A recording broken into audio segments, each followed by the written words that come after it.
All right, everyone. Welcome back to this next edition of the HUNDY Sunday presented to you by PlayLive. I, myself, Adam Burke here with my new partner in crime, Mr. Twan Lee. Mr. Tuna. Tuna, how we doing? Great over here. It's just first times. You know. It's always a bit nerve-wracking your first time in these things, man. Don't worry, we'll get around to it. So we've got the HUNDY Sunday here. We're just, I think there's 22 left last time I checked, right after break. We're going to get a bit more information up here. I'm going to spend a little time getting the chats up here, guys. If you're in the chat, make sure to like, subscribe, send us a thing. We are on YouTube, Twitch, and Facebook. We're on all three. So if you're in the chat and you want to give a question to myself or Mr. Tuna here, make sure you let us know how everyone's doing tonight. And let's have a look at the table. Let's see if we can figure out any of these faces before the names come up. I can't see many regulars here, which is always a good sign when you get to these tournaments, Tuna. You know, you get people making these final tables that have not usually played tournaments this size before or used to it, or I'm not recognising. So thoughts Yeah. on it? Well, man, it's good to see like new players come down. I think PlayLive's been really good at putting their name out there. Yeah, I just feel like it's picking up a lot. Yeah, it's good to see. Like, I mean, especially with the winter series coming up in the start of June next month, and we're getting actually down to crunch time for that.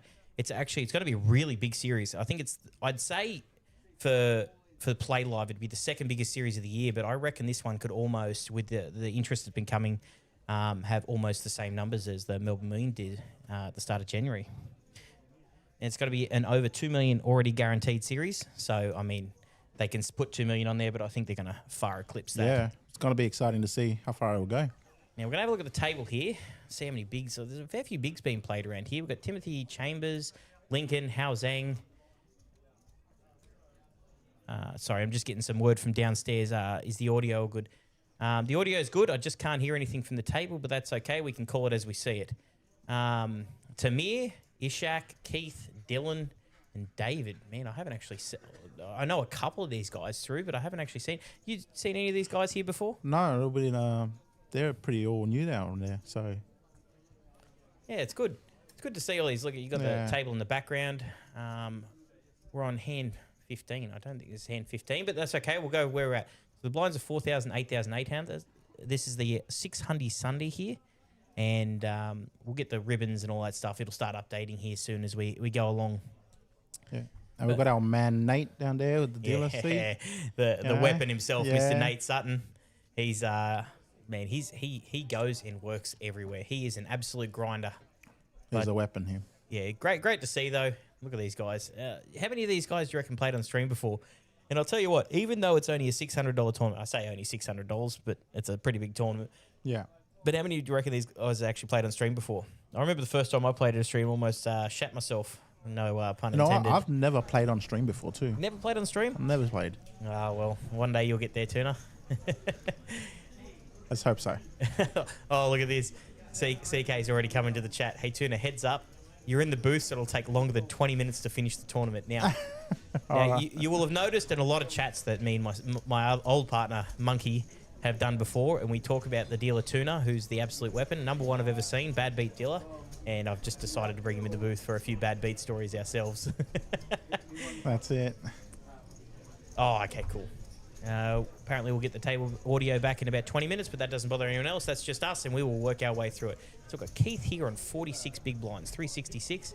Look at it. There's a fair few big blinds in play here already with 22 to go. Yes. And obviously there's a couple of short stacks I see on there too, with Tamir with 13 bigs. Yeah, it's always funny when you get down to what people consider short stacks these days. It's like, look, when you're a player who doesn't study the book, like, look, 99% of us do, let's be fair. Yours truly. We look at 13 bigs and we're like, man, we're really struggling here. But in tournaments like this, man, 13 bigs and with a good player and some luck, you can really still do some deep runs. So we got Tamir here, +1. Ishak with the Jack 8 of diamonds. The monkey special, the natural 8 in the +2. Gotta always put in the natural in there. Yeah, look, I had to throw it in for my boy Monkey. Where else are we in the chat room? Anyone else? If you're jumping in the chat, make sure to let myself and Tuna have a bit of banter back and forth. We love the banter back and forth when it comes to people in the community out there watching. Not much is going on. So we've got the raise from Ishak. with Jack 8. Folds all the way around. There's not much going on so far in these hands. Now, I like to talk a lot, Tuna, about when you get new tables like this and stream tables about, and a lot of people who have watched a lot of our content would know I talk about a table captain. Now, it's usually one of the biggest acts who likes to start taking an aggressive route and start, you know, dominating the table. And I'm trying to figure out at this point, because I think we've had 3 hands and there's been 1 raise and folds around. Yeah. I don't know. There's a lot of straightforward plays over here. Who do you think you are? Hi all in the chat.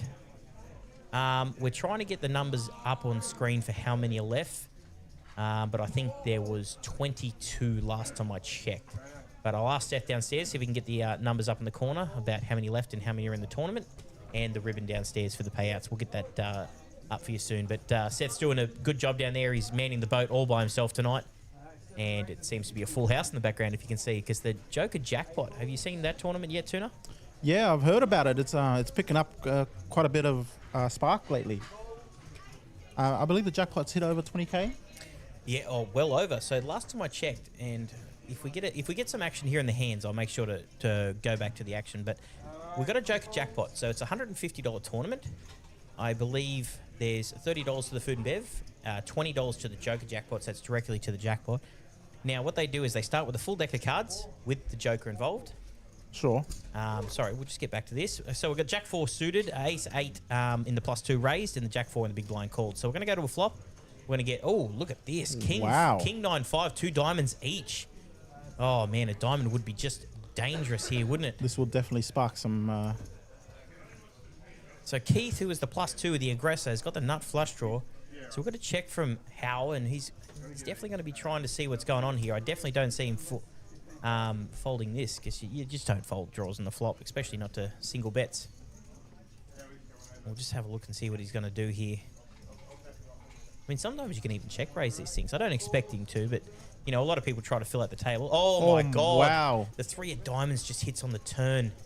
Now, this is just extremely unlucky because Keith covers Hal. Now, he's sitting there with perceivably an extremely hidden hand there in the big blind because he's just flattered. And now he's going to come out betting. Now, this is absolutely dreams for Keith. He's just sitting there going, oh, my God, how do I get the max amount of chips here? Which I dare say he's going to be getting a lot of it because he's just bet 2/3 of his stack. Now, if you're Keith here, do you... I usually would just flat and let him just rip it on the river. Because, I mean, he showed no aggression. He called, and then on the turn, he's decided to lead, which is extremely... But, you know, then again, I'm just a fish in the sea there, you know. Don't worry, Turner. We're going to be doing our best in here. He's going to take his time here, but you sit there with the absolute nuts. Now, the board pairing, look.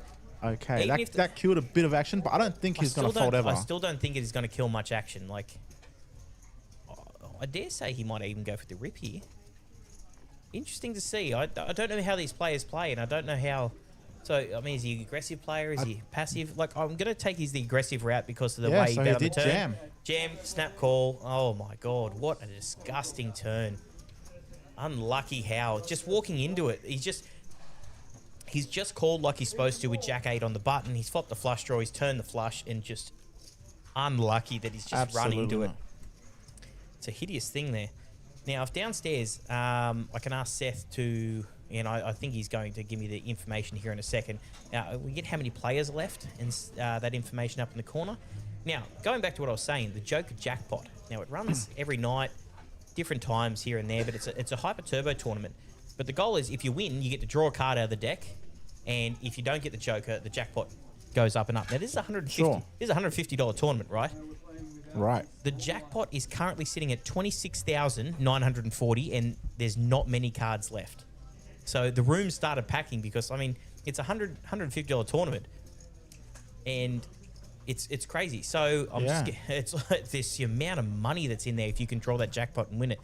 So if you want to get yourself down to 29 York Street in South Melbourne. Oh yeah, there you go. I was waiting for the joke. So getting word from downstairs, there was 95 in the tournament, which is a pretty good turnout for the Sunday. And definitely a good number. And there is 19 left. So the graphic should be coming up soon. As everyone knows, we're on a 25-minute delay, so we can't see everything that's going on downstairs. But as we ask for things, Seth, our man downstairs, will do his best. going to go through a few things in the chat here. What are we at, Tuna? Where have we got? Wow. Oh, we've missed a few things. We got a Mr. Chris we? Burke over there saying, "How am I dealing and commentating at the same time?" I don't know, Chris. I'm doing my best over here. Yeah, that's straight up a hand that we'd call you dealing there, Tuna, for sure. It's 2 flush draws. No worries. We'll just get it there on the turn. I'm not gonna stop. I'm just gonna keep going. Arthur saying quality commentary. We appreciate the love, guys, in the chat. Look, I see a few in the chat talking about some other operation anytime soon. We're not gonna talk about that. We like to keep to our own and do the best we can over here with what we got. So once again, we're down at 29 York Street, South Melbourne. South Melbourne, correct. Not South Yarra. No, it's definitely not South Yarra. So Tuna, it's a bit different being up here in the comms than it is down there on the floor. What are you finding? You're a bit nervous there, I see. I'm definitely nervous. That's okay. Really don't know what to say, but I'm doing my best. Nah, look, I'll try to keep everyone entertained. You get a bit into it. It takes a bit of time to be able to just chat with yourself and the audience and watching poker. Just have a look. And Arthur, when I played at Crown last, it seems they didn't even plan to know how to... Oh, no, not going that one, sorry. CK in the chat, I'm not saying that either. Jeez, man, you guys are... Give me something I can have a chat about in the chat. And who we got over here? We got Facebook, Twitch, and everyone seems to be looking on YouTube at the moment. So... Yep, so we're down to 19 here. 95 started, $600 tournament. And these guys, man, the room's full. That Joker Jackpot is actually going off its head. Yeah, so I was told that there was 101 runners and still 40-minute late reg. Still? Yeah. Oh, absolutely. Thanks for coming.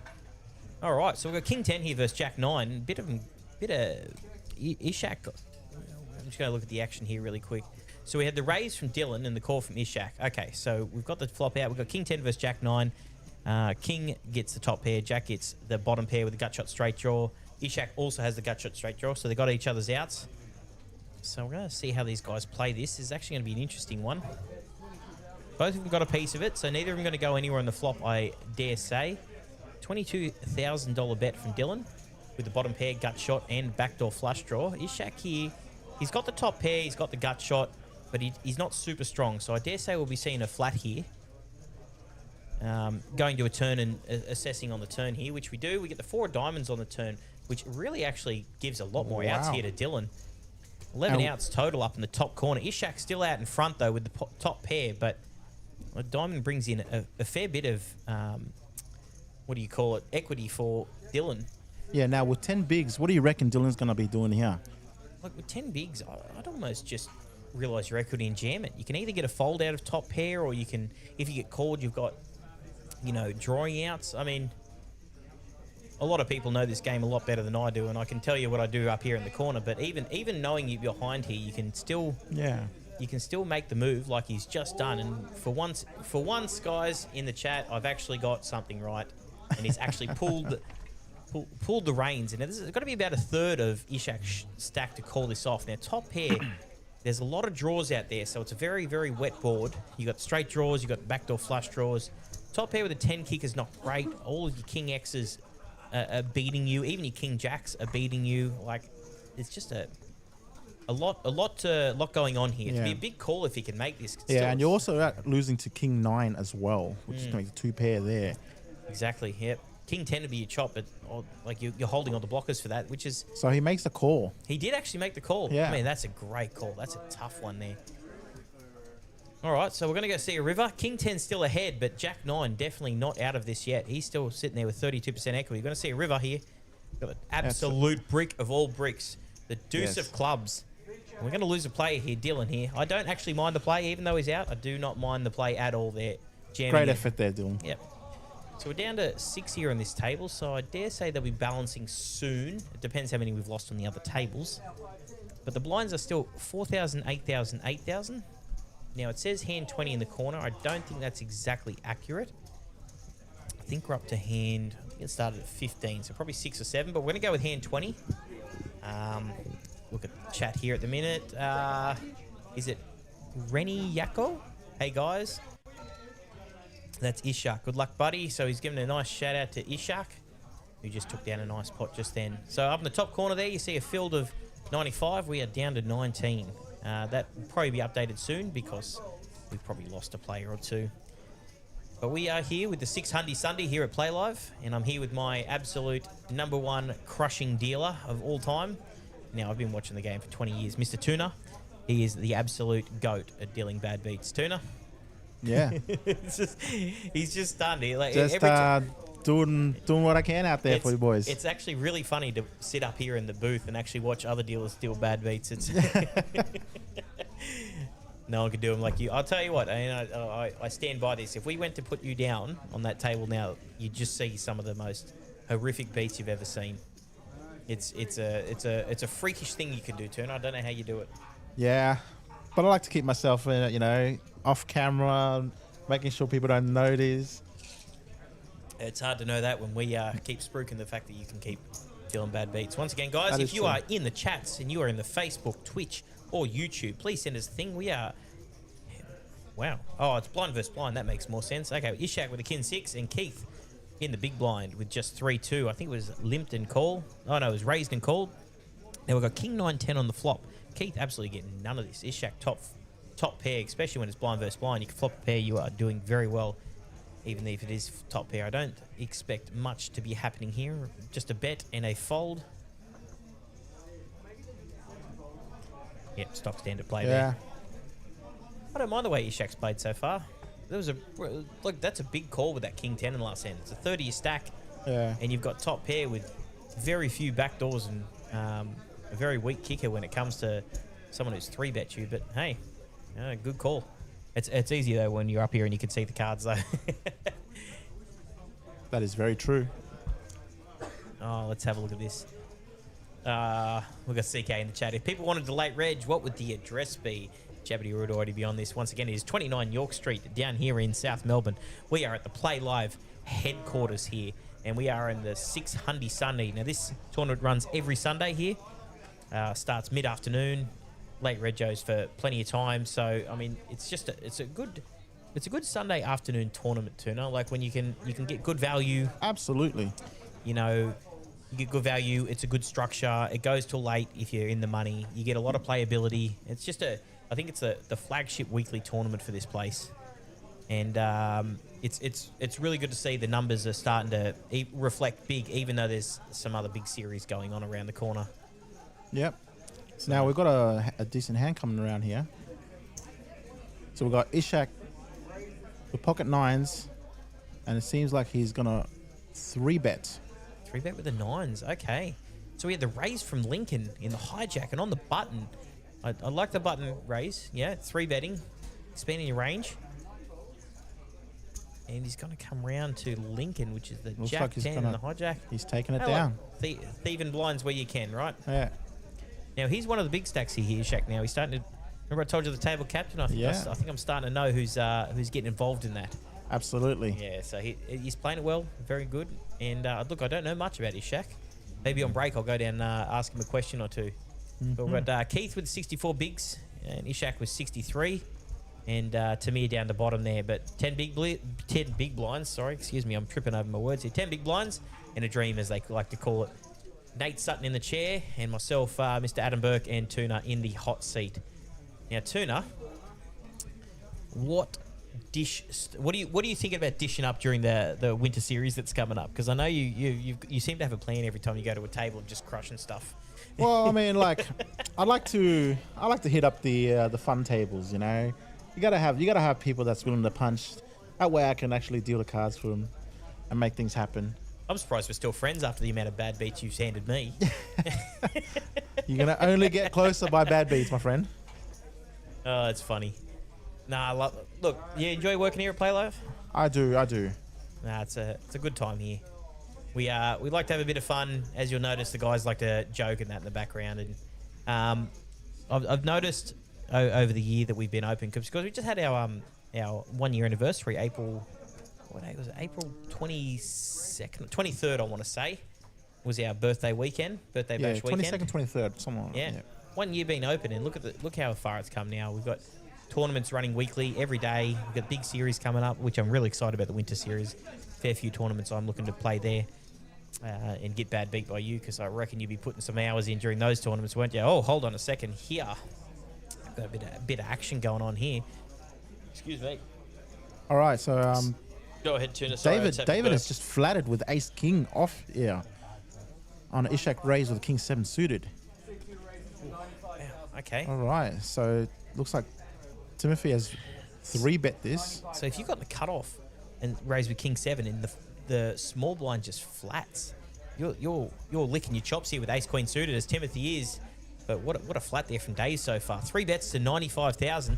So as a lot of people should know, and if they don't, when you're out of position there, you should be raising much, much bigger than the stock standard.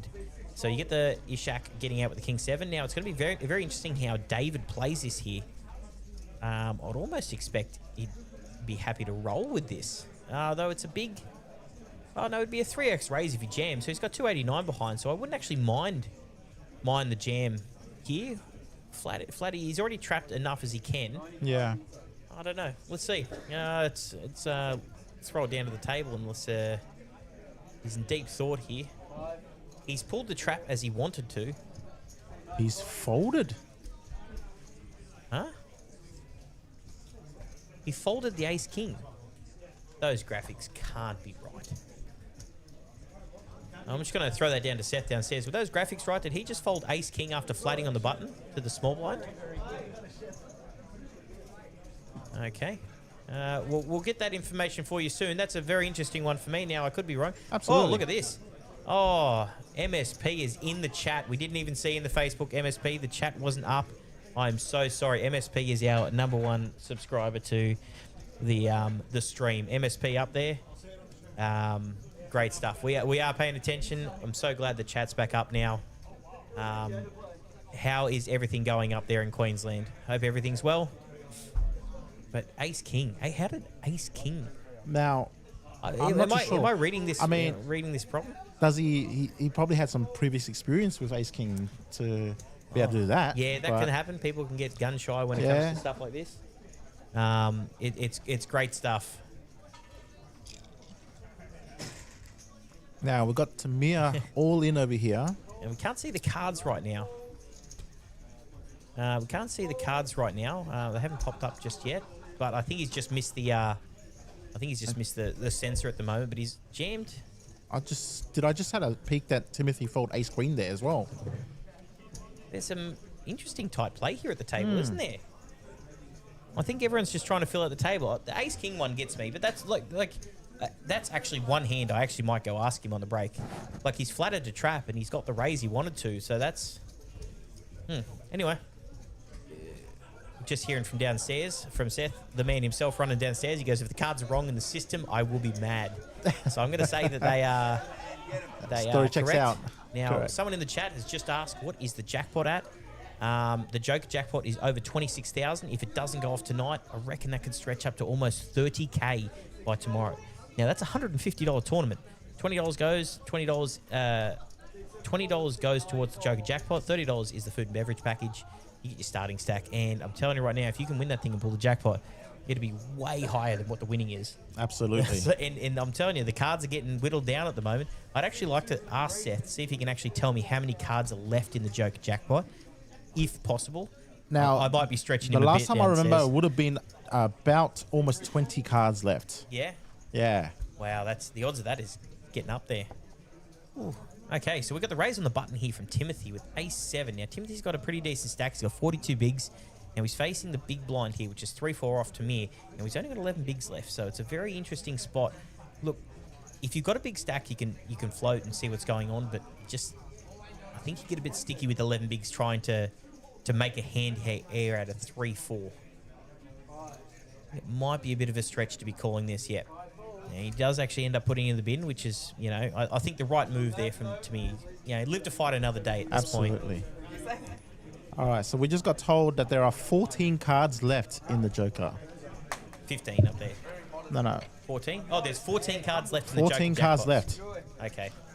And I'm getting told in the chat that I am wrong about Sundays. It's a 250 buy-in. So Correct me if I'm wrong in the chat. I think it's 150 and then Sundays is 250. But either way, if you're winning that thing and there's 14 cards left to draw for $25,000 or $26,000, that is some great value. I'll take those odds any day. I think we were thinking about coming in and playing tonight. We got called into the booth. Everyone else seems to be working tonight. So, I mean, look, it is what it is. And you're absolutely stuck, whether you like it or not, with myself here and Mr. Big Tuna Dog in the chat with us tonight here for this 600 Sunday. Now, we've got 95 in the field, which is a pretty decent prize pool. We'll see how many we've got left. I think we've lost a few. We'll try and get those graphics updated as quick as we can, which we are on a 25 minute delay. So anything we are set downstairs, it will take 25 minutes to come through. But, yeah, quite interesting table so far. Down to 6. I'm going to assume there's roughly 18 or 17 left in the field if there's 6 on this table. 6, 6, and 6 or 6, 6, and 5. Yeah. Now, I appreciate CK down there in the chat with, answering everyone's questions. He reckons it'll be nearly 29K after lockout tonight. 29,000 to draw a jackpot with a 1 in 14 chance. Plus the win you get from it. That's the big thing. You win the tournament and you go on to absolutely Roger on that. So very interesting table so far. I think Ishak's trying to be table captain, but he's. For 11 bigs. Yeah, I don't know much about him though. I'd like to find out a bit more about him. He's trying to put the pressure on here. Yep. So he's called off for the ace-3 from Tamir. You know, it'd be a disaster here. Oh. Look, we've got Howie on the seat right now. Yeah, anything can happen when Howie's in the seat. Yeah. But you got natural 9, and if Monkey's anything to go by, I'll take the natural 9. Absolutely. But this is Howie here. All right, the flop comes out. Oh, Queen 6-3. Well, I'm not surprised. It's just there. Howie's just the goat at just putting bad beats down there. Now, Tamir, barring an 8, which didn't come out, is going to get the full double up here. Look, great call from Ishak. You got an ace. You're facing 11 bigs. Absolutely. You know, it is what it is. Can't fault the play there. No, not at all. But you just got Howie in the seat just throwing calls out left and right. But that brings Tamir up to 23 bigs, which now puts him like right in the mix here. Look how deep these guys are for being only 18 players left. Absolutely. This tournament's got some really good structure to it. Now, what's the timers on the blind there? Is it 20 or 30 minute blinds? I believe they're 24 minutes. 24 minutes. Yes, and there's a reason there's definitely a lot of playability there. Yeah, oh, massive. Yeah, I think they had a bit of a shift in how the tournament was structured. So a few things changed over the last month or two, and they've sent it out to the players because some players wanted it longer, some players wanted it shorter, some players wanted blind levels. And they actually put a survey out to the players and let them help decide how they want the tournament run. That is very interesting. Which is really good when you got a tournament room that's trying to be for the players. I think it's a really good idea to get player feedback and try and put it into play as much as possible. Absolutely. Now, guys, I am going to just put. I'm gonna have to. I got a message. We're gonna have to take care of this for 2 minutes. We'll be back in absolutely 2 minutes. Stick with us here at Play Live.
Sorry about that, guys. Just had to take care of something. We are back here. Now, I'm looking at some of the chats here. Someone goes, would it be good if it was tweaked so that the last day-night entries seeded the following Joker jackpot. If it started like 2K, that would keep the momentum going. A small change they could think about. Now, something has been floated like backup jackpots being put in, and I think they do start it at a certain amount, which isn't extremely low, which I think they cover if it goes off again. So I'll get more information about that, but I think there's been a few ideas floated about that, but at the moment, like it's really interesting to see how big this thing's got. Yeah. Like usually the Joker's gone off real quick, but this jackpot is jumping, and it's jumping quick now because the numbers come in. I think there was 140 the other day, 120. We've got 100 now. Like the jackpot's just extremely going up. Now, to me here, I can't tell if he's missing the spot with his cards or if he's... But he was definitely thinking about something going on there. Thinking about getting a bit cheeky here with 23 bigs.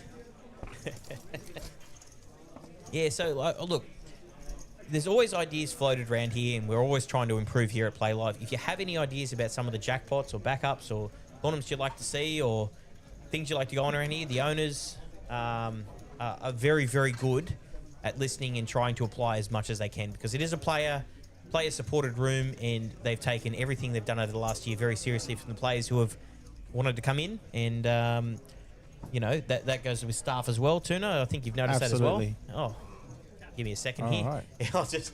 I'll take over. We got a raise on the dealer button with ace 2, and the big blind does call with with pocket fours. And look at this, pocket fours in the big blind has flopped the set, and on the button here, Ishak with the ace deuce flop top pair. This could be get fancy. We've got the check here from Dave, and with the ace here, I dare say he'd be having a bet, which he does. He bets 15k, which is really small into the pot, which is a good size bet. Take it down a lot of the time. So we're going to see the check raise here to, is it 35? It's a very... That looks like a 35. That's a very, very small check raise. Anyway, that just screams I've got it. Anyway. Now, Ishak's sitting here with top pair, but no kicker. It's much easier for to say sitting up here when we see the cards. But, I mean, it's very confusing down there. You've just been check raised with a very small amount. I don't know. To me, that screams I've got a huge hand here. But Ishak going absolutely nowhere with top pair. He's going to be seeing a turn. Got an 8 of clubs here on the turn, which gives David Dawes the check mark there with the pocket fours. Now, I think barring a 2 on the river or another ace, I think Ishak won't get out of here too bad. But Dave's decided to come out betting here. Bets 50k into the pot. So he's telling Ishak here, I've got a big hand. But Ishak going absolutely nowhere. We're going to see a river. We've got the 5 diamonds on there, my prop card, which is absolutely no help to the board. Now, he's got to come out firing again. Man, he's played this hard and fast, hasn't he? Really hasn't thought much about it. I think it's going to, 65.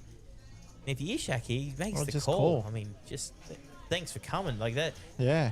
I'm trying to comment on this hand as it goes, but geez, these guys are playing hard and fast here. Or if you're the 12th man, you got Horde and Forced.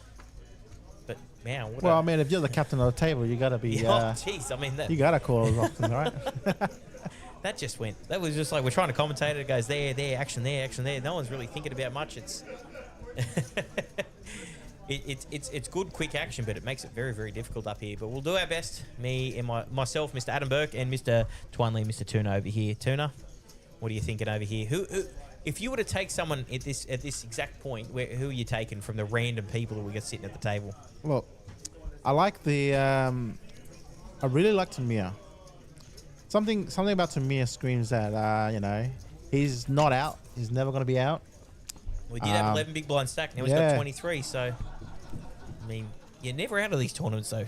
Chip in a chair, the old adage, all that boogers that people talk about, but it's actually true. I've seen some really crazy comebacks lately, and it actually makes for good TV, good poker.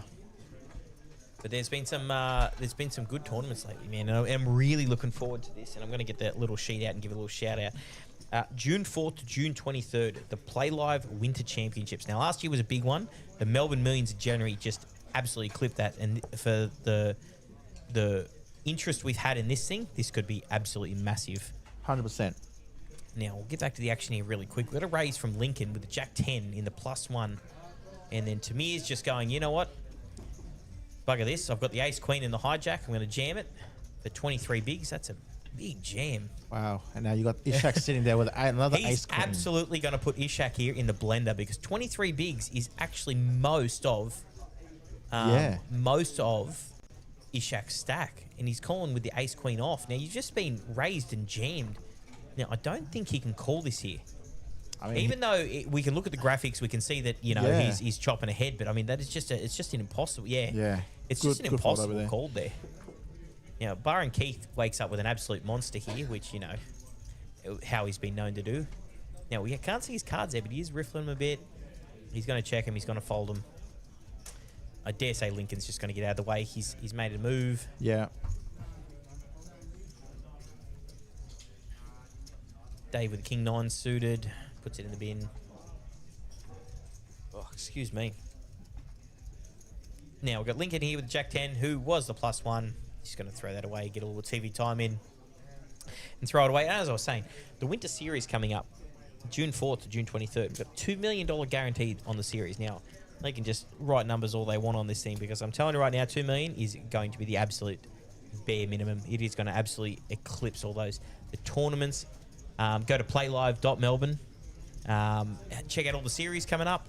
The tournament I wanted to talk about was the one that actually happened, was it yesterday, Saturday? Did you see that 4 of a kind tournament they ran? Yes, I heard about it. What exactly was that about? So they've actually run a 4 of a kind tournament, which actually gets you, it was a $400 tournament with a $200 add-on later on, and they gave away 3 packages worth about $7K each to players, and what they get is they get a main event seat in the Melbourne Millions main event, and I think 3 other main events throughout the year. So they get to play every main event that PlayLive has to offer all year, and they can use that credits whenever they need to in those tournaments. Awesome. So I think a few more of those 4 of a kind tournaments coming up. They're obviously trying to build the main event up to be the big grand gesture it is, but you know what? That's the event that everyone wants to play, and they're the numbers that really come in strong. Definitely a great stepping stone. And it's actually, I know you probably, have you played many main events before, or are you usually dealing them? I would only deal them. I deal them, they play them. That's how it is. It's a different feeling playing a main event. I don't know what it is. It's got the prestige around it. And even though it's the same buy-in as some other tournaments you play, it's got this aura around playing a main event. It's just every series that you go to and you play a main event, it's like, this is the one I want to ship.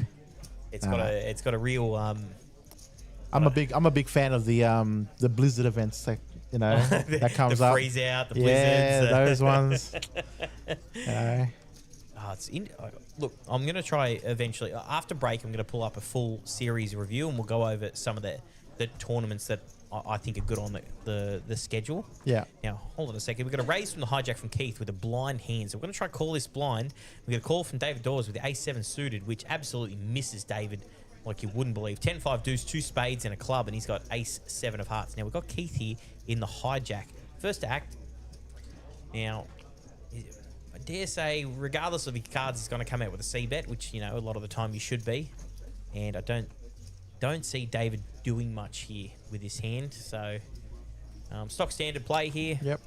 Raise, call, C-bet on the flop. Missed out. So, I don't know if some of the guys are missing. Because, look, I'll be honest, I haven't seen a lot of these guys regularly on stream, so I don't know. It takes a bit of getting used to. For someone who's been on stream a couple of times, it's very different than just sitting at a regular table looking at cards and then getting onto a stream table and knowing you have to scan it over here. So you've got a lot more steps to do while you're trying to play high-level poker. Absolutely. So it's a very interesting and different step. So it's definitely a different point of view as a dealer, because I wouldn't need to remember any of those names. Comments from the super coach. All right. So once again, guys, if you are in the chat, if you are on Facebook, YouTube, or Twitch, please jump in the chat. Please give us a like and share. If you want to check out the schedules coming up, it's playlive.melbourne. We run 7 days a week, and we've got some massive series coming up with the Winter Championship being the next one, starting the 4th of June. Now, what is the date today, Tuna? Because I always lose track of dates. Date today is the 10th. So just less than a month, just over 3 weeks here, and we've got the Winter Series. So if you're looking to come down to Melbourne and play some, some high-level poker for some really reasonable buying amounts, come down to play live at 129 York Street in South Melbourne. So it's a great series coming up. After the break, I'll be talking more about the series because I'll get more. As we head back to the action here, David Dawes in the cutoff here with Ace Queen. Now he's been very active at the table, even though he hasn't been picking up the most amount of hands, which I like to see. I like to see people staying active at the table, not sitting back waiting for hands to come to them. Because when they start getting hands after they, have folded for so much, they don't get the action they're looking for. Now David in the cutoff has put the 3-bet in. Oh, sorry, I even missed this one. Was that a... Oh, there was a raise from Keith and he 3-bet. Sorry, I missed that, guys. Apologies in the chat. So we had a raise from Keith who still can't manage to get his cards on the scanner. And a 3-bet from David Dawes. Yeah. So we'll see the action here from Keith. Looks like he's reaching for chips. Is this a 4-bet? That looks like a 4-bet to me. Okay, I'm going to throw it out there and we've got the 4-bet to 110. Now, if you're at David Dawes, you're in a very, very world of hurt here. He's going to throw it in there. But you've been 4-bet. And you've got the ace-queen, which, look, we all know it's a premium hand, but when you get 4-bet and call... it's very hard to play. A lot of things can go wrong. Yeah, absolutely. So we're going to go to a flop. We've got Dave Dawes with the ace-queen suited against the random 4-bet hand of Keith. And look at this. A little bit of action here. Kings. Oh, sorry, I read that as 2 hearts. It's been a long day, guys. Everyone just bear with me. We've got the king 6-3, just 1 heart. Rainbow flop. And we've got the option here from Keith first because Keith is in the +3. So he looks like he's reaching for chips here. So it'll be an interesting hand. Now, this is a good chance to see how good or how bad I can actually read poker here. Now, I'm going to put him with the 4-bet there as ace-king. That's going to be my complete guess here against Dave Dawes. I'm going to throw the ace-king out there. I'm going to throw a random hand or a rough hand that I've got him on there. Because you can definitely 4-bet there with ace-king, getting the flat and then getting top pair, knowing your opponent has a strong hand. Would you ever be doing that 4-bet with king-queen suited there? Not a chance in the world would I ever do that. Not a chance. But, you balance range. You've got jacks there. You've got to throw the C-bet out. Yeah. Most likely for me, it's ace-king. But you don't want to narrow your opponent on a certain single hand. You want to put ranges out there. So what can they have? What can they do this? But ace-queen, they're just absolutely missing that. Now, I don't mind peeling one off there with the backdoors possibility because he had the backdoor straight, backdoor flush, seeing a turn. Yeah. But if you put your opponent on a strong hand after that flop comes out and you just want to get rid of it, then fair enough. And well played there for Dave. So, interesting dynamics at this table now. I'm going to have a quick look at the stacks. Keith is up to 86 big blinds now with 685k stack. That's actually a monstrous stack here. 86 bigs. Now, we've got the small stack here as Lincoln. Now, when you're short stack, if you're at a table with, I think it's 18 left. Oh, wait, so we've got 9 now. So we've got 9 now, which 18. So 2 tables of 9.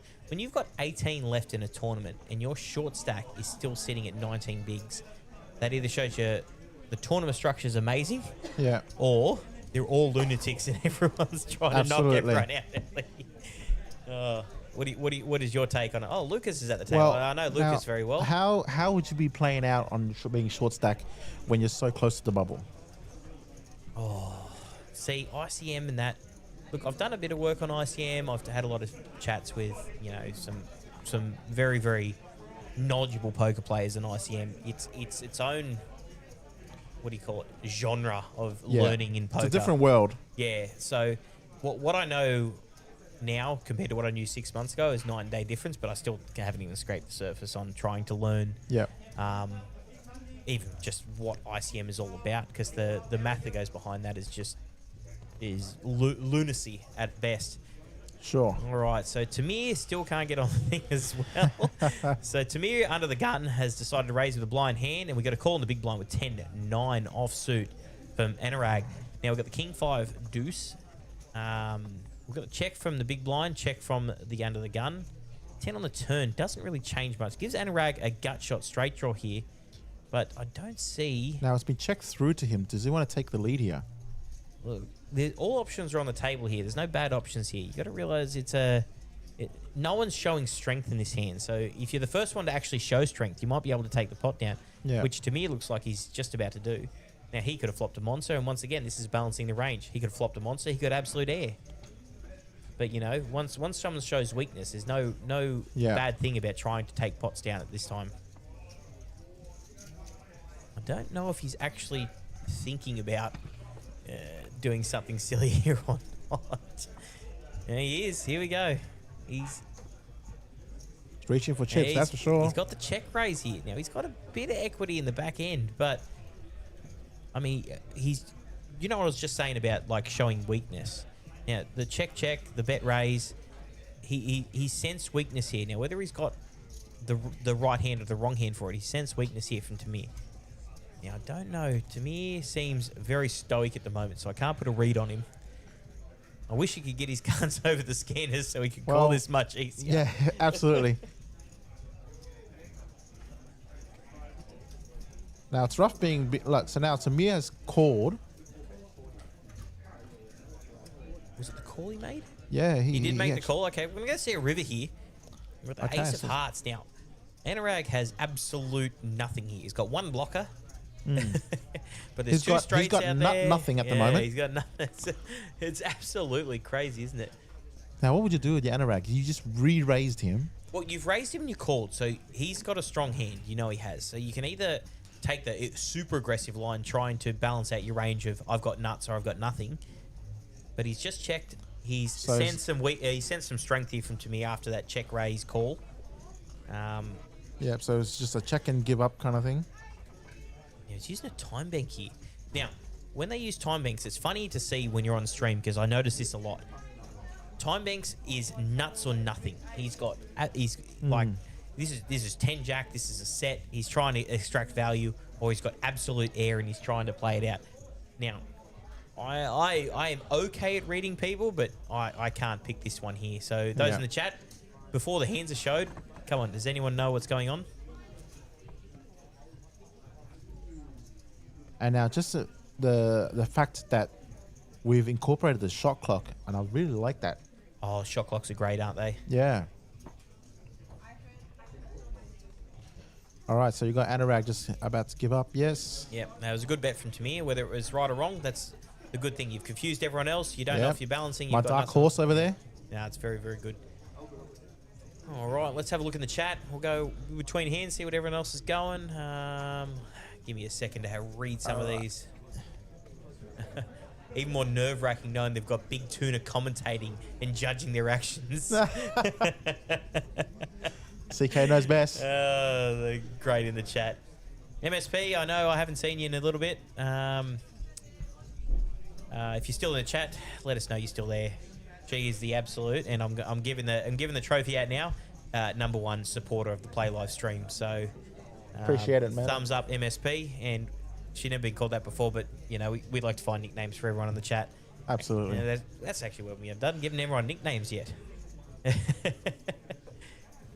Now let's see.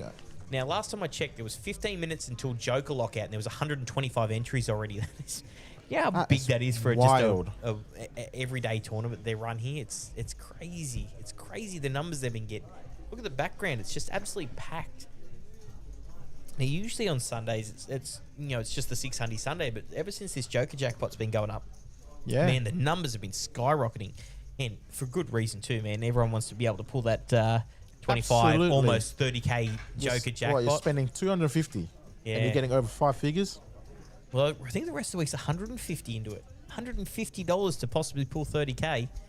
I mean, if it starts getting up there a bit, I might have to cancel a few plans and come down and play a few myself. Hey, I mean, look, if you won't see me in the comm booth, you'll definitely see me on the tables dealing there for you guys. So, come down.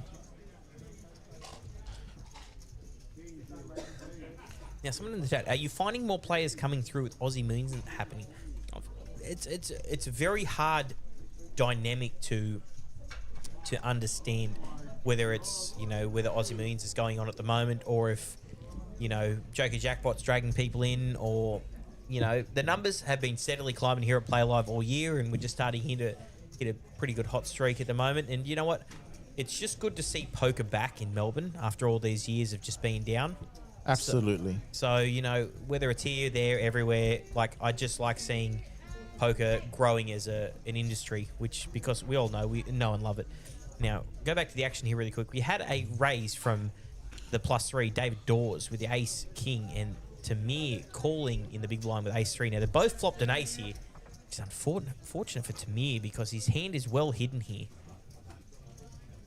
Now, we're going to see a check and then a bet out here from David Dawes, which he wants to protect his hand a bit. He's got ace king. It's a good flop for him, but it's a pretty wet board when you got the straight draws, the flush draws there. Protect your hand a bit.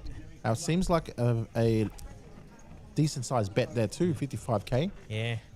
Now, it's an interesting one for Tamir because he's got the ace of spades, which is very key. Oh, wow. my God. And the 3 on the turn. How he's done it again. I'll tell you what. You called him out. You called him out as the... What? That's just an incredible turn. Oh, he's just jammed into him. Oh, and Tamir's going absolutely nowhere with this one. This is absolutely a sick turn. Tuna, is it just your aura that's around the table? I think I high-fived him on the way here. I think I high-fived Howie on the way here. He's made the call, and he's just... Dave Dawes is going to see the absolute horrific news here from that. Ace 3, just a 3 on the turn. We're going to go see a river here, and the 4 of clubs absolutely changes nothing. Tamir here getting the full double up, and now Tamir's up to 73 bigs, 580k. You remember what were we talking, 20 minutes ago, half an hour ago? Absolutely. He was 11 bigs, and you've called him out, so absolute... Nutted from you there, Tuna. He's up to 73 bigs. What a turn. Love seeing my man Tamir out there. Oh, geez, that is ripping it up. That is crazy. Now, going back to what I was saying about the are we finding more players come through? Look, it's an interesting concept because on one hand you're like, oh man, the numbers are going up, but you're doing good things. And look, I don't know if you can attribute it to anything, but poker's back in Melbourne. That's the main thing. Like, absolutely. How good is it seeing series happen everywhere, and you know. Players are back out and they're in full 100%. force, and the numbers are big for tournament series, and it's fantastic to see. And as an operator and as someone who, you know, has been in the game for so long, watching that period of Melbourne poker when it was down and out was one of the saddest things that I've seen. Like, I worked at Crown for years. I've worked many casinos. I've done many poker rooms, and it was just a depressing state the way it is, but it has come back after years in absolute full force, and it's back to stay. Yeah. And it's only going to get bigger and bigger. Great to see. Like, I've heard from a lot of players, traveling to go play poker has been such, like, how do I put it? It's a grind, especially if you're from Melbourne. Grind, because you got to be down there for not one day. It's like a multiple days like trip, and seeing like everyone is just happy they can just travel here like 20-30 minutes drive and to be able to play every single day. It's so good to watch. Oh, look at this. We have the prize banner down the bottom. We got 47,500 in the prize pool. First prize, 14,400 if you don't mind. Not a little bad Sunday if you're going to pick something like that Absolutely. up, is it? Now, so we've just got a hand now. Yeah, oh, look at this. Do we have an all-in and an all-in over the top? David has ripped it in with Queen 10 off, and Lincoln has called him off. Oh, this is going to be... Like, I feel bad for Dave because he was just massive chips a few hands ago and copped an absolute cooler, and now is getting in with a cooler again. He's got to need a queen or a straight to get out of this, but he is an absolute bad chip. Oh, queen in the window. Right in the window. That's Dave, it. Trying to get himself back in this. He's in for 4 big blinds, just avoiding... Oh, wow. You go. There we go. That locks it up. Just a check mark on the turn if you don't mind. Queen 10. Now, he would have loved to have that with the last stack, but absolutely. But still trying to make his way back in this. Howie again, just Howie, just doing it, making miracles happen. Whoever's behind him, he's been learning from you, I guess. So those in the chat, once again, if you are joining us here, we are at Play Live Melbourne at 129 York Street in South Melbourne. If you want to have a chat with us, please get into the chat. We are on Facebook, we are on YouTube, we are on Twitch. We are here until the proceedings tonight. We had a 95, just a casual 95 and a $600 tournament on a Sunday afternoon. We've got the Joker Jackpot in the background, which had 125 runners last time I checked. And look, as I said, poker's back in Melbourne. How good is it seeing a full room here on a Sunday arvo? Great to see. Great to see. And we're up here, we're streaming, we're trying to put as good a content out as we can. And obviously, it's not always going to be perfect. But guys, if you've got anything in the chat for us, absolutely hit us with your best shot. Now, shout out quickly to all the staff that's working tonight. You know, it's a full house. Everyone's doing their best. You know, given the giving their all out there. As someone who's been operating in poker for a long time and dealing poker for a long time, poker players can be tough to deal with. Yeah. Even myself, I dealt with them for a long time, but you know what? There's nothing better than a room that's absolutely buzzing from just enjoying poker itself.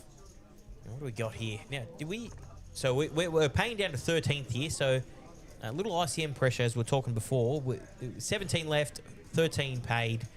So it's always interesting to see table dynamics here when you've got big stacks, little stacks, and people trying to survive till the payout. So interesting to see. Yeah.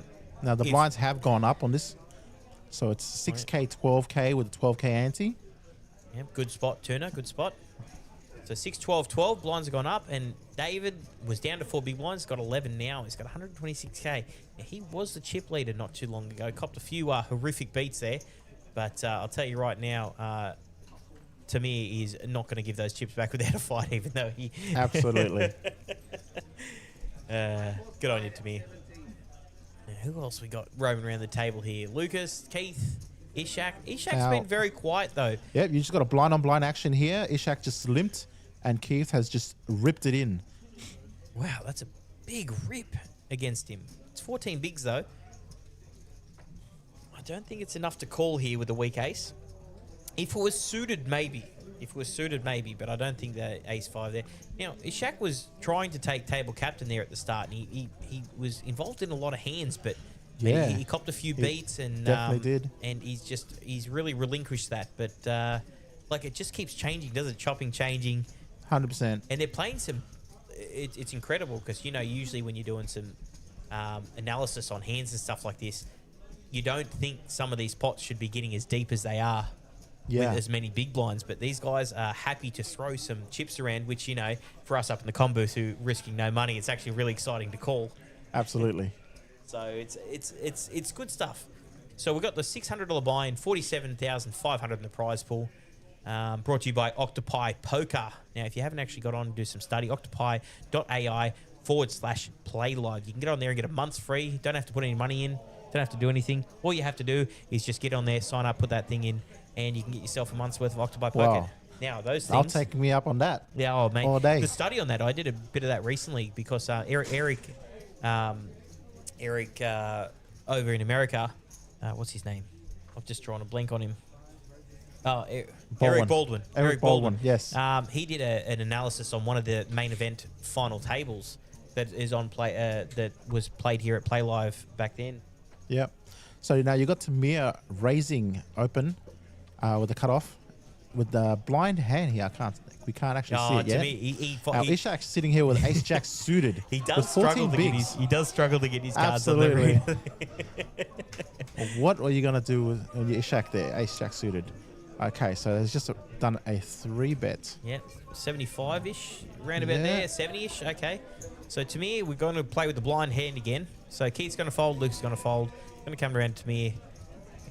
And now Tamir, once again, he was 11 bigs, half an hour ago? Absolutely. And now he's thrown a few bad beats in, and he's sitting up there with almost the chip lead, or if not the chip lead, maybe second to Keith here. But he's mixed up his play. He's putting some 3-bets in. He's folding. He's trying to get involved in the table here. Give us 2 secs, guys. I'll be right back.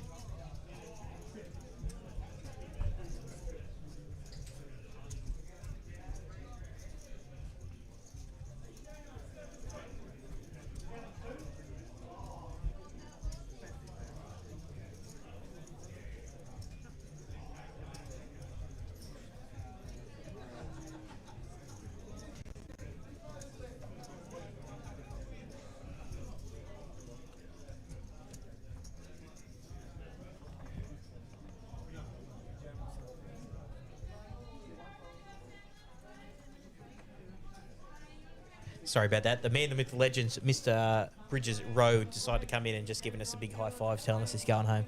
Must be tough. Absolutely. Must be working tough. hard out there. Must be tough being the boss there, walking around here. Shout out to him. They've done a great job here at PlayLive, man. Look at this. It's phenomenal, and I keep saying it, and I'm being happy about it, man. Just watching people enjoying themselves playing some poker again. And look, I've even recently myself, since Play Live opened, I've decided to get back into playing a lot more and playing tournaments and learning a lot more. And, you know, it's just... I've taken the opposite route of you, Tuna. You've decided to work and earn your money, and I've decided to dust all mine playing on the table. We've switched roles now. You put me in that seat 2 years ago, I would never thought I would be dealing at Play Live. 2 years ago, man, Play Live was just a dream. Yeah. It was definitely a dream, but it was a dream that, you know, the guys, you know, pushed and pushed and pushed for, and just to see it a year later is just poetry in motion, I'd like to say. But once again, guys, if you are joining us here, we are at Play Live Melbourne, 129 York Street. Please, if you're in the chat, Facebook, YouTube, or Twitch. Now, I'm going to ask Seth downstairs, can he refresh the chats on Facebook and Twitch? Because I think they're frozen, because I haven't had anything coming in a while, and that's a very, very odd thing to happen on these nights. Now, if it hasn't anyone there, a lot of people on YouTube going off, but it's good to see. Now, what do we got? Action here back at the table. We've got the +1 with Lincoln with the King 10. Now, he's got 8.5 big blinds, so he's going to go with it here. Lincoln with the King 10 off. Yeah, there it is. Okay. The chats were a bit frozen there. So I'll try catch up as much as I can back on these chats after this hand. But we've got the jam and the +1 from Lincoln with King 10. We've got 8.5 bigs, so no issue with that jam going in. A few of these guys once in a while still missing their mark, but that's okay. That happens once in a while. Now we've got down to David Dawes, who's got 8 big blinds. He's got the ace-4 suited. Now, I wouldn't be surprised if he makes the call here. Right as I said that, he just decides to throw it in the bin, and I'll take a drink for being wrong yet again. Tuna, what, look, I'm telling you right now, trying to get in the mind of some of these poker players who I've never met and never played with is a very, very difficult thing to do. Look, I will throw that ace-4 in all day, every day, but only because I'm a fish. Big tuna fish. Right. Oh, look at Josh Monk, Mr. Monk himself jumping in the chat. Hey. Good on you, Berkey. Yeah. Shout out to Monkey. MSP. With the miss you. Oh, it's good to see Ali Mustafa. Oh, he's in the chat. Couldn't agree more. It's good to see you guys joining along with us and enjoying the what do you call it? The product that we're trying to put up here at Play Live. So, look, once again, if you're following us here, sorry, I'm trying to read things at the same time while I'm doing it. Now, we are on Facebook, YouTube, and Twitch. If you guys want to jump in the chat, let us know how you're doing.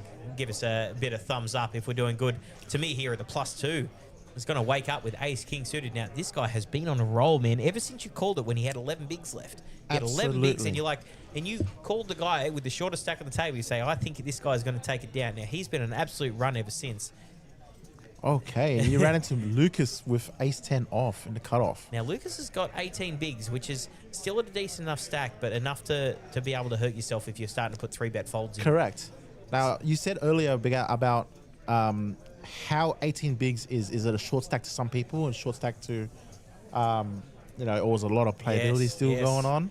So it's very interesting to see what Lucas is thinking of doing here. Do you know, I never looked at stacks differently until I did a couple of lessons with Mr. Luke Martinelli himself. Now, he's probably goated when it comes to short stack play and playing, you know, tournaments like this. I used to think 18 bigs was short stack.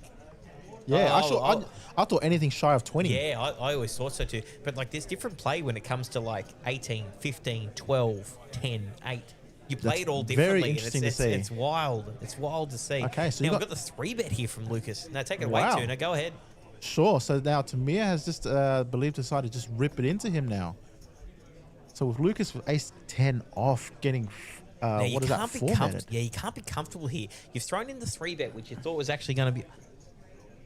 Yeah. You thought was going to be good, and then you've just been absolutely jammed on by Tamir, who actually covers you. And now the problem is you've already committed 1/3 of your stack into the pot. You know what I mean? So if you think about it, now if you 3-bet, now he's actually given up the hand. Okay. No, look, I think it's a good fold. I think he 3-bet to try to take down the pot. Would have been the right thing. And then he got absolutely jammed on, which, you know, there's so many hands at that point that beat you. It's ridiculous. Like any ace beats you there. Like he's not jamming with ace 5, ace 6, ace 7. You know, he's not doing any of those. Like I think the best idea you can come out with is like king queen suited, and you're still 60-40 for your tournament life. Yep. So look, I don't mind the raise, but once you're jammed on there, you've just got to wave the white flag and be like, you know what, you got me. I guess he wanted to see where he was at. Yeah, caught with my hand in my pocket. But yeah, that's it's so much easier sitting up here watching the play come from up here. Anurag here under the gun with pocket sevens now. He's keeps looking up at the clock like there's things going on here. So he's got some mental demons going on here. A lot of people look at the clock for like, I don't know what their play is because I don't read up on these things. But like, okay, so Anurags has decided to raise it. It's 24. It's a very interesting raise with pocket sevens. Middling pocket pairs under the gun is so vulnerable, especially when you get 3-bet, which now, because under the gun, you're facing all 9 hands, remember? Yeah. Now, later position, I don't mind the raise because you're facing less hands there, but like it's a very, like if you face a jam and you've got a decent size enough stack, I don't know.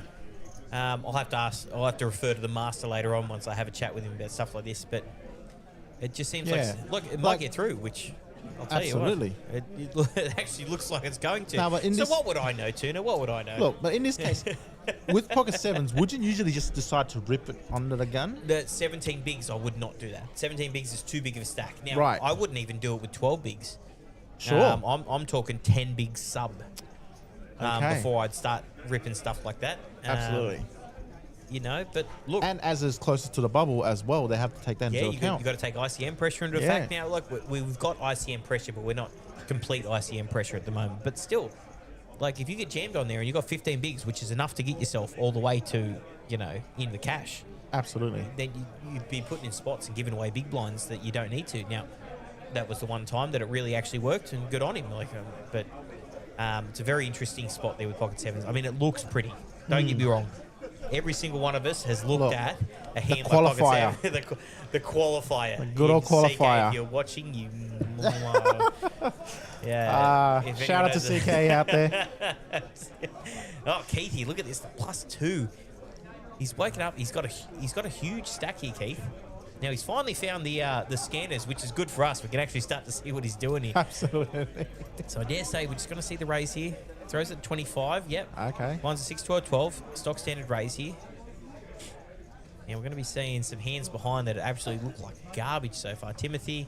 Now Lincoln here. Lincoln, he's got 8.5 bigs, which could be very dangerous for him here. Now, this might queen look off. Yeah. But this definitely looks like aces here when you've got 8-5. Yeah. Very much.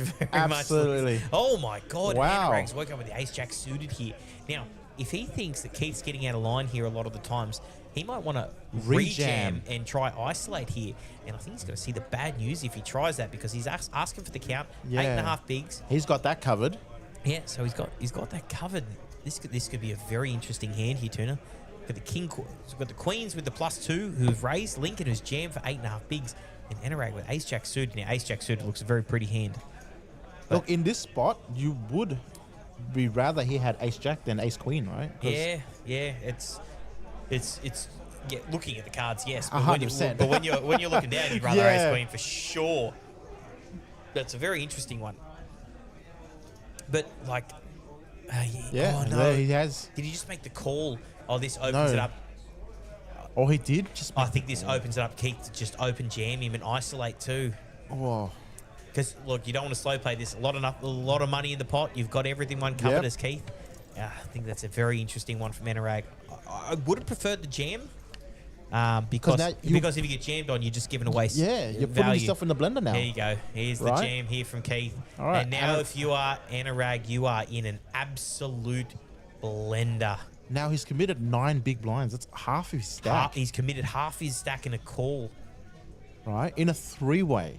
Look, I'd like to discuss and say how I think what everything's going on here, but I have no idea what you're supposed to do. Now, if you sat downstairs, can you please help me out here?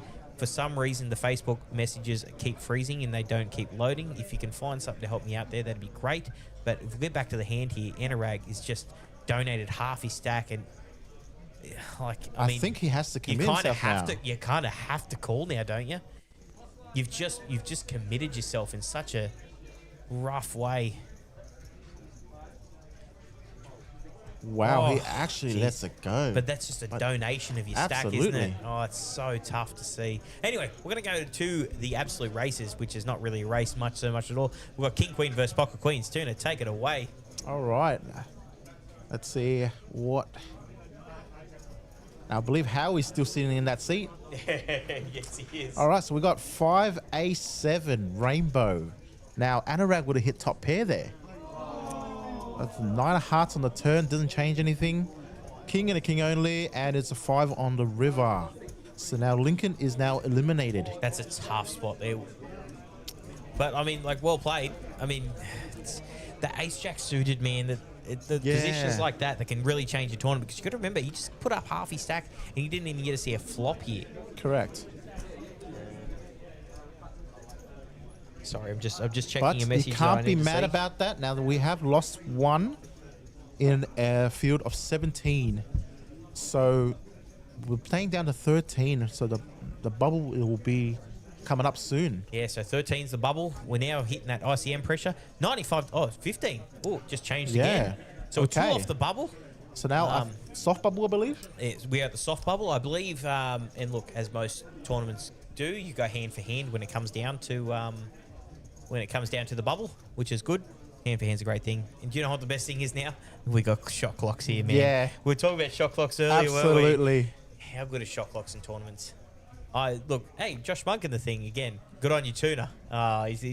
Massive shout out to my boy. Thanks here. for that, Monkey. Appreciate it. Dean Heyman in the chat. Happy Sunday, legends. Yeah, good on you guys. It is actually Happy Sunday. Everyone having a good Mother's Day, I think it is. Yeah. Hey, just to everyone in the chat, make sure you call your mother today. Absolutely. Yeah? I have called her. She's happy to see me. Sorry, I just got to check a message really quick.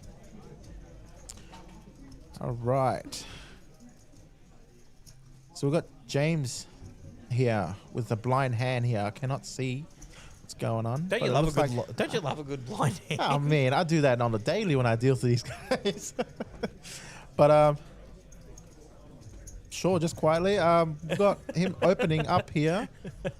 Sorry, something funny happened up here. Like, as everyone can tell, we've had a couple of drinks tonight. Not more than we can handle up here, but we just looked around and just found 2 random drinks on the table.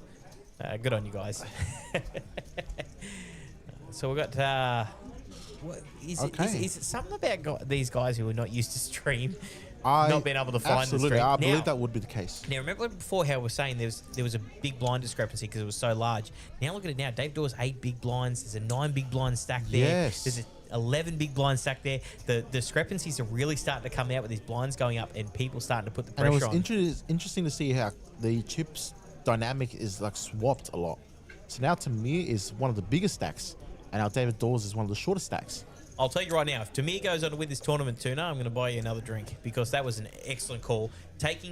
Usually we like to banter around with, who you think is going to win, but you've just taken the absolute short stack and he's gone on I've done the cooler without doing the cooler. That's how it is. the anti-cooler while you're up in the booth. Shout out to Howard as well. Magnificent dealer. Yeah, absolutely. Mate, that's the one thing I've really appreciated with playing here as well as, running here as well, Play Live, is the quality of dealers they've brought in here from all over has been top notch. You guys, your team, your TDs have put a real emphasis on being good at your craft and knowing the rules, and it's not like any other tournament series you've been to where once in a while you struggle with a few people, but I'm telling you right now, these guys know exactly what they're doing. And just going to have to stop you there for a second there, Berkey. Anurag has just jammed with Jack 7 suited. On the button. And Tamir has asked for a count. Oh, and we've got the blind hand. I love a good blind hand, don't you? Well played. Well played. Okay, now that is 8 bigs. I'm just watching the stoicism here. Now, if you're gonna put a range onto it for what to call 8 bigs, I can tell you right now, if it's 8 bigs and he hasn't snap called or snap jammed, he has a very, very, very middling hand there. Right. Because the guy behind him's only got 8 bigs as well. So he's effectively putting them both in if something happens. It's a very easy jam or something like that. Sure. Now look at this. 8 bigs, 12 bigs, 12 bigs. Now we've got some short stacks here. Keith out in front. Look at him. Keith out there just cruising along now at, what is it, 70... Is it 72 bigs? 77 bigs. Excuse my faux pas. Look at these guys. Now, once again, guys, if you are joining us in the chat, we are on Facebook, Twitch, and YouTube. And we are having a good time here on a Sunday afternoon, going into the Sunday night. I say going into Sunday night, it's almost 10 o'clock. At Play Live, 129 York Street in South Melbourne. And we're having a good time here. The room's packed. The Joker Jackpot's like pumping. And the 600 Sundy's got 95 runners for just a Sunday afternoon. Short, just shy of $50,000 prize pool. It's just incredible to watch. 14 large, or lacquer, if Monkey you're hearing in the chat, Mr. Lacquer himself. He's 14 lacquer. Look, can you imagine going Sunday afternoon? I've turned 600 into 14K. No worries about it. Wouldn't even dream about it. Not much for you guys, but for the battlers down there. For the battlers out there, it's a fair, decent prize pool. And we're Lucas here just open jamming under the gun here with 8.9 bigs, King 10 suited. And just actually just goes around. Making it through. Oh, I mean, did you see some of the other hands? Guys, oh, look at the payouts here. Look, 14 large for first. Even second's taking of 8-9. You make the final table, you've doubled your money if you make the final table. Beautiful. No worries. Just don't worry about it. 600 Sunday happens every Sunday down here at Play Live, and the numbers have just been phenomenal. Like, we've had ranging from, 80, 90, 100. We had 115, 120 recently. Like, there's numbers just... it's good to see that Melbourne's back out playing some poker, and it's supporting all walks of life in poker. There's a few rooms going around. We won't mention any. They've been having some success lately, which is great to see, because I think, and I've been talking about this a long time in poker, when operators do well, when everyone co-ops and works together, they do well. Yeah, but David Dawes, I understand you're about to stop me there, and that's a well played, because David Dawes just jams with the King 6 for 6 big blinds, and Timothy Chambers, or I'm going to call him Timothy Chalamet, decides to wake up with the Ace 10, which So, I reckon he can call this off with Ace 10 off, I believe. Oh, absolutely, he could. Wouldn't rejam, but would just call, right? Yeah, it makes the call. Now, what do we got going around here? So we've got the all in for King 6. Interesting jam for 6 bigs. Oh, he's under the gun. Sorry, he was waking up with the... he's at the pocket 5s. Yeah. The pocket Berkeys, as they like to call it. And he folds it as well. Okay, so we are going to the races. We have King 6 versus Timothy's Ace 10. Now, Tuna, who are you taking? Look, I like to go for the half price 6. Yeah, half price 6. I'm an underdog player. All right, what do we got? We're going to the flop. We have... Oh my God. I saw the ace in the window. Yeah. I saw the ace in the window with the 6 just... You just had to... I just had to say something. Is there diamonds? No one's got diamonds. No, it's it. I just had to say something, and Ace 10 look ends at up. that. Ace 10's up with top 2 pair versus the King 6. I saw the ace in the window. I was like, oh, GG's, no worries about it. We won't have to worry about calling that. And he just goes 6-6. I got to stop. Howie the man. Look at him go. How is Howie doing this? And... I don't know. He's been learning from you for sure. He's read my book. He's read my book. All right, we have OK Matt in the chat. Anyone reckon Dean Black will make the Hyper Turbo tonight? Look, I reckon he might be out for a few drinks tonight. Which, look, if you're finishing top 3 in the absolutely in the Aussie Millions, then you absolutely deserve it. And he's also asking who's Shane dealing on the table next. Well, I mean, if anyone's going to fucking deal bad beats, it's going to be Mr. Tuna over here, isn't it? I mean, look, I'm not going to say anything, but I'll let my cards do the work. I mean, just get me on there, and I'll see what I can do for you guys. Make it entertaining. So we just lost one more. So we're down to, it says 50 in the corner. Is that 15 or should it be 14 now? We might actually catch up here in a second. Well, I mean, David didn't get buster on that one. He doubled with the King 6. Oh, you've absolutely cooked me on that one. Yeah. Absolutely well played. So we've got now Anurag with Queen 10 suited, and he's going for it. He's making the move. 8.6 blinds. I don't blame him at all. Yeah, and the Queen 10 suited looks a very, very good hand. Very pretty hand. anything sub 10 big blinds, anything suited in that seems to be Yeah. Okay, so you got Keith with the King Jack off. Now, Keith's got a massive stack here, so yes, it wouldn't surprise me if he called off here. Now, he's on the dealer button. But you've also got the blinds behind you, so I don't mind the flat here. But a lot to think about here because, I mean, there's a few stacks behind him. I mean, the small blind is only about 7 bigs. And we get fold. He makes, yep, well played. There we go. So we're off to the races here. We've got Queen 10 suited versus King Jack. Now, Queen 10 Anurag here is at risk against Keith, who's the big stack at the moment, who could actually extend his lead. And what are we going to see here in the flop? All right, how are we going to do to us today? Of course he is. There we go. Top pair versus flush draw. Top pair versus flush draw. I love he it. gets queen on the turn, so he gets a few more outs here with the queen. Any diamond, any queen or 10. And he's good. And the foresight, which doesn't actually get there. The queen jack ends up close. The king jack ends up holding. All right. You just called it straight off the bat. Yeah. What is Howie going to put up for us? And he puts top pair versus flush draw. Oh, just absolutely Howie special. Everyone hits the flop who's all in. It's just wild, isn't it? And Love to see it. We're going to lose a player there, and I believe that actually might get us to the hard bubble here. So I think we're going to be going hand for hand here, if I'm not correct, but someone can correct me. But yes. When you're on 14, I believe it is hand for hand. Yep, okay, so we're going to go hand for hand here. So we might have to fill in some spaces here, which, man, I have no problem doing once in a while here. And we've just been joined in the booth by none other than... the one, the only. Wait for it. Winston. Yeah, they can hear. Of course they can, Winston. Go on. Winston's just joined the booth here. He's coming up to say hi. Mr. Winston 10. As you can see, you'd see him on a few streams here once in a while here at Play Live. Whoa. Okay, he's come up to give us bad news. He's just busted the turbo. Man, how good is the Joker jackpot going at the downstairs? It's going to hit 30K tonight. Yeah, everyone has to. Yeah, mate, absolutely. We've been talking about it, man. The pros are here playing it. Okay, well, I take that back then. We got some of the pros here playing this 250 tonight. It's 150 for the rest of the week. Am I wrong, Winston? Yeah, 150. So it's every day except Sunday, which is 250.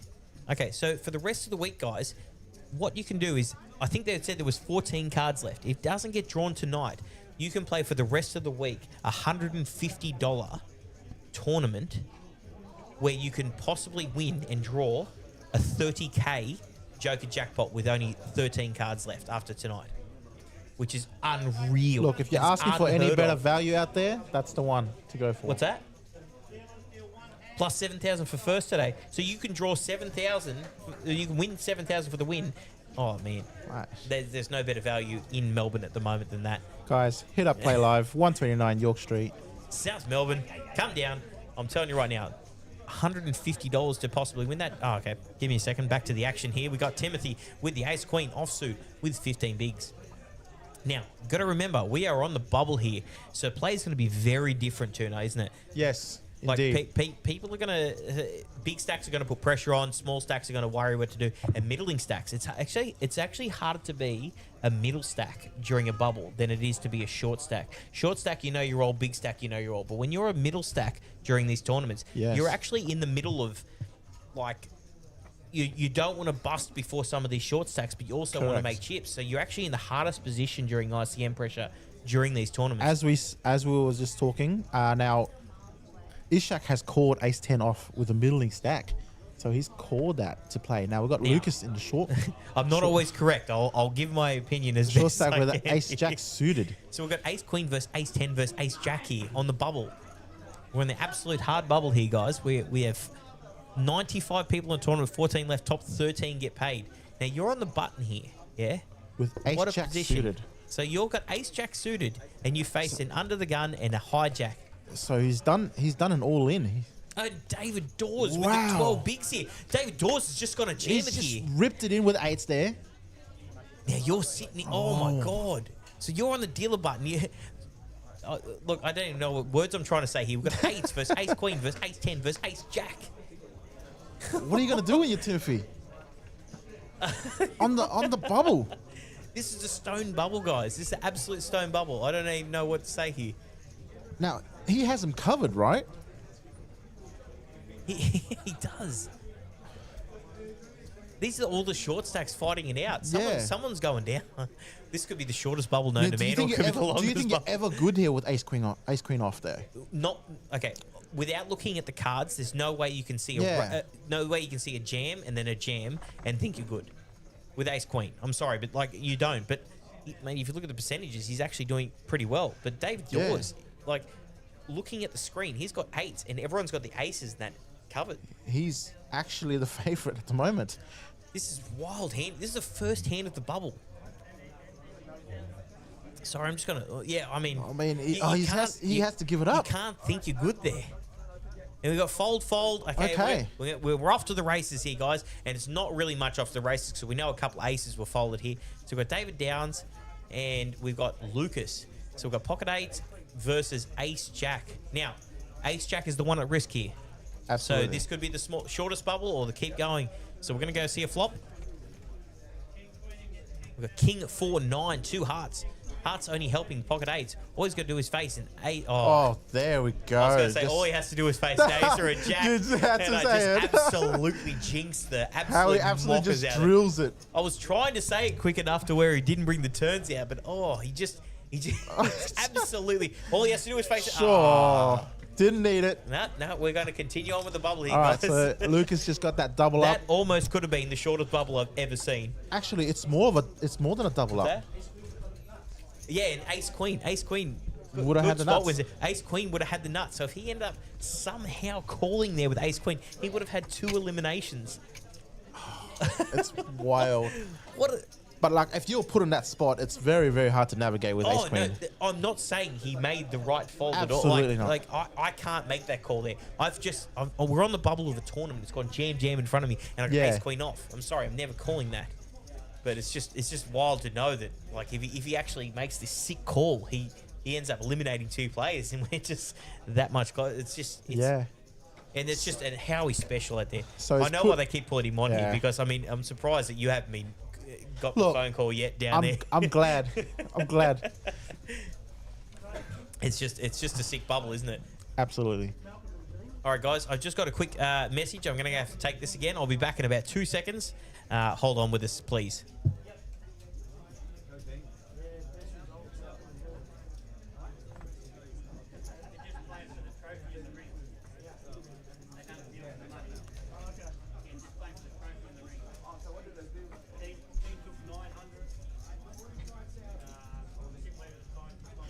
Okay, sorry about that. We're just back now. Tamir has raised with Queen Jack suited, and David seems like he just ripped it in with the 3 bigs.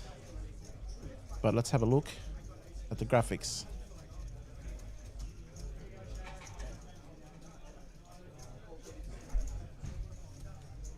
Okay, so David's jammed for Queen 10 suited. And it's folded around. Timothy has quartered 9-6 off on this and have gone to a flop. Still action. We'll get Berkey back on the mic soon. Shit. Oh, sorry. Didn't mean to swear. Oh. Sorry, guys. Tripped over the cords as I was getting back in. Okay, what is going on here, Tuna? We've got 3 ways to the flop. Absolutely. A7-7 doesn't look like it hits anyone. We've got 9-6, Queen, Jack, Queen, 10 suited. Wow, it's actually just a dry for everyone. To me, out in front with Queen Jack suited on this board. What is going on here? I've walked away for 2 seconds, Tuna. What have you done to these guys? We've got check, round. Oh, and then the queen on the turn. Wow. Oh, Tamir and Dave going at it. Now, it's going to be a chop between these two if it gets to that. But now we'll see how he has to do. So Dave Dawes barring. I don't. Is there anything he can actually hit?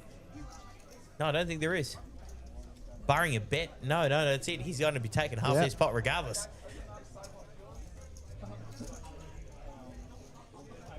Bet, fold, show your cards, chop it up. Yep. Monkey's famous words, chop it up, buttercup. Chop it up, buttercup. I think it's just Jack, isn't it? Jack takes it. Jack or 10, right? It'll go either way. Oh, and it's a 4-side. All right, so we're going to chop this up. And Dave Dawes is going to survive with 1.7 big blinds on the bubble. And, someone's asked earlier in the thing, can we please have Shano dealing? No, Shano's out there. Look at him. Look at him, the big fella. He's out there helping TD this thing.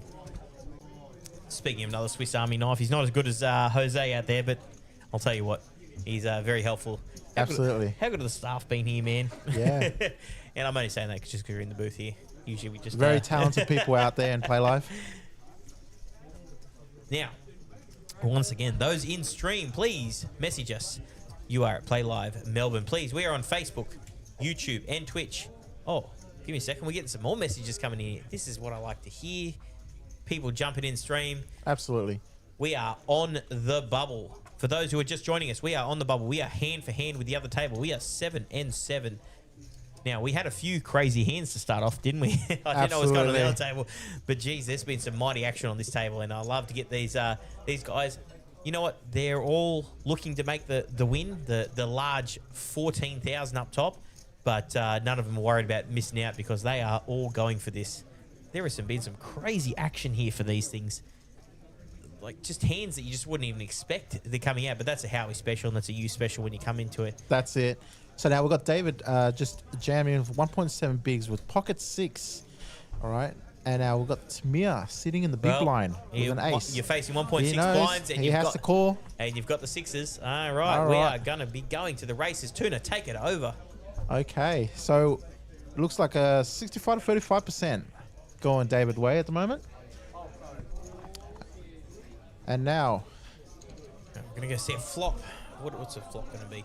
They're all still talking about it. Right. Remember, we're on the stone bubble. Here we go. We got ace 3 king. Give Samir a couple extra outs. He needs an Sure. ace or a deuce. Oh There's my God, he gets the ace on the turn. Now a 6 and 6 Wow, only. and it just seals the deal. This bubble is gonna continue going, mate. No, it is done.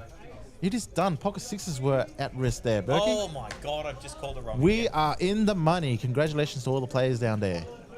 I got the hands back to front. That's my apologies. I got Winston over here laughing at me because I've just messed up the hands. Apologies, guys. I've just messed up the hands. That's what I'm here for. Anyway, we are ITM. We are in the money. Now, usually, and after most tournaments, once you hit the money in the short stacks, they start jamming like the crazy. They are ripping it in. So I dare say that it wouldn't be long before we hit final table. This is going to be a couple of action-packed hands over here. Well, just looking in the chat, the lowest equity of the 3 according to the screen. Yeah, you did, Tony, but not sure how many queens have folded. Keith is representing. Keith's representing, apparently. Yeah. Oh, he's a Darwin representative. Keith's daddy from Darwin playing. Oh, welcome, Keith. Absolutely. And welcome to everyone, mate. Everyone's down here. Welcome to Play Live. It's such a great environment. The Joker Jackpot tournament in the background, where you have a chance to pull out a Joker if you're in the tournament for, after this, it'd be, up to 30K. And I'll tell you what, there's only 14 cards left. Am I right about that, Winston? About 14 cards? 14 cards. You win that tournament, you go on to draw the Joker Jackpot. 14 cards. So we've gone from a deck of 53. Obviously, there's one Joker in it. And it's gone for so long now that no one's drawn out the Joker. Now, so far in the history of this Joker Jackpot, it keeps going off here and there at so many cards. We are down to the absolute crunch time, and the numbers are massive. So for the rest of the week... Imagine the numbers if it was going down to single digits. Oh, man. I'll tell you what. If this doesn't go up for 4 or 5, for another week, the numbers here... We could have to open up upstairs. Yeah. For a $150 tournament. Hands we could down. have to open up upstairs. That's how crazy this is going to be. Get down, play live, $150 tournament, possibly 35. And I'll tell you what, if it goes for another week, that jackpot will be up to 50K. That is absolutely wild, guys. Yep. It's going up exponentially, 100%. It's crazy. Okay, so now we are in the money here. And we've got Lucas under the gun. King, Queen suited. He's going to raise it up. Buttercup, as some people like to say. Shout out to Monkey. Yeah. Ishak with the pocket 8s. With 9 bigs. Ash Gupta, the ... He's got 9.1 bigs. I dare say this is going to be... That's an all-in from him. Yes, I dare say he's going to be jamming this. Lucas for 23 bigs. Look, we're in the money now. I'm trying to build a stack. And now King Queen suited would have been a good. I'm actually happy either way on this one. I don't would mind be a good either way. candidate to call. Yeah. Oh, yep, we're off to the races. There we are. All right, Tuna, give me your best bet. Winston, which one are we taking?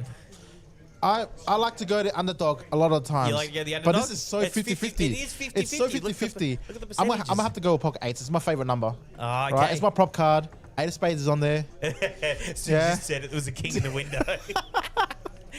7 or an 8. Hold on. You got a couple more out, 7 or an 8. Oh. Anyway, the king's going to take that down. Unlucky Ishak. He was one of the biggest stacks. He half an hour ago. When we first started this table, he was huge. And I'll tell you what, it wasn't that he played bad by any means. There's no way I'm saying that. He actually copped a few just rough beats. Not coolers, but rough beats. It is being rough out there. But it's just one of those tournaments, man. Like, absolutely. And these guys are happy getting in with big blind, like big stacks. Like, you got to think, people do a lot of study on how many big blinds, how many you should raise, how many do this. These guys are calling off, and they are getting some action in. And you know what? It makes it great to commentate, doesn't it, Tuna? Absolutely. And just in the chat here, we've got How to Fold. So he's representing Darwin Donkey League.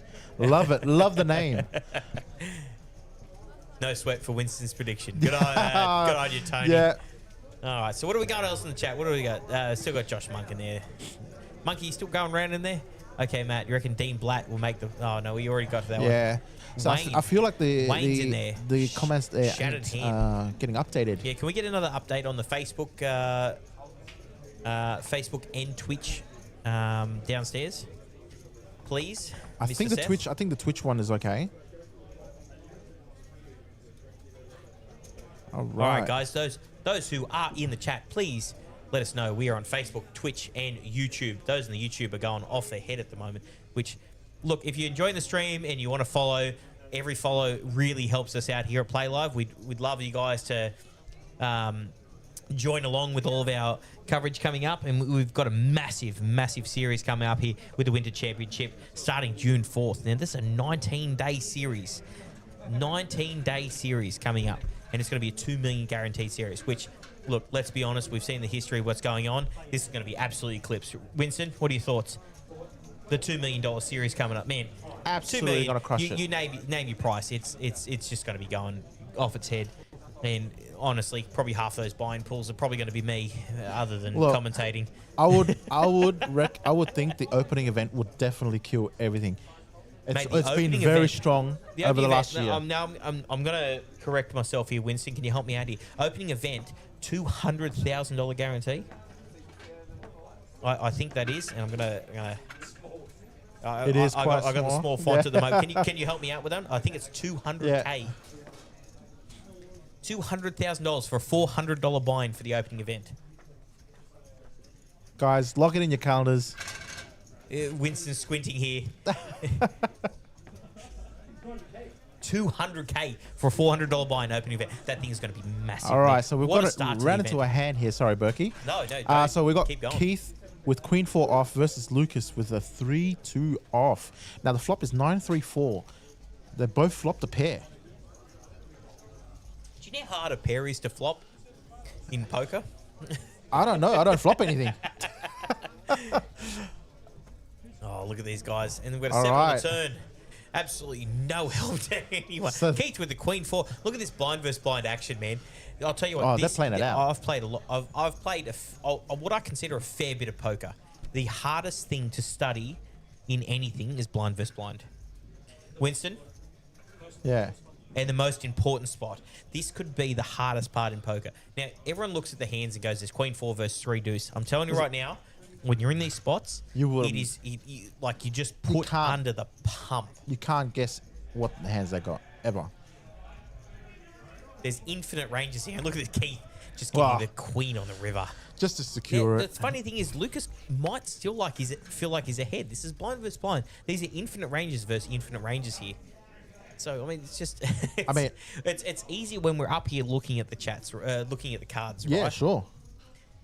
But here we go. Keith's going to try and get some value out of this. I think he's going to bet $60,000. Yeah. Is that a 3/4 pot bet? That is a 3. That's a large bet, though.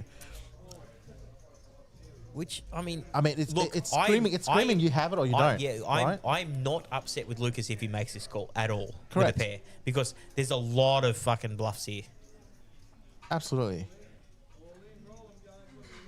Yeah, but look, in the chat we've got Tony Wong going bottom pair, bottom kicker. But there's a lot of boards he's missed here. A lot of boards. Now we're talking small ball poker here, but like every big blind is very, very, very key. But I'm telling you right now, like this is not as straightforward fold as I believe that you think it is. Now he has folded, well played. That's a good fold. Now we are down to 12, so we did lose someone. Down to 12. Okay. So now, look at it. They are bringing in a 6th person over here. Now we are down to 12. We are playing 14 lacquers and some change up top.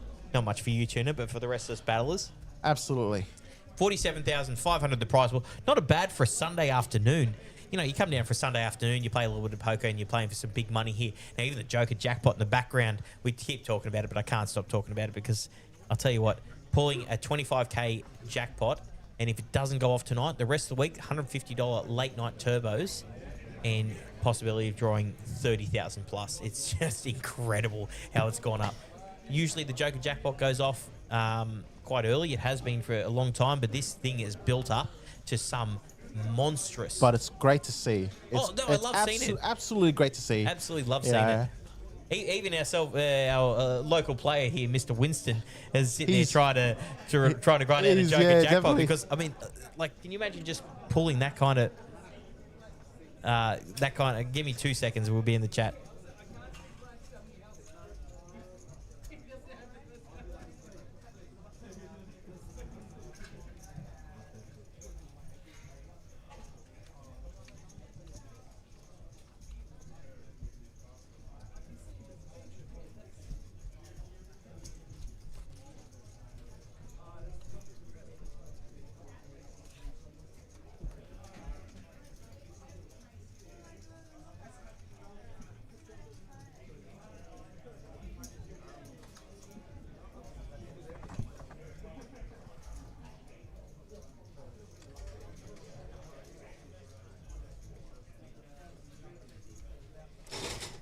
Sorry about that. We are right back here. Now, we got 12 left in this 600 Sunday. 14, 410 up top. What would you do with 14K if you just got a Tuna? I'll tell you what. 14K, not much for everyone else here, but 14K will do a lot for me. But for Winston over here, man, that's not much for this guy over here. He's not much for Winston, but for the battlers over here, man. The battlers out here.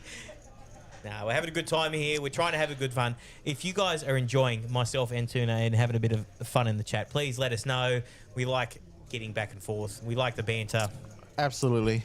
And we're trying to call you guys all the way home here for the Play Live 600 Sunday, which happens every Sunday, guys. Every Sunday. This is not just a one-off tournament. We are going to stream this every Sunday that we can, which is most of them. Oh, look at that. You can see Elvis back in the head, just sitting right there. The absolute, the man, the myth, the legend, Elvis himself sitting there. Just staring down, wondering why he's not on the final table. Now, we've got some big stacks here. Look at Keith. Keith has got 67. He's up to 1.1 million here. That is massive. Now, the blinds have gone up, though. They're on 8K, 16. But 1.1 million stack at this point in the tournament 67 is massive. bigs. That is Absolutely. massive. Now, you've got to think, we are at 12 players left. We've got 14K up top. Everyone's in the money. We've got a few short stacks, but this is a really playable tournament at this point in the time. Like, you've got 67 bigs, which is a huge, huge stack. But you've got 48, 33, 14, 19. Now, you got Vladimir, who's joined, who's sitting at 130K, which is 8.1 bigs. But as you pointed out earlier with Tamir, you're just never out of it until you're out of it. And it's funny how he's still your pick, and he's still doing well over there, Tamir. This good old Tamir for me. If he goes on to win this, man, I'll tell you, this could be the pick of the century. Oh, I'm not one to pick winners, you know, but Tamir's looking pretty promising over here. Now, Tony Wong in the chat has just come in with, if Joker doesn't get pulled tonight, I'm into Moz, which is tomorrow. 10-minute levels, paper, scissors, rock, let's roll. I'll tell you what, I've flipped for more money. For more risk for less money.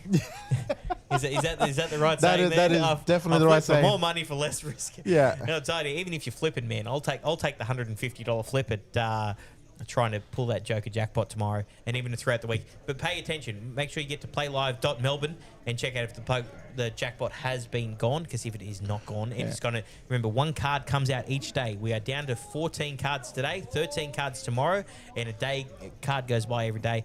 And I'm telling you, if this gets down to a head-to-head, if this gets down to a flip, whether the winner pulls it or not, this could be the biggest tournament we've run numbers-wise in this place, because I reckon everyone will be coming around for it. I'll be in for it. Absolutely. I won't even be here calling Have you this ever had thing a chance anymore. to see me deal? Just come say hi as well. And we're just going to put tuna on every final table and just make sure the carnage just happens.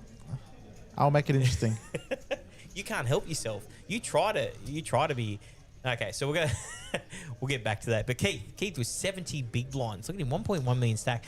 Vladimir is sitting there with 8.1 bigs. Now I reckon Keith would be the chip leader, right, of this tournament at the moment. Yeah, it's funny. It's funny you say that, because I actually don't know what the table average is. Now I'm going to ask Seth downstairs if he can send us what the average stack is for this tournament. Now I'm going to do that average stack on a 20-minute delay, as everyone's seeing it live, because we are seeing it live. Me and Tuna here are seeing this live. We don't know anything that's going on. There's a 20 to 25 minute delay from downstairs. So we are calling this to you from Play Live Melbourne at 129 York Street as best we can. And look at 600 Sunday, down to 12 players left with 14 lacquer upstairs, and players are just sitting around having a good time. There you go. Straight up, Seth from downstairs. Average stack is 475,000. So we've got Keith up there with a massive stack advantage. But like 475,000. Vladimir gets a double in here and there. He's doing okay for himself. Yep. Now we've got Firebug in the chat. He's called Firebug4312, and all I hear from him is big tuna. Love to hear it, Firebug. Love to hear it. The big tuna. Keep it up. All right, so we just ran into a hand here. Now, James have raised with King Jack off, and Tamir, my man, with woken up with jacks here, and it's just flatted. All right. All right, so we're going to a flop.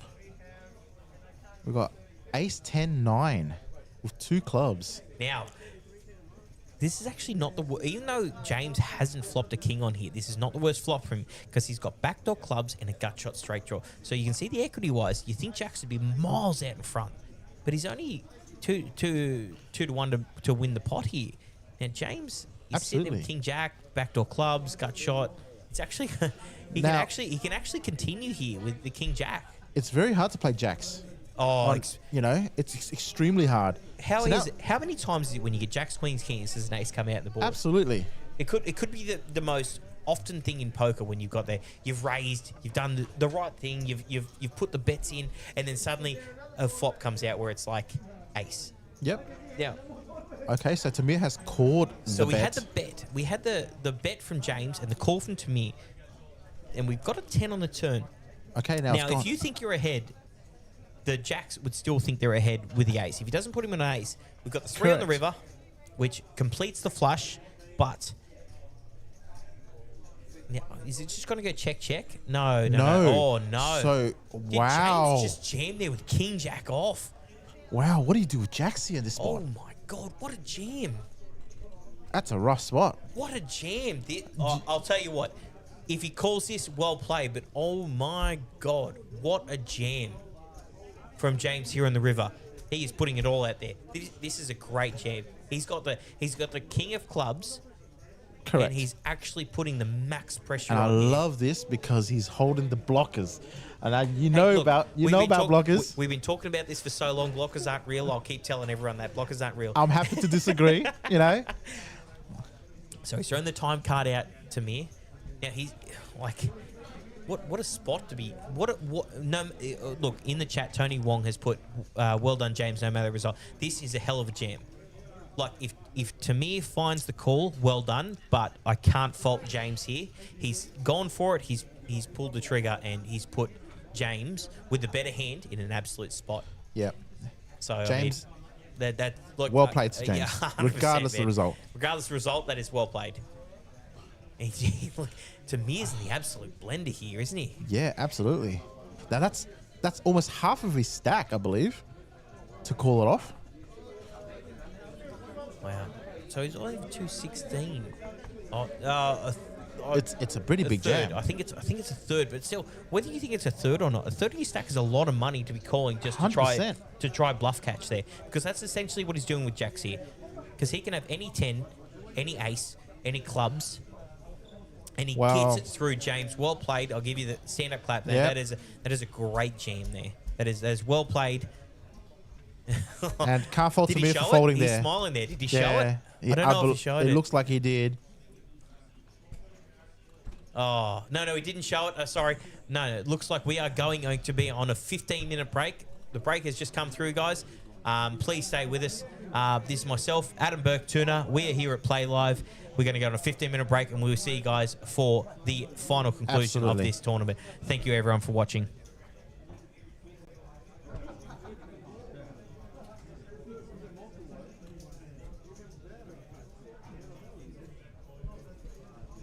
Stop guessing and start studying like a professional. Welcome to the Vault at Octopi Poker.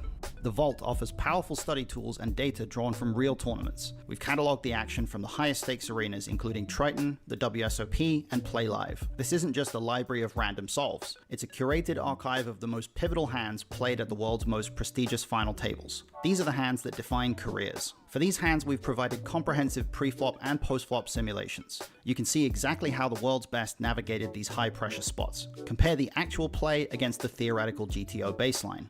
Analyze the frequencies, the sizing, and the EV of every action taken under the brightest lights. Studying the Vault allows you to move beyond abstract theory and see how poker is actually won at the highest level. Boost your edge by studying reality, not just theory. Sign up today at Octopipoker.ai.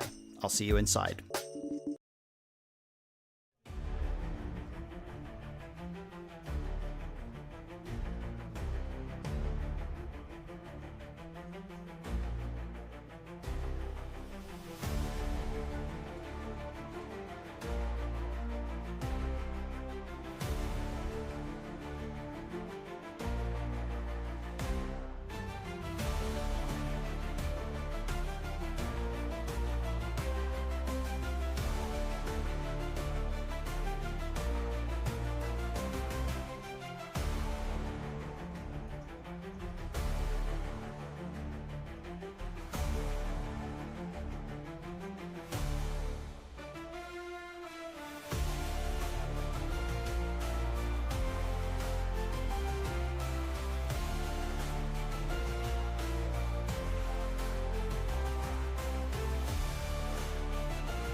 All right, we are back here at the 600 Sunday Hero Play Live Melbourne at 129 York Street in South Melbourne.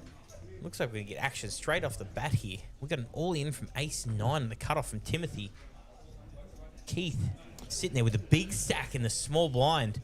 Threes here. What are you going to do, man? There's actually quite a little bit of a interesting situation here, Turner. What do you think? Absolutely. Now, I believe Big Blind still has a stack, right? So you got Lucas sitting there with 26 bigs behind him. So he's taking a gaze over to Lucas's stack. What a spot to be in right on the first hand back from break. Now he's going to make the call. Oh, no, he rejams. Oh, he rejammed with threes. Okay, beautiful. Right. So we're going to go to the races here. We've got pocket threes versus Ace-9. Now, Ace-9 is at risk here. Pocket threes slightly ahead equity-wise. We're going to go see a flop here. We're going to get Queen, Queen 7. Now, Keith here in front, but also at risk here. Oh, and a 9 on the turn. Jeez, you are the jinx here, man. I swear to God, you sit here with. All right, 6 on the river seals the deal. Just doubles up. Just gets the double right off the bat. All right, and we've got the amazing one and only Gabe sitting in the dealer seat right now. Now the next cooler, all these guys they bring on stream, I swear they're all coolers, but you still take the cake. But it's on the resume. Yeah. Like it's the resume. Yeah, 100%. No, this is actually good. Now, if I can have a quick chat to my man Seth downstairs, can we bring the full screen up for us upstairs? Because with the program we're watching, we need to get the full screen with the players and the stream going on. Oh, look at him! Look at him right off the bat, Mr. Seth downstairs. He's the man. All these guys, on the ball. I'm telling you, the staff here are the best, man. The best you've seen. Now, oh, look at this. We've actually got a full screen here to stare at. Now, what a weird hand there was. Pocket threes versus Ace-9 on the turn. Just straight into it. All right, so Timothy has woken up with the Ace-Queen suited. Now what's he going to do here? Now he's got a couple of big blinds now to play with here. So he's going to get active. He's going to throw in the raise here, I believe. Okay. Is that a 60K? I believe that's a 40 raise. 40? No, that's 60. a 60. No. I stand corrected. Absolutely. I accept. Once in a while I get it right, once in a while I get it wrong. Yeah. All right. It's a big 3x raise there from that. Folds around, picks up. Look, 2 pots in a row, and he's just gone from, short stack to I've got a few big blinds to do some damage here. Now, we are in the 600 Sunday here at Play Live Melbourne, 129 York Street. We had 95 runners in this field. We are down to 12. We burst the bubble 1 player ago. Now, 12th is going to take home $900, but we're going to get a little jump. So it is a pay jump. It is a pay jump. We're in the ICM now. Yeah.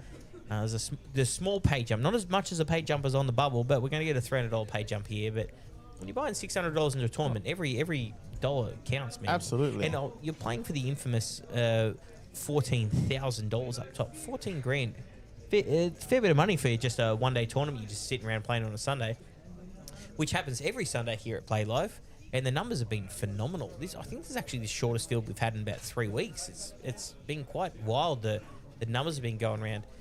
Well, I mean, a lot of the players have put their eyes on the Joker tournament. The Joker. Yeah. Now, apparently, I got some information on the break, and I'm going to pull it up here. The money they're playing for tonight in the Joker Jackpot is just short of 30 grand.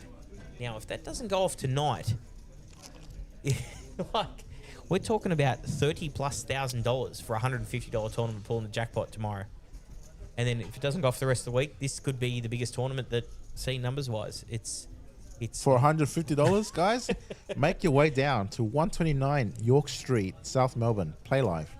Now, once again, if you are joining us here at Play Live Melbourne, we are in the chats and we are here to have a chat with everyone else. We are at Facebook, YouTube, and Twitch. Please jump on, give us a like. Please like the stream on all these things because it helps us grow and become a bigger brand. And if you like what we're doing, please give us a shout out. We like hearing, we like talking back, we like getting players. What do you call it? Information back about tournaments and everything we're doing. It's just we're a player forward tournament room, and we like to keep improving ourselves. And look at the leaps and bounds we've come in the last year. It's huge. Absolutely. Been open for 1 year, and we're already doing stream tables and running huge jackpots, and it's just. And it's great that they actually like run posts for like the players to help make this place a better place for everyone. And it's grown so much that it's great to see. Now let's get back to the action here. We've got Jack 4 versus 7-8. Now I'm going to assume this is blind on blind, which I always assume when hands like this come around. Small blind versus big blind, Jack 4 versus 7-8. Always, as I said, it's the hardest positions to play in poker. You can do all the study you want to, but these two positions, when you're playing hand versus hand, the ranges are unlimited. Yes. Unlimited. I've found myself not too recently in a few positions where blind versus blind, I've had to go back and do a bit more studying because, let's face it, if someone's raising in the small blind, you're in the big blind, you can't put them on a hand. Absolutely. So Vilix, yes, you've just answered your own question. Correct. That is 9:30. Now you can check those times on our website, I believe. PlayLive.Melbourne. PlayLive.Melbourne. It's the easiest website. Like, how good is it being in the era of technology where you can just have everything at the palm of your hands? Like, you can actually jump on tonight and actually see how everything's doing. Now, everyone's got to remember we're on a 20-minute delay here, so if you actually see what is going on in the tournaments, please don't put any spoilers on here. We like to call it as we see it live. Now, we'll go back to the action here because there's a little Keith here under the gun with King 10 suited. He's got 46 big blinds. Now, he's made a fair few plays, and I actually really like the way he's been playing. He's been hyper-aggressive, getting amongst it, and playing some really good poker here, Keith. He's done really well, and he's deserved the building of the stack here. Now, you got Vladimir over here with 4 bigs, and he's folded an ace. Yeah, I can't see myself folding an ace with 4 bigs, but to a raise to a person you think has got it, I don't know. It's a very, very interesting one. Now, to me, your call pre-flop has built quite a stack for himself. Now my man's over here. He's making things work, right? Anyway, so we've got the flop coming out. King 5-3, 2 spades. We've got Tamir getting middle pair and Keith getting top pair. Now, Keith way out in front, but everyone knows in poker it's hard to flop a pair. So, don't see Tamir going anywhere. Now, got to keep in mind, these guys are the 2 big stacks here. There's 2 big stacks. He's got 42 bigs. He's got 31 bigs. So, neither of them are going to go anywhere. It's going to be an interesting turn and river here because these guys don't want to run into each other usually. We've got a 9 of diamonds on the turn, which doesn't really do much for anyone, but you got to realize when you're playing tournament poker and you're playing against big stacks, you don't want to stack off them for something silly. So whoever makes the first move here could actually take something down. Even if you're Keith's position, and you got 42 bigs and Tamir's betting into you and raising you, you've got to keep an eye out. But I'll tell you what, Keith is just absolutely not worried about what Tamir is doing. He's just going to put the pressure on here. He's throwing a $105,000 bet here on the turn, which is 3/5 pot. Absolutely I'm no terrible. fear, Keith. I'm terrible at maths at the moment, but well played. Like, I mean, he's going to put the pressure on. Yep. He's making sure he doesn't care about big stacks and stuff like that. He's here for the win. Yeah, absolutely. He's here for the win. He's here for the paycheck. He has actually played really good poker. Very underrated at the moment. Now, I don't know much about Keith, but I'll tell you what. If he plays the way he's doing now, he can do some real damage in this tournament. He's up to 51 bigs. He's up to 1 million chips. Now, Tamir's second in chips, and he's only 590k. So he's got everyone covered quite comfortably at this table. Now, the blinds are 10,000, 20,000, 20,000, right? Yes. So he's quite a few big blinds against even second stack. So he can really, and as I said earlier, and as I'll keep saying, table captain. He's really taking the pressure on. He's really putting the pressure on. He's really going on with, he wants to pick up big blinds where he can because they're super important, even with the big stack. He's just making sure these guys have no idea. Now, sorry, I'll let you take over. Sure. So, Vladimir is now finally has decided to throw it in with 4 bigs and ace-4 off. It's getting folded around to Mir, 10-7 off, into the muck. And we've got Keith, 9-7 suited. Just, absolutely, sure. Yeah, no worries. Just 9-7. He's got 47 big blinds. Yeah. He's happy to punt with that. Absolute flip. Yeah, I'll tell you. Off to the races. he's happy to gamble because he's got plenty of big blinds. Well, we've got 7-3 look at deuce, that. no on the flop. So we've got a gut shot for Vladimir, and Keith's got top pair. We've got a king of hearts on the turn, which doesn't change anything. So Vladimir's looking for a 5. Wow. 5 on the river. I was just about to say he's Got looking. saying, yeah. Got the Berkey on the river. He's got the Berkey on He's got the Berkey on the and river. He's going to survive. He's going to get the double up. He's up Wow. to 9.5 bigs. Now that's something to play with. He actually he got the yanked the 5 out before I had a chance to say he needs a 5 on the river, which those who know me very well know that everyone knows a 5 is coming on the river. That is definitely the prop card. So those in the chat, make sure you guys are chatting with us. We are enjoying ourselves here down at Play Live Melbourne. We are on Facebook. We are on YouTube. We are on Twitch. Please let us know in the comments. Give us some shtick. We like. Let us know what your favorite prop card would be if you were to pick one. Actually, that's actually not a bad one. Yeah. What is your favorite prop card? Mine would be the 8 of spades. Oh, I know Without a yours, doubt. the 8 of Hands spades. down. What's the best card in the deck for anyone? What's your luckiest card? Because I know what mine is, and everyone knows what mine is because Without shadow of doubt. Look, prop cards are a fun thing. Not during tournaments, obviously, because we all play a bit Sure. of cash games on the side. But prop cards wise, what's your favorite? Now, if I can ask Seth downstairs to do a quick refresh on the chats, that'd be great. Because I'm falling a bit behind on some of these things. Now, we've got Timothy with the ace-8 offsuit. Now, Timothy's got 19 big blinds, so he's happy to still get in the mix with stuff. Now, he had a couple of good hands before where he picked up a few big blinds, which is super important, picking up big blinds when you're at this part of the tournament. Now, I know it sounds contradictory, right? Absolutely. But every time you pick up 2.5 big blinds, 2.5 big blinds, 2.5 big blinds, those things add up. And it's just, it's crazy to see how a stack can not go to showdown, but still pick up big blinds here and there. Like, you can add percentages to your stack massively without going to showdown. Absolutely. Because of your hyper aggression, which, you and me personally, we've been a part of this stuff for a while, and we like to stay in the mix. Yeah. But look at these stacks right here. So we've got Keith, who's monstrous chip leader at this table, 908k. Now, he lost a bit. Very comfortable still. Yeah. Very comfortable. He lost a bit, but he's still very comfortable chip leader. And we've got James here, under the gun, 10-9 suited. Now, if Monkey was playing this, he'd be all over this, but I dare say I just got to stop talking because I dare say. Timothy with 22 bigs. He's going to fold the A6 suited. To me, I don't know if it's his reader, but he seems to be missing the mark. Is that Lucas with Jack 3 clubs? Yeah. Does everyone know clubs in this hand? Absolutely. Now you got Vladimir with Queen Jack offsuit. Now I've played with Vladimir a bunch of times. He's a wild card, man. He can be he's a good guy who adapts to his table better than anyone. Sure. So when it's a hyper aggressive table, he tightens up. When it's a really tight table, he loosens up. So I don't actually know much about Vladimir, but I've played him a lot of times. Because I've never talked to the bloke, but I've played him a lot of times. So he's very interesting to play. So he adapts to his conditions. He's very, very, very good at that. So even though he's short stacked here, you can't really count Vladimir out of anything. Now, we're down to 12. I haven't actually seen who's on the other table yet.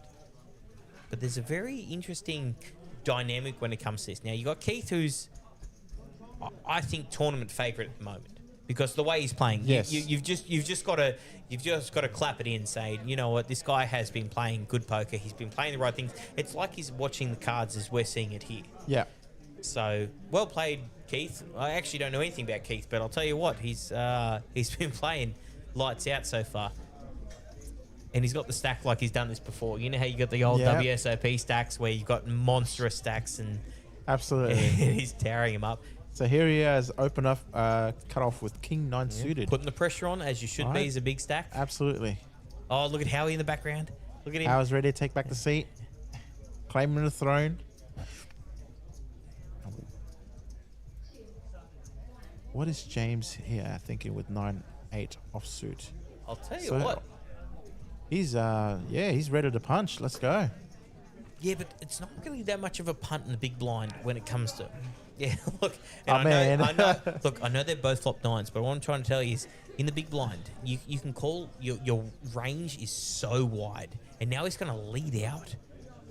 He's Wow. flop top pair and he's led out. Now Keith here is just licking his chops, which you can't see behind the mask. What do you do though? Do you Oh. just flat him and let him No. go into you, or Well, you me personally, I'd put the raise in, because if he's leading out, you know he's got something. Well, you think he's got something, Right. At least, so I'd be putting the raise in. Okay, so Keith has Yeah. just decided That's flat. Now with the ace on the turn. Now, no That's- one's got a diamond, so it's going to change the dynamic of this hand massively.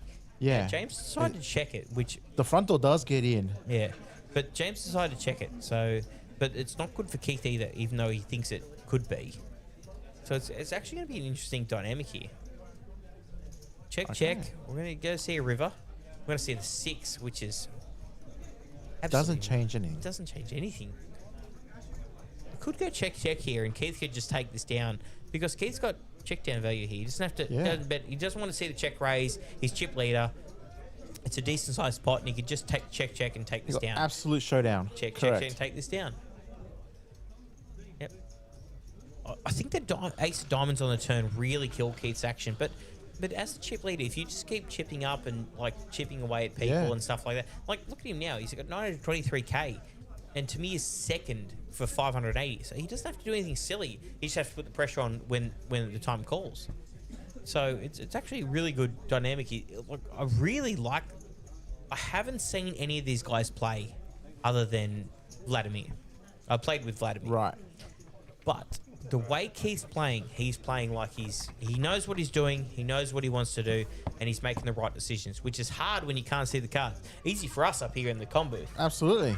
But he is playing lights out at the moment, and he wouldn't get enough credit for what he's doing.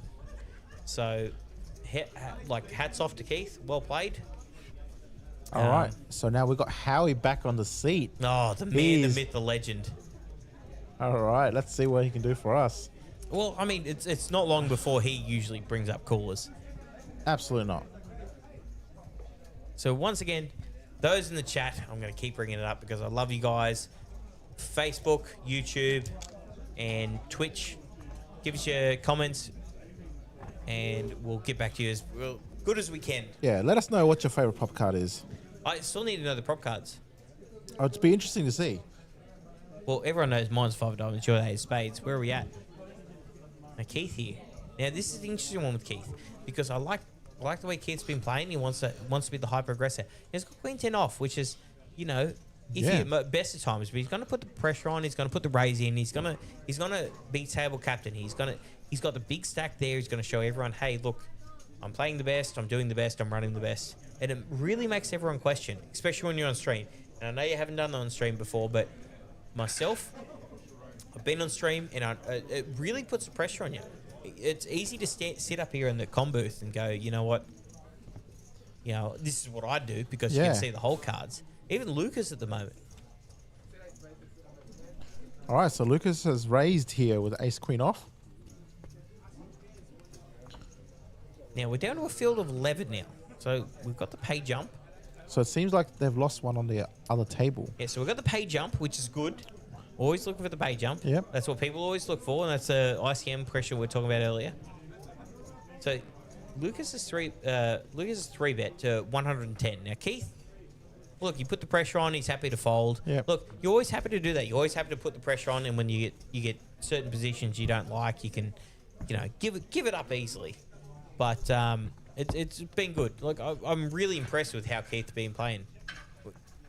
Regardless of the way he's been running, he's played some really, really nice poker. Yep. So, no, kudos, credit where credit's due, right?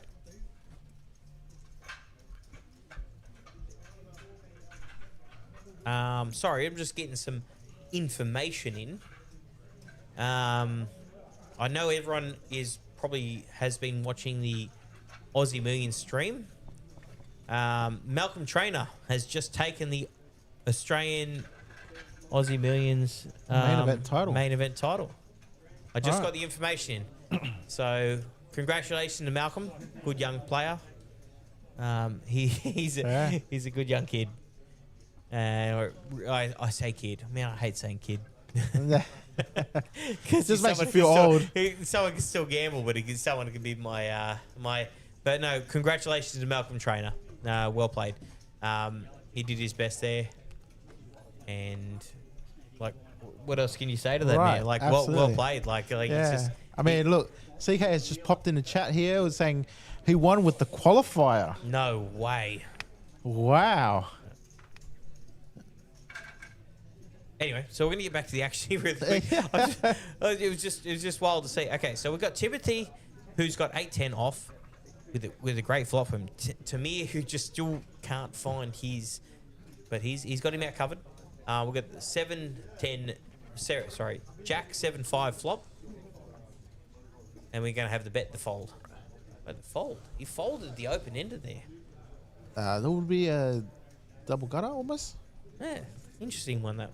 Oh no, it was just a gut shot. Anyway, sorry, back to what I was saying. Yeah. Malcolm Trainer, man, well played. He's a good young kid. Absolutely. I've had many chats with Malcolm. Props to the whole table over there. They've all played very well. PSI in the chat is going, who's in the commentary booth? It is myself, Adam Burke, and my other partner in crime, Mr. Twine Lee, Mr. Tuna, who could be the biggest cooler dealer I've ever met. And Tuna? Yeah, absolutely. Don't know what to say to that. Like, I mean, yeah, I know. People keep saying that I'm the most cool dealer, but you've just seen. Oh, I've seen so many things over the years, man. It's an interesting state. So we'll get back to the action here. We've got 11 left. So we've got 11 left in this tournament. 14,000 up top. There's 47.5k in the prize pool. Now we've got 6 left on the table. We've got 5 left in the other. We're going to be in the final table soon. And to give anyone sorry, I had to pause there for a second because I saw the chat, and someone goes, "It's nice to watch a stream with the lights on." So it's kind of a funny thing. I'm not going to say anything about anything else. Now, let's talk about the players that are left. We've got 6 left on the table. We've got James, we've got Timothy, we've got Tamir, we've got Keith, we've got Lucas, and we've got Vladimir. Now, Vladimir's doing his best. He's been grinding out his short stack for so long. Now, let's go with Tamir. Your pick. Tamir's been fucking great. Absolutely. Now, we're going to go to a floppy really quick. Let's go back to this. We're going to raise from the King 9 and the under the gun, and the big blind calls with King 10. So we're at King 9 suited versus Queen 10. Now, flop comes 7-6-5, 2 hearts, which King 9 still massively in front. But Keith, he's the big blind, and that suits his range. If you're going to be calling range, that's the range you want to call it. And now, Lucas has the exact hand that you don't want to have there. Absolutely. Now, I don't know much about ranges, but, you know. Oh, that's just even worse for it. Like, even though Keith's behind, if he made a bet here, he'd be able to take this down, no problem at all. Now, I know everyone sees the stacks on the side. I think they're trying to buy up some chips here. But we've got a bet here of 40k from Keith with the Queen 10. That is a very ambitious, very, very ambitious. I don't even know how to call this. Very ambitious bet, but he's exactly right. It's like he's seeing the cards here himself. 4, 5, 6, 7. He's got no draws, no backdoors, no nothing. Now, yeah, well Lucas has to fold. He can't do anything about that. I mean, if you get it right, you get it right. Yeah. Like I spoke earlier about Keith's instincts at the moment. He's on point, man. He's doing some really good stuff. So just over here, quietly in the chat, Cortigar. Tuna dealt me bad beats for 9 hours straight. Well, so Lord Edgar goes, Tuna dealt me bad beats for 9 hours straight. Well played. Now, DJ Turncut goes, CK and Burke. Excellent. It's not CK, but PSI goes, better stream, better lighting, better commentators. Guys, we very much appreciate it. We're doing our best over here. We are doing the best with the limited resource we have, and we're doing our best. So if you like us, YouTube, Twitch, stream, Facebook, that was the one. I'm trying to figure out which platforms I haven't got yet. So there's so many of them. But like, look at Shano. Shano's doing his best over there. Guys, it's just been a great stream. I appreciate everyone who's coming in. Please come in for the chat. Oh, we've got an all-in. We've got a call. Sorry. Excuse me. King 5 versus King Deuce. So Vladimir has jammed with King Deuce, and Keith has caught her off. So Vladimir is looking for a deuce and deuce only. And it's going to be tough. Oh, wow. No. Tough, but not impossible from here. He's going to need a 3. A 3 and a 3 only. And they still need a 3 and a 3 only. Now a 3 and a deuce. Oh, my God. Wow. He's got the chop here, now, Vladimir. Chop it up, Buttercup. Vladimir has pulled out an absolute unbelievable chop here. Oh, my God. How good. Vladimir. Is that a Howie special right there? Absolutely. Is that a Howie special right there? One of the best cooler dealers in Play Live. No, you can't talk. But anyway, Howie, absolutely special. Needs a 3 and a 3 only just to chop the pot. And look at Vladimir. He's sitting there going, how do I still have chips left? But he's still going. Absolutely. All right, so now we've gone to 10 players. And they've seemed to be doing hand for hand here soon. So right now they're just doing some race-offs, and hopefully we'll get that all sorted for you.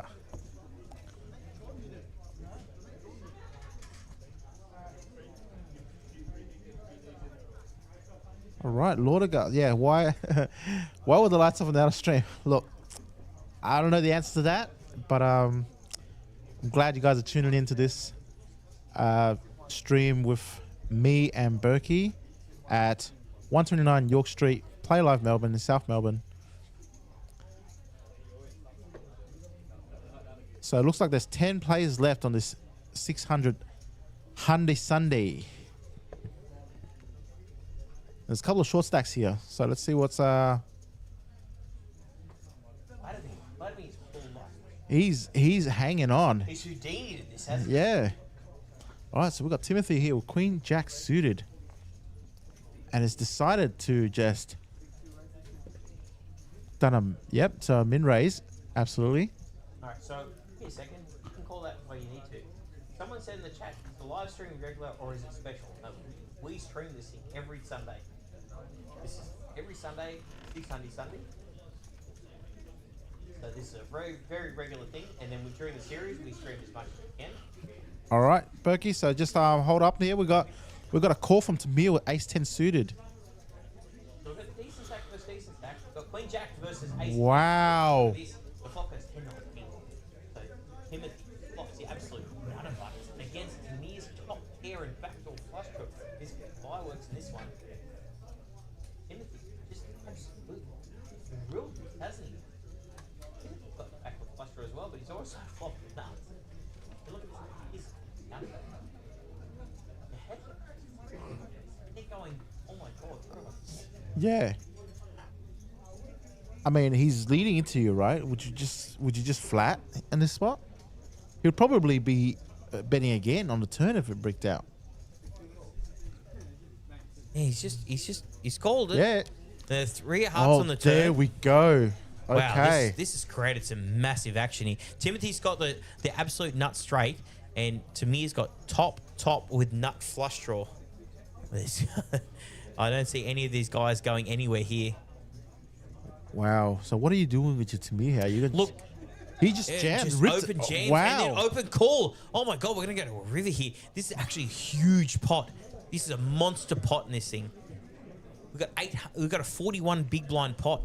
Versus Queen Jack, nut straight versus the backdoor. And we've got the 6, which is nothing. Wow. Queen Jack is going to take this. Timothy is going to take a huge pot here for 810,000.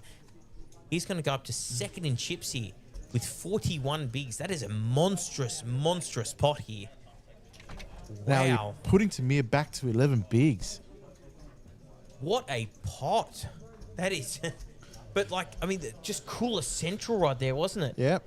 Shout out to Howie. Yeah, top versus nut straight and backdoor flush. Oh, this is crazy. I apologize in the stream if someone said my mic is off. I've tried to do my best I can. Is the stream, is the mic back on? Someone said in the chat, the only thing good about the... No, not going to say that. It has to do with... Oh, I got to keep reading these things in the chat before I keep talking out loud. Yeah. It's my fault. My fault. Someone said it's good now, bro. So we're at the 600 Sunday. We are a $600 buy-in. Every Sunday we stream this. 47.5 in the pot and 14,000 up for top. And look, play live. And just quietly, like for the guys that are in the chat that haven't heard about the Joker jackpot that has been going on lately. It's been the hype of Play Live at the moment. Mate, I couldn't believe the smallest tournament that we run here could be the biggest hype. That's it.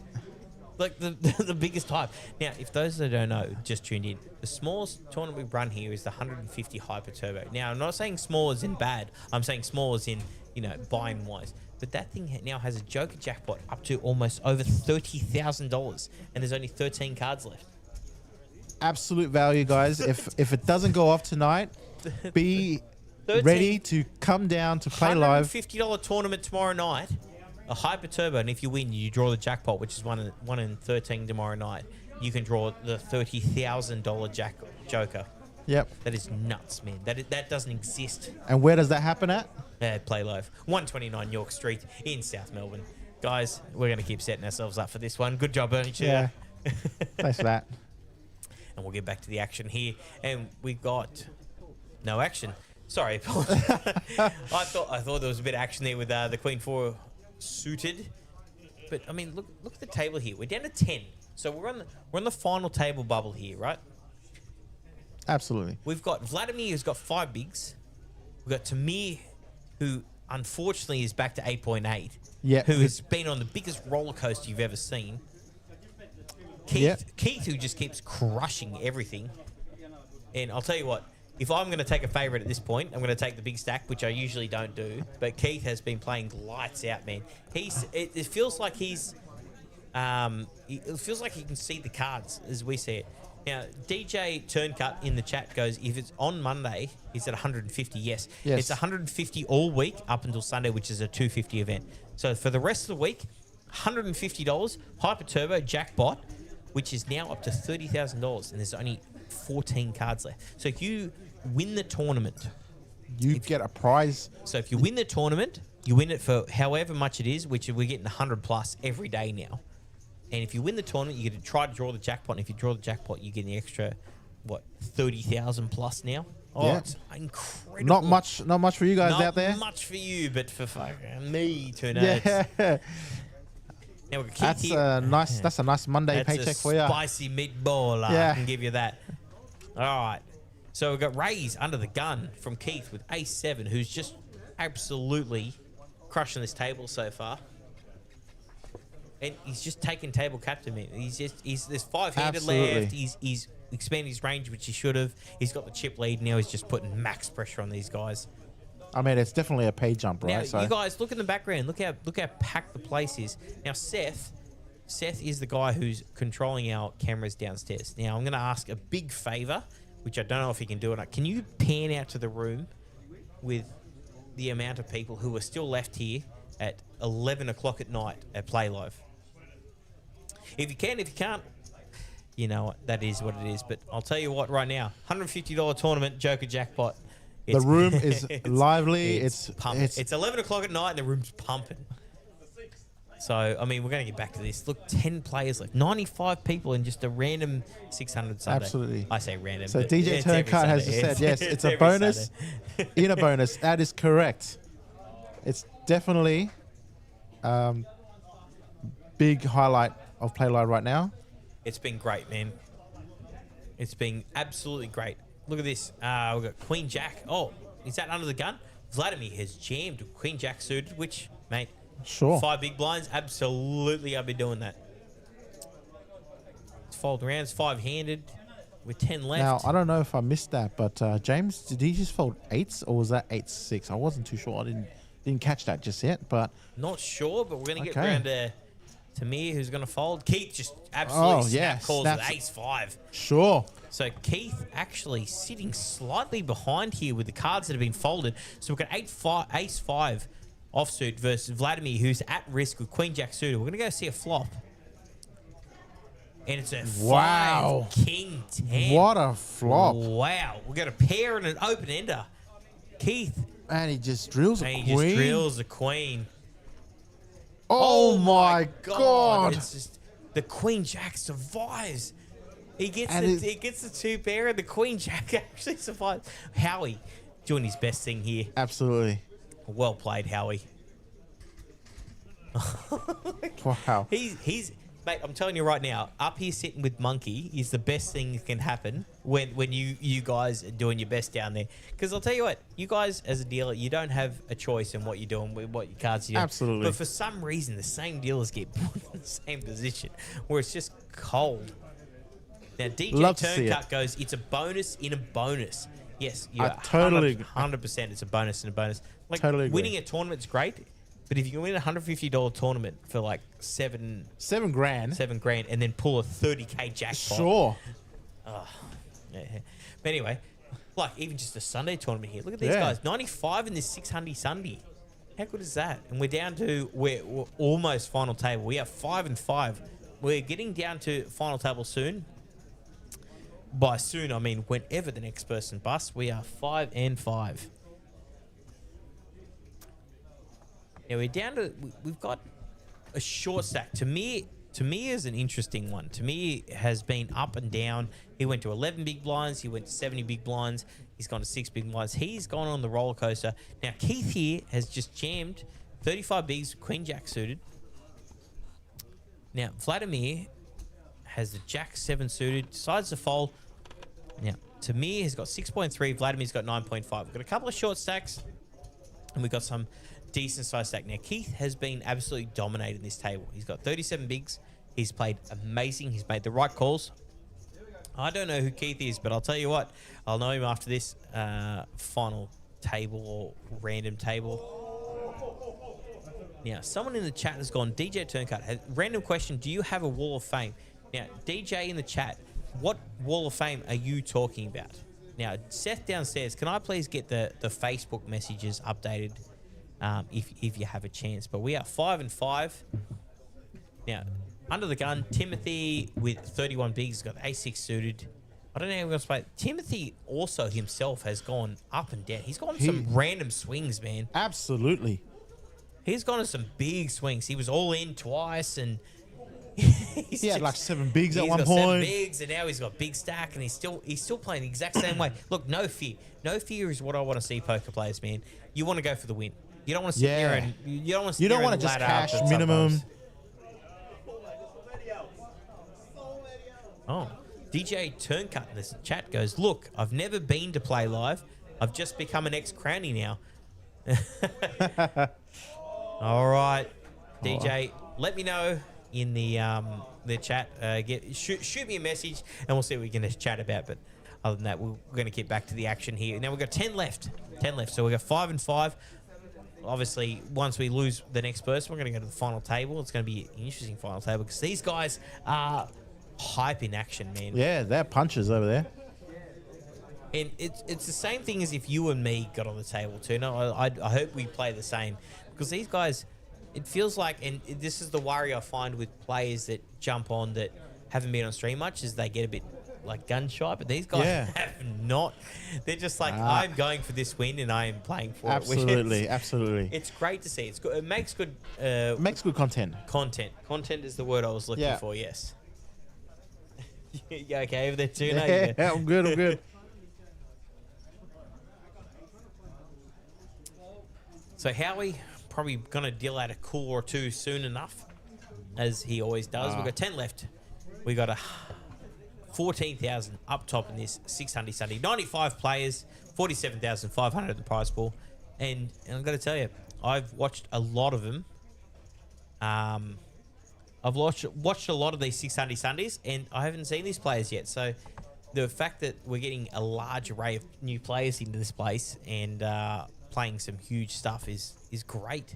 Now, some PSI in the chat goes, I haven't said lacquer in a while, and I feel like I need to keep up the rep because first prize here is 14 lacquer. That's it. Tell him how you see him, Berkey. You got to call it as you see it, right? Yeah. Now Keith here is just.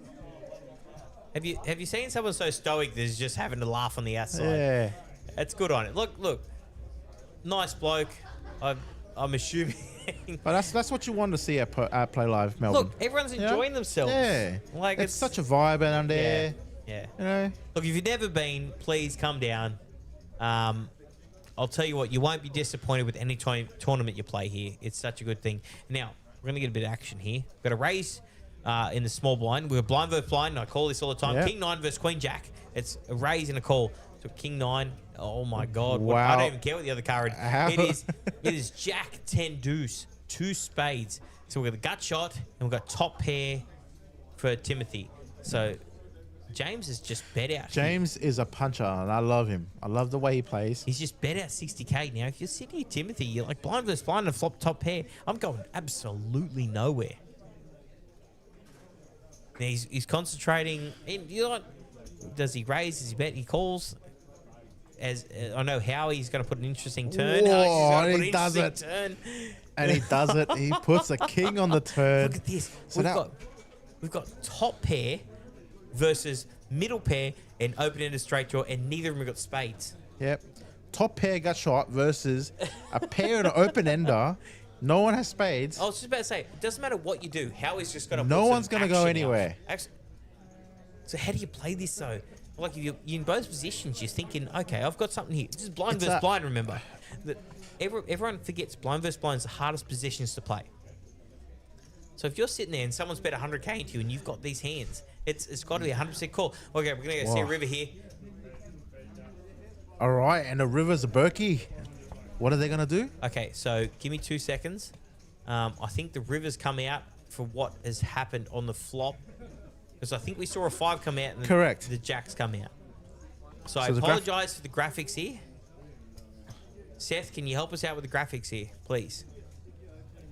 But we did definitely see a 5 come down, correct? It was a 5 of hearts, I believe it was. Okay. So I'm going to say, I know it doesn't look like it in the graphics, but I think if it's a 5, like we saw, the James is going to take it. And it was a check. It was 100K and a call from Timothy. So it was a 5 of hearts on the river. Wow. They're going to work on that downstairs. So James have taken that. Yeah, okay. So the graphics are going to be wrong at the moment, guys. We'll do our best to solve this. I'm just getting some information now.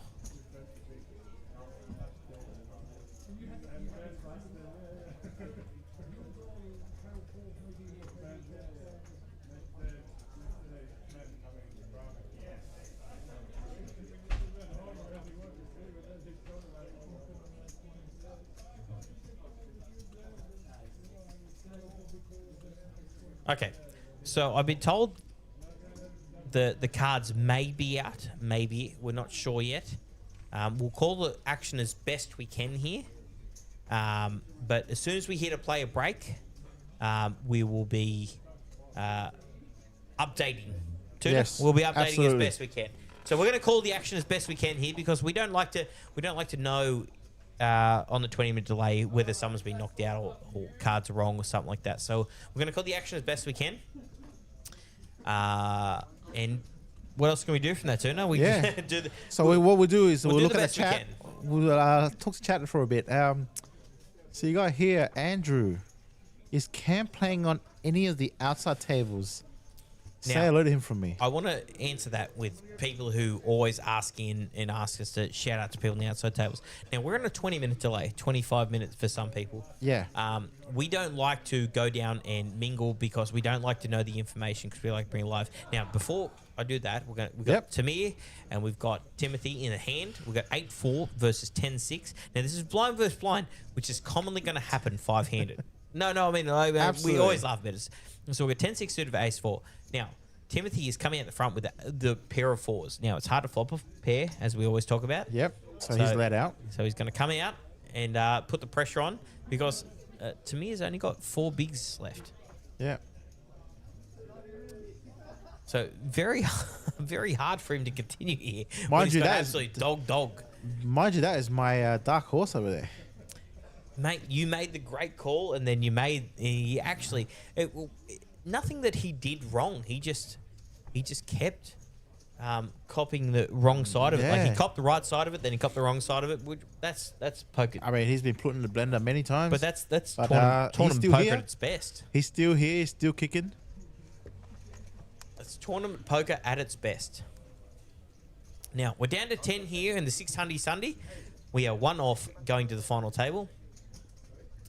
And I keep getting shout-outs to talk to people on stream. Once again, everyone knows we are on a 20-25 minute delay, and we are doing our best up here. And we've got myself, Adam Burke, and Mr. Twantley, Mr. Tuna. Thanks for having me. Yeah, that's it. And we are down to the final 10, and we are on a 20-minute delay. And guys, once again, if you are with us, you're on the Facebook, YouTube, Twitch, please shout out. Let us know you're there. We like having chats with everyone. We like doing the hard yards here at the late nights at Play Live for these tournaments. And it's just fun to do. It's fun to be here. Yeah. It's fun to watch these things. Because these are so many unknown players who get to have their chance on stream.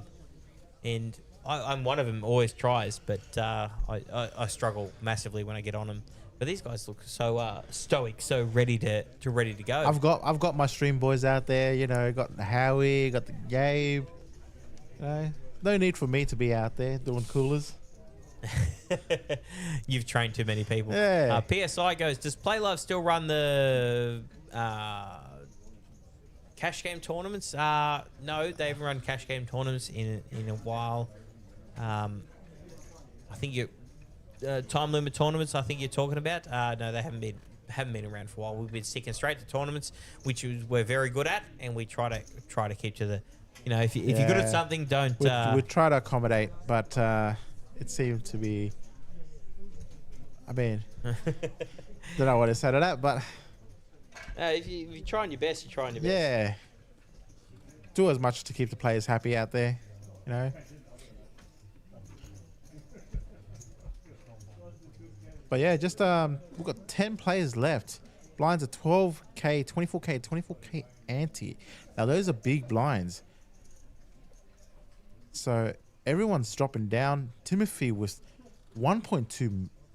Actually, those graphics are wrong. So that will be fixed up after the player break. But yeah, I believe that was James with the big stack.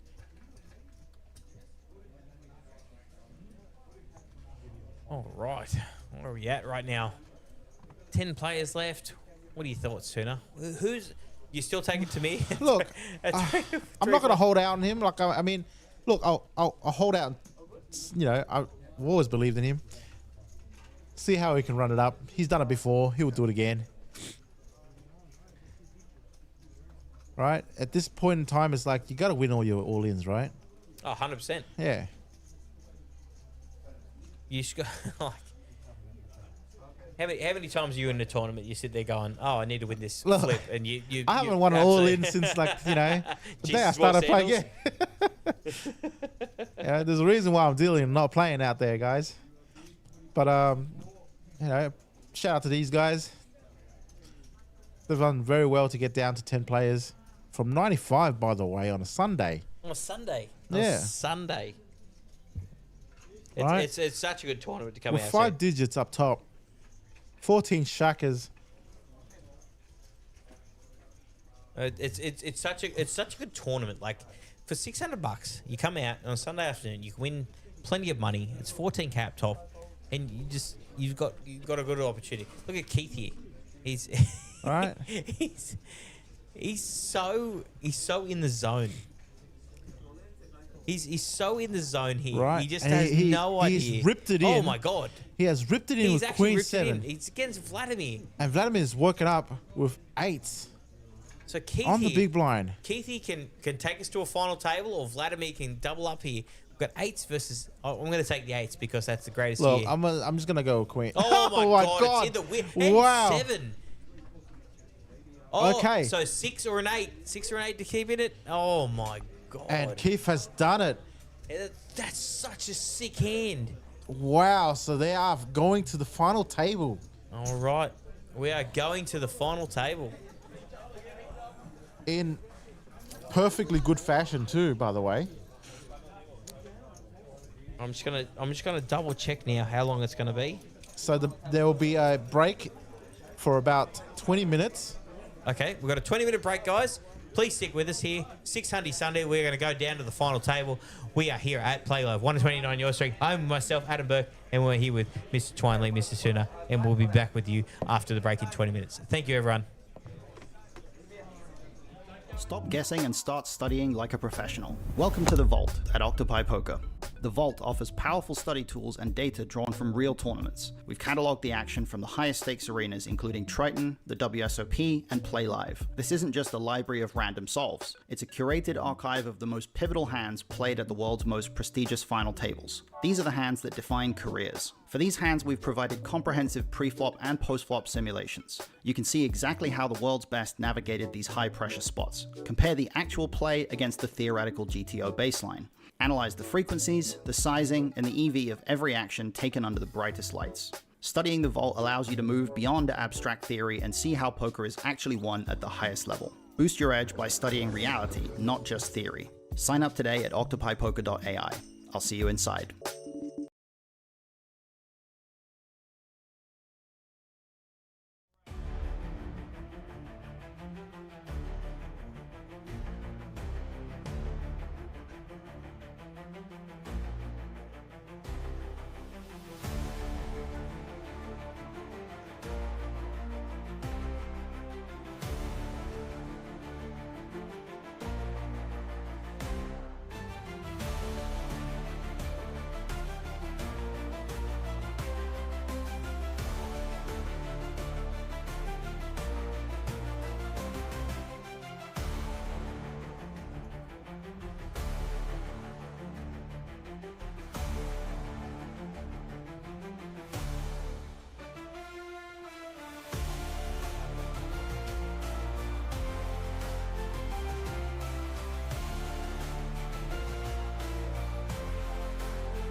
Stop guessing and start studying like a professional. Welcome to the Vault at Octopi Poker. The Vault offers powerful study tools and data drawn from real tournaments. We've catalogued the action from the highest...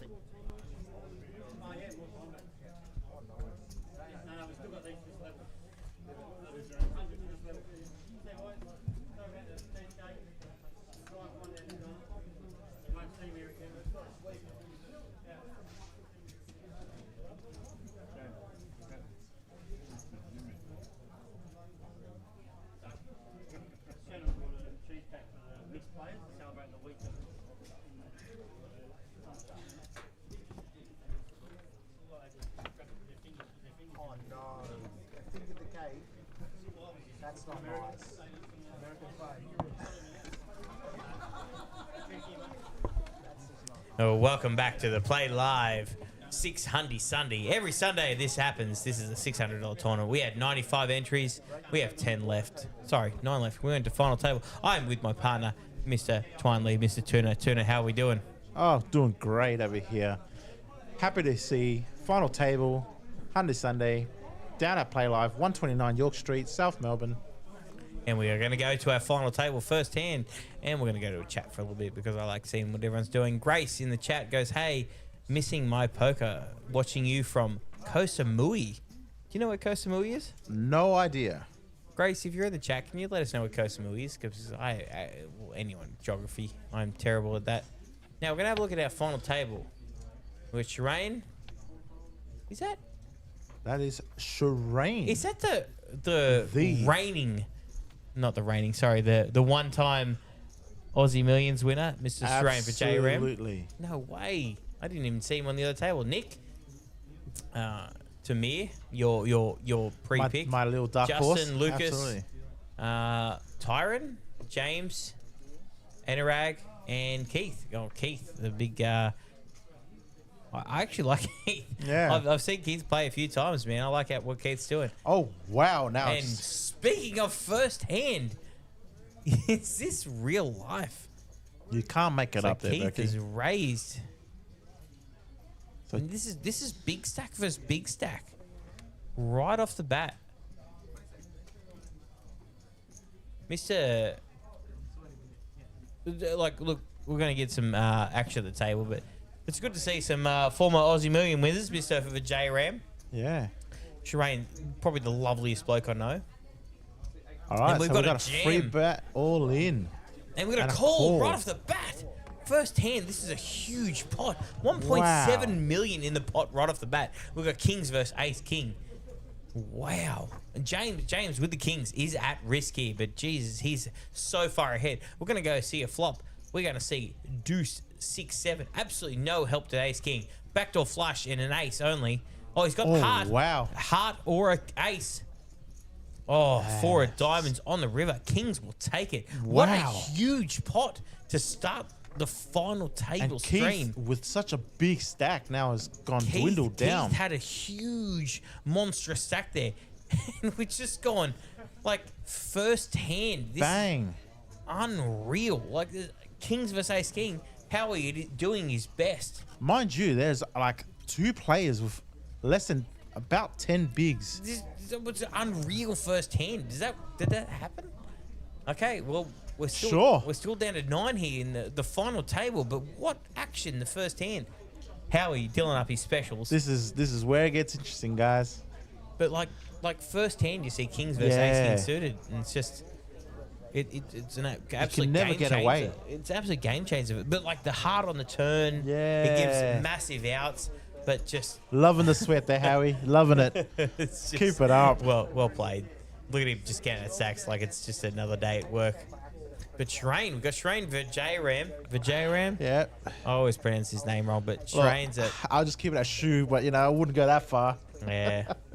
Like one of the nicest guys I've ever met. Absolutely. Like, Legend of a bloke. I talk to him all the time about stuff like this, and he could be just the most chill person. And you know what? Look, it could be a bit selfish of me, but he speaks so highly of Play Live and what they've been doing, and he keeps coming back for that. And that's a huge advocacy for Play Live, and we love having him here. And you know what? Seeing him on the final Absolutely. table, He's just a good guy at poker. He did the impossible. He went to a satellite into the Aussie Millions and then won it. That's amazing. That is a dream story that Absolute Cinderella. 99.999% of people out there just can't do. And and he's just chilling there. He's enjoying himself. He's playing That's the it. 600 Sunday here at Play Live, and we've always welcomed him with open arms. It's so good to see. Now look at this final table. We've got Shireen, we've got Nick, Tamir, who's your pre-guess a while ago, which Yeah. I'll tell you what, he's made it to the final table when he had 11 bigs. Justin, Lucas, Tyron, James, Timothy, and Keith. Now, Keith just took a massive hit. Now, Keith has been chip leading this for a while, and first hand Yeah. just get absolutely cooled it with Ace King versus Kings. Right, and now we've got Lucas here with Ace King suited, jamming in for 12 bigs. Let's see if we'll get around. It's going to come around to Keith. Jack 9. It's going to throw in the bin. Shireen, Jack 9. Now he's got a lot of bigs here, but quarter of his Yeah. stack, I don't think he's going to do anything. It's Jack 9 off. It's big blind. He's going to make sure it scans. He's going to throw it in the bin. He's just trying There to we make sure go. it Just scans. figuring out where He's it trying is. to make sure it scans. Yeah. Yeah. No, it gets around. Lucas, good job. Makes a few big blinds here. Now we've got. Is it Tyron Wow. or Tyron? Look, I will go with Tyron. I'm not gonna be 0.8 too of a sure. big blind. He's yeah, if ICM's in place, no one's going to be taking Absolutely. that on. Now, pay jump is big as well, right? At this time. Well, we're going to have a look here in a second. Now, we are sponsored by Octopi Poker. If you want to improve your game at all with Octopi Poker, octopi.ai/play live. Get on there, use the thing. It doesn't cost you anything. It's a month for free to use their subscription, and you will see how good it actually plays out. Look, I'm gonna use it. So It's actually really good, man. I've used it a couple of times. Eric Baldwin got on there and did a final table Yeah. post on it. It's actually phenomenal how good. free information there, guys. You Free know. information. If you want to get on and improve your game, get on there. Now, ninth currently is $13.60, but if you want to make the pay jump, it's $320. So everyone right now is trying to get the small stack out, right? Because Yeah. it's a free $320, Absolutely. right? But that also puts pressure on a lot of stacks here. Middling stacks are always the biggest pressure when it comes to ICM. But you also rather have the middle stack. 100%. Now you got point. What was it? 0.8 of a big blind. If I read that correctly. Yeah. Kieran is 0.8. 18k. Yep. Wow. Here we go. What is this We going got on? 3 ways to the So flop. sevens versus fours versus ace queen. All right, we're gonna go a 3-way flop here. All right, Howie. Well, what garbage can you do up here? We have a jack, 6 deuce. Absolutely helps no one. 7's out in front, but they don't know it yet. But they're going to get the check straight off the bat out of the big blind from Nick. Justin.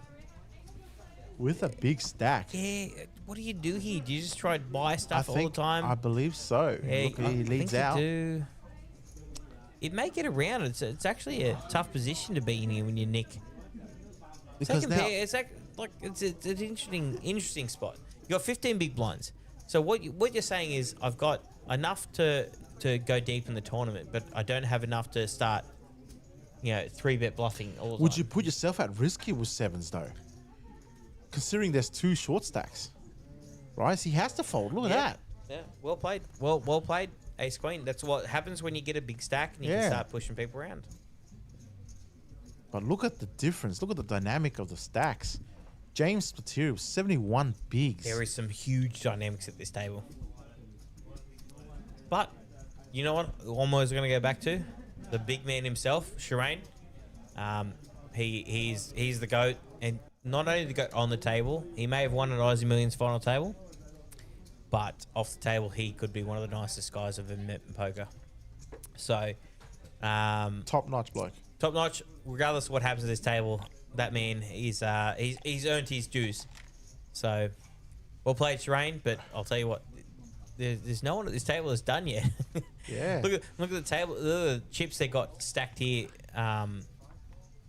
WSOP wise. Now we try to avoid that as much as possible, but Look at some of the Wow. hands these guys are folding. Anyway, we're down to Timothy. Hijack, ace queen off. He's definitely going to put a raise in here. He's not scared to put chips in the middle. Absolutely. Mr. Timothy. Mr. Chambers. Mr. Chalamet. There's Chalamet. Nick here with the queen jack off. It's going to fold it. I'm actually yet. Now, the same dynamics happened when the first time we happened, right? You remember the first table we started covering earlier where everyone was trying to fill everyone out? Yeah. And everyone was folding, over-folding, folding again. I think everyone's trying to figure out who's trying to take over the table and stuff like that. Absolutely. So once again, guys, if you are joining us, we are at the final table. I'll get them to fix that graphic up in the right corner. We are the final table of the 95 people that entered this 600 Sunday, as we do every Sunday. If you're in the chat, we are on YouTube, Facebook, and Twitch. Please give us a message. We are here to chat with everyone. We are here to have a good time. We're here with my man, Big Tuna. Yep. And Now we're here to try call the action as best we can. Now we've got here blinds are 15, 30, 30 now. So the blinds have gone up. It seems like it's been folded around. Keith waking up with pocket tens with six, just under 7 big blinds. Well, we know he's looking That's up a at the clear screen, cut- but there's we a know clear-cut decision here for him. he's going to be jamming this thing. Take your time. Yeah, there it is. Yep. Now Shireen fold. Yep. He's so stoic, Shireen. He's so chill. But it's funny. It's like, Shireen off the table, he's just such a larrikin. And then on the table, you got this stoic look. It's such a night and day difference watching. All right. So Justin here has ace 9 and has started to call it off on the big blind. Call it down, Tudor. All right. We are off to the races. Not a huge favorite, but definitely something to hold against. Flop comes 6, 7, 7. Doesn't help ace 9 here. Just looking for an ace. 6 and a 3 on a river. Keith will take a double up. Go, Keith. He's trying his best, man. He's been involved in everything. He's sitting now at 15 bigs, which is very playable now. Oh, mate, 15 bigs is massive in tournaments these days. Like back in the day when we started playing, and I'm just trying to age ourselves, right? Yeah. So 15 bigs back in the day, I thought 15 bigs was short stack. I honestly thought 20 was short stack. Yeah, you know what I mean? Like, Yeah. we were back in the day and we thought, and now I get told 12 bigs is playable.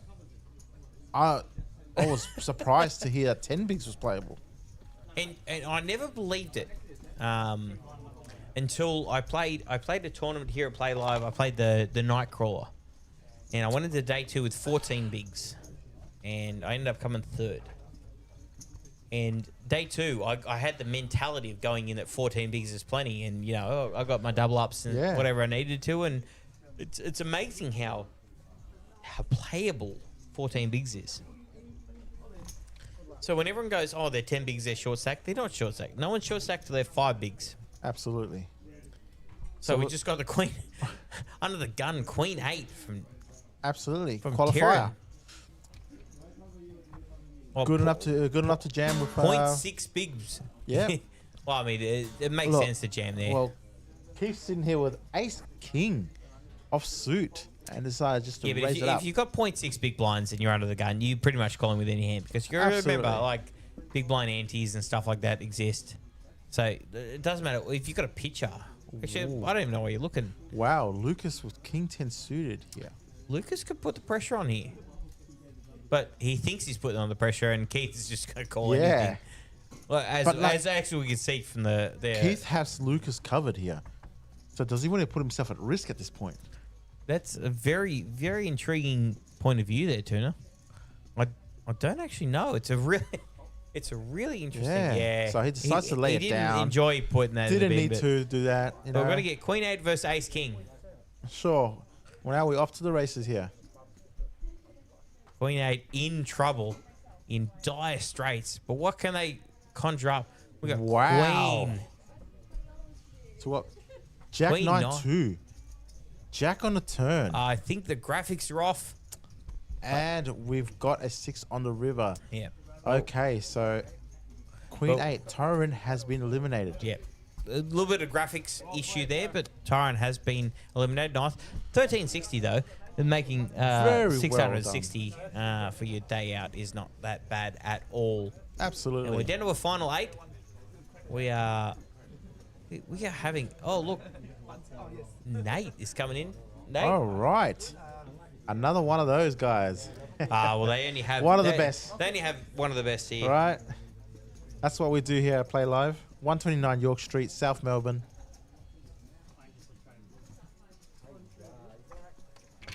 Top-notch dealers over here, myself included. If you have the time, come down. All right, we've got Shano on the floor. All right.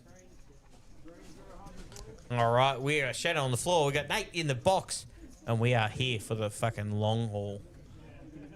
Now there's 8 players left. Now, I believe if we can get the graphics fixed up on the field, the top right corner there. They'll get that up done in a second. Yep. Now, I want everyone in the comments to please comment. Facebook, YouTube, Twitch. Please give us the best you've got. We're gonna do as best we can out here in this.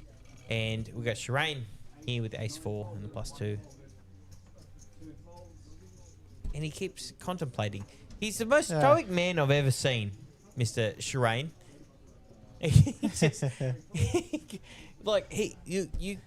You could face him with, you know, like the biggest spot in poker, and I have to flip a coin, and he has the same face in everything. Doesn't change.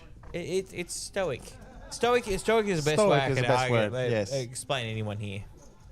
All right, Yeah. so we've got Justin here with the open with Jack 9 suited. James with Queen 9 suited has decided to call it off. We are going to a flop. Button versus big blind.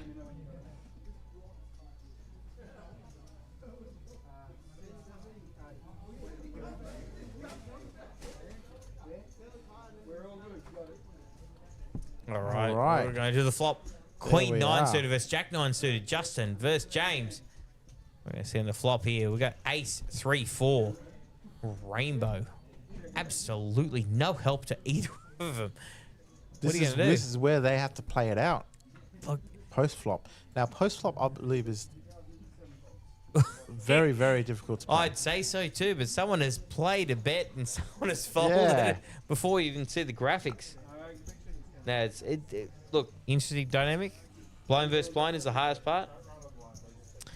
And what are you gonna do? What are you gonna do, Turner?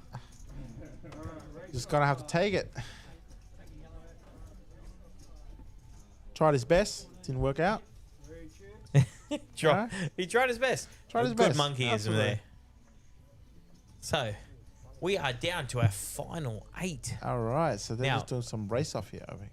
They're going to do their best to get the Yeah. chips up in the corner. We're down to 5. So these guys have now locked up at least 1680. Now this is a $600 tournament on a Sunday afternoon, a 600 Sunday, and they've at least locked up 1680. So what a good day! And guess what? Top prize 14 lackers. Yep. Looking forward to it. These guys are ready to punch. Like Absolutely. you've got a former Aussie Millions main event champion on here, and he is sitting there going, you know what, guys? I've got you covered. Yep. This is what I want to do on a Sunday. This is what I want to do on a Sunday. Down here at PlayLive. All right. How good is that? Yep. Absolutely amazing. Look, Shireen has been a huge advocate for the room. He's been an absolute blessing. He's an absolute top bloke. I've had a chance over the many years we've been, I've known him to actually to get to know him, and he's actually just he's just an everyday guy. Can you imagine just being an everyday guy, not one of these poker pros, just going on and winning Aussie Millions? It's wild. Absolutely. It's wild. It's something that just doesn't happen to everyday people.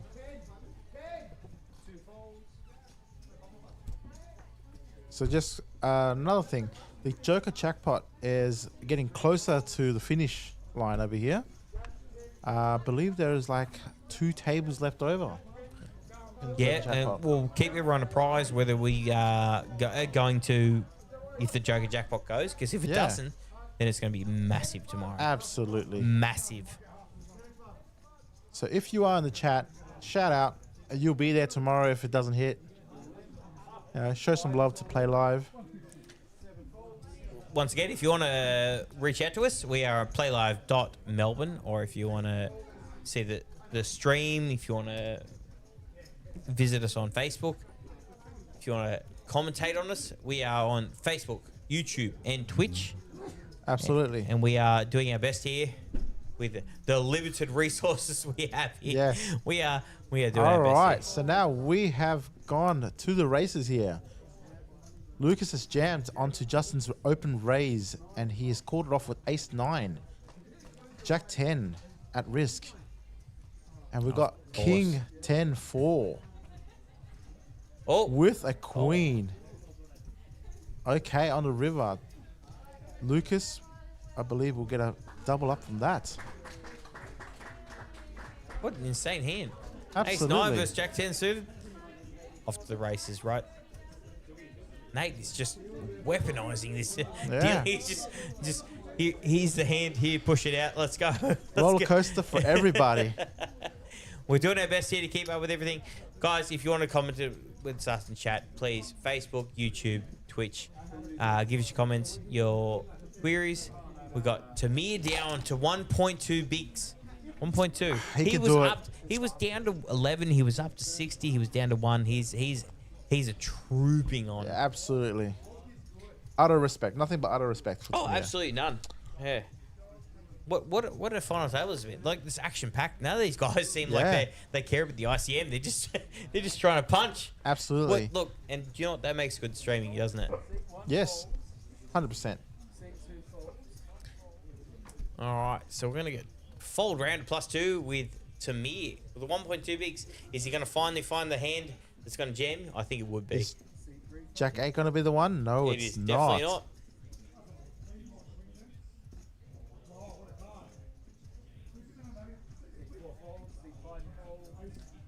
Right, so it looks like it's been folded around. All right, James guys. with a big stack. Sorry, guys. I take care of something really quick. We'll be right back in 2 seconds.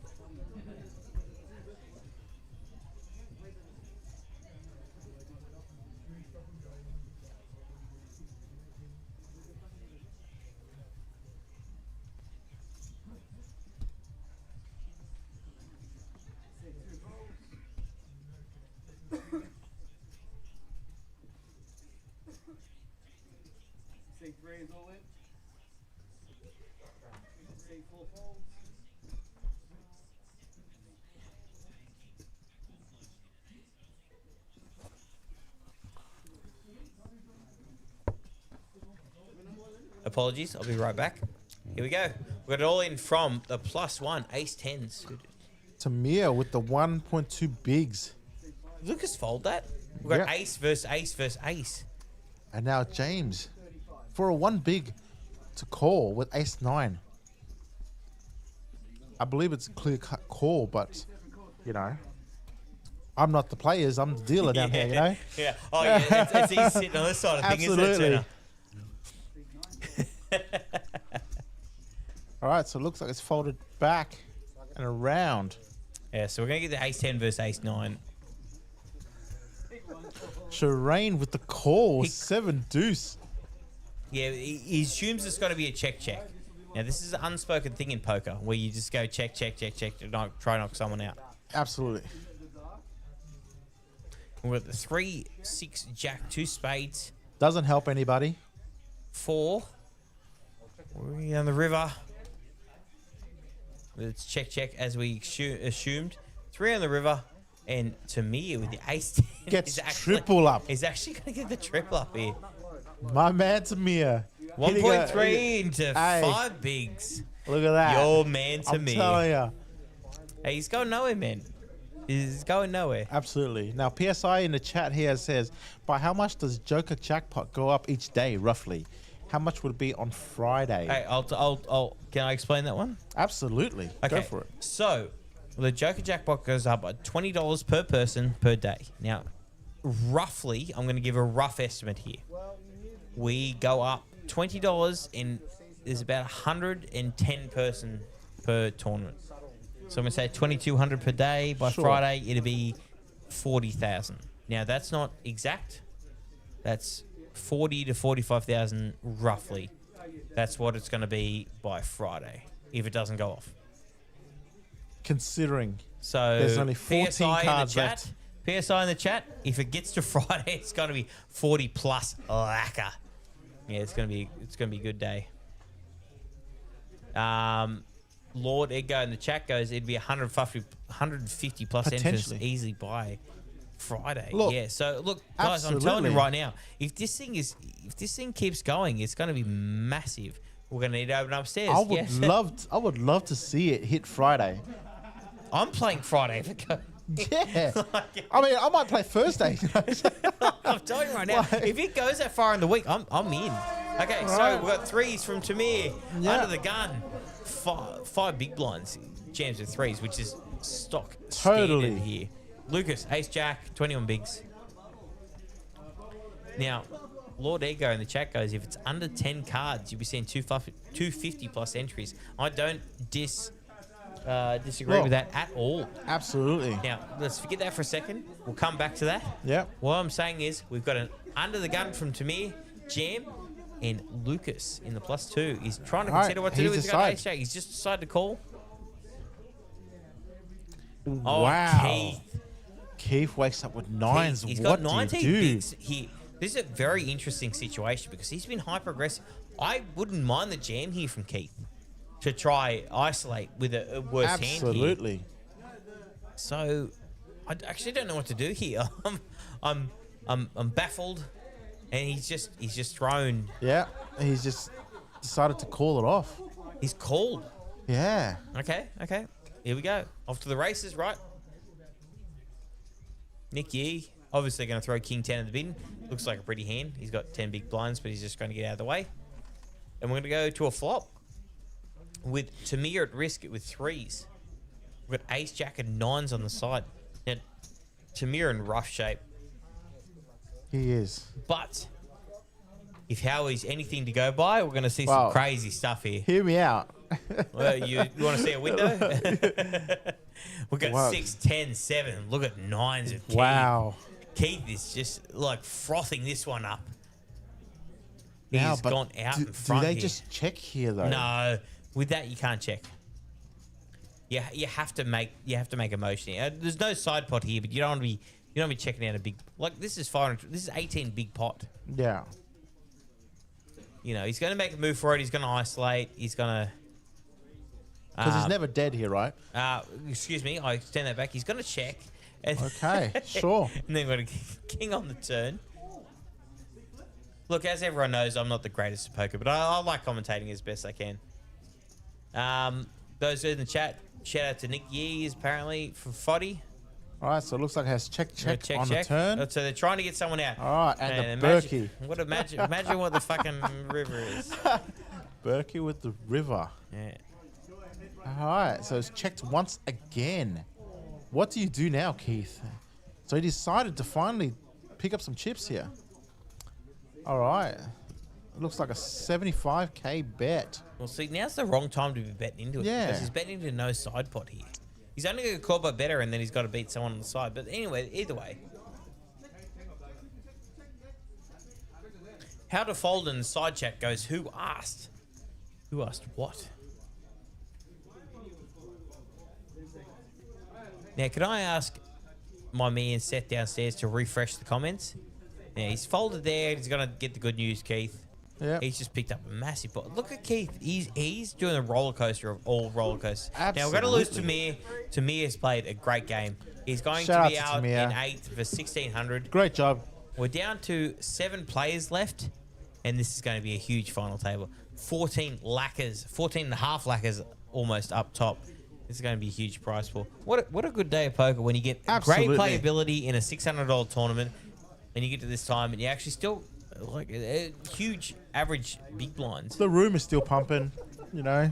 The joke jackpot's pumping. That's crazy in the background. Absolutely. But like, it's just crazy how deep this actually tournament gets. Now I'm going to ask my guy Seth downstairs to fix up the top right corner field because there's definitely not 10 left for those in the chat, and we'll do our best to keep up to date with what we've got. Howdy to Fold to J. In the chat is going Heath, number 2 in Darwin. Rooting for the DDL Now, over there. I'm curious howdy to Fold who's number 1 in Darwin. I need to know in the chat, but we've got Lucas under the gun, 9-5 suited. He's just going to throw that in the bin. James 10-5 off. Look, can't make straights without 10s and 5s, and he's got offsuit when makes 2 flushes. It's the worst outcome for that.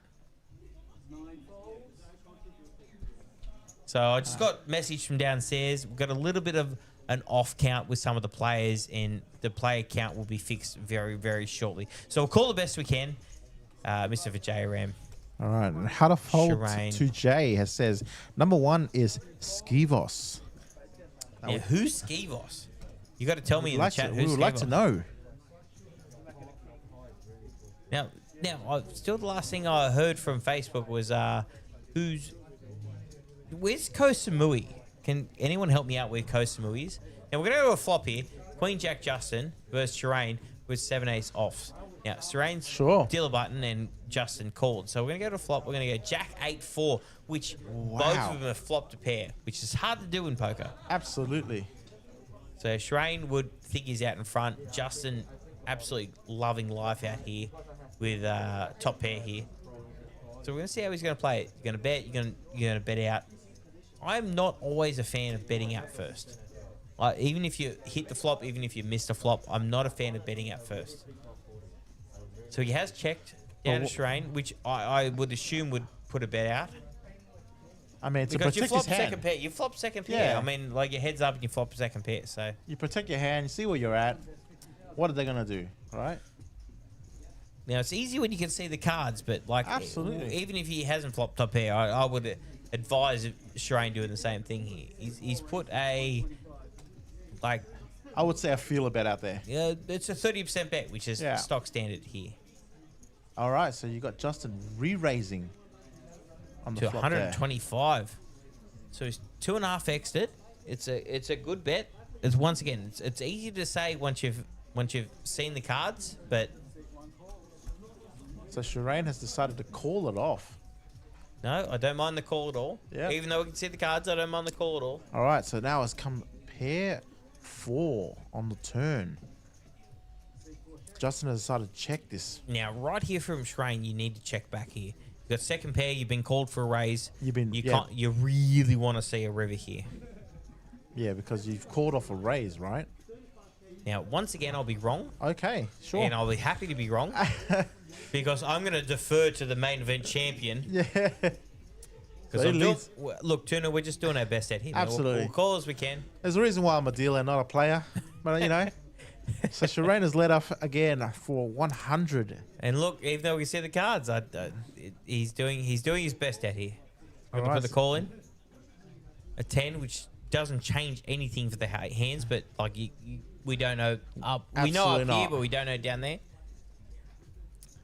So I mean, he's just going to try. Justin's actually at this point. Shireen's told a story.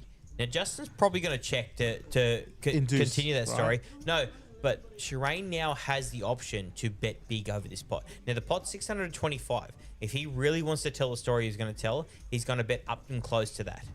Because there's no check down value now. He knows if he's beat after he beats called on that, he needs to bet big. Right. But Justin will be checking here to induce. Just check to call, right? No, it's not. There's no check to call here. Okay, No, he's right. what I'm telling you right now is he's checking on the hope that he can get to showdown. Cheaply. But Shireen has bet, called on the turn, and then is betting big on the turn, which is hyper. Oh, he didn't check, did he? No, Shireen. He did check. You- he absolutely I'm did. telling you right now, that would have that would have had a chance of getting through if he got there. He was thinking Yeah. about it. I mean, he could put him on King Jack, Ace Jack, right? He can get a lot of those better hands off there. Now look, he's playing the the conservative route. I would have been happy with the big bet there on the turn, on the river, because you know you're trying to balance your range there. You're trying to tell the person you got something in there they've called and they've checked. You're trying to tell a story. Yeah. Now, there's check down burgers there. There 100% is, but Absolutely. I think Shireen missed a trick there of betting big on the river. Maybe Even though he had top pair and he had I two mean, pair. he probably felt like that he was gonna call, regardless of what he bets, right? I mean, sometimes if you're playing with the player, Yeah. it'd been like, oh, he ain't folding to me. Yeah. Well, Right. look, even if you think that way, you still got to put pressure on people. But anyway, we're under the gun here, James, with 52 bigs, who's like is massive up in chips, man. He's going to put the pressure on now, James. You remember James a few? Oh, look at this, Nicky. Wow. Just Sure. coolers back to back. Ace Queen versus Ace King. Now, if you Ace King there and you've got 4 big blinds, you got. He's an absolute rip. Now, you And wouldn't look- put him on Ace King, and look though, at because Justin there's only over 4 Look bigs, at Justin right? over here Oh, folding sorry. a queen. It's sick. Yeah. So we're gonna go and see a flop. I think. No, he's, No one said he's anything still thinking about it. Can't be thinking there. There you go. All right. Okay, so now we're gonna go see a flop. Sorry, that took a bit longer than I Absolutely. expected.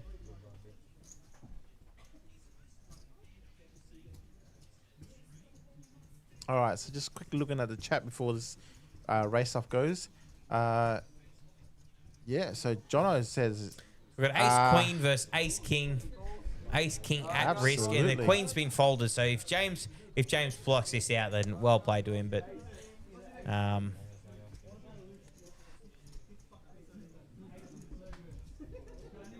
so Ace King is at risk. Jack 8 flop. We got a King King yeah. turn. Yeah, sure. Sure, Just lock it up Jack, there. Jack on the river Yeah. seals the deal. Doubles up. Doubles up. Gets a double up there, Nick. Double up, Buttercup. Double up, Buttercup. Absolutely. All right, we are down to 7 here at the 600 Sunday, and the top corner just got fixed up. Well played. Thanks, guys. We are down to 7, and we've got 44 big blind stack, and we've got a couple of short stacks here. Yeah. 16, 14. I mean, look, it depends who you talk to. 16 and 14 is short stack. But Never count them out. Oh, I would never. say never count them out, right?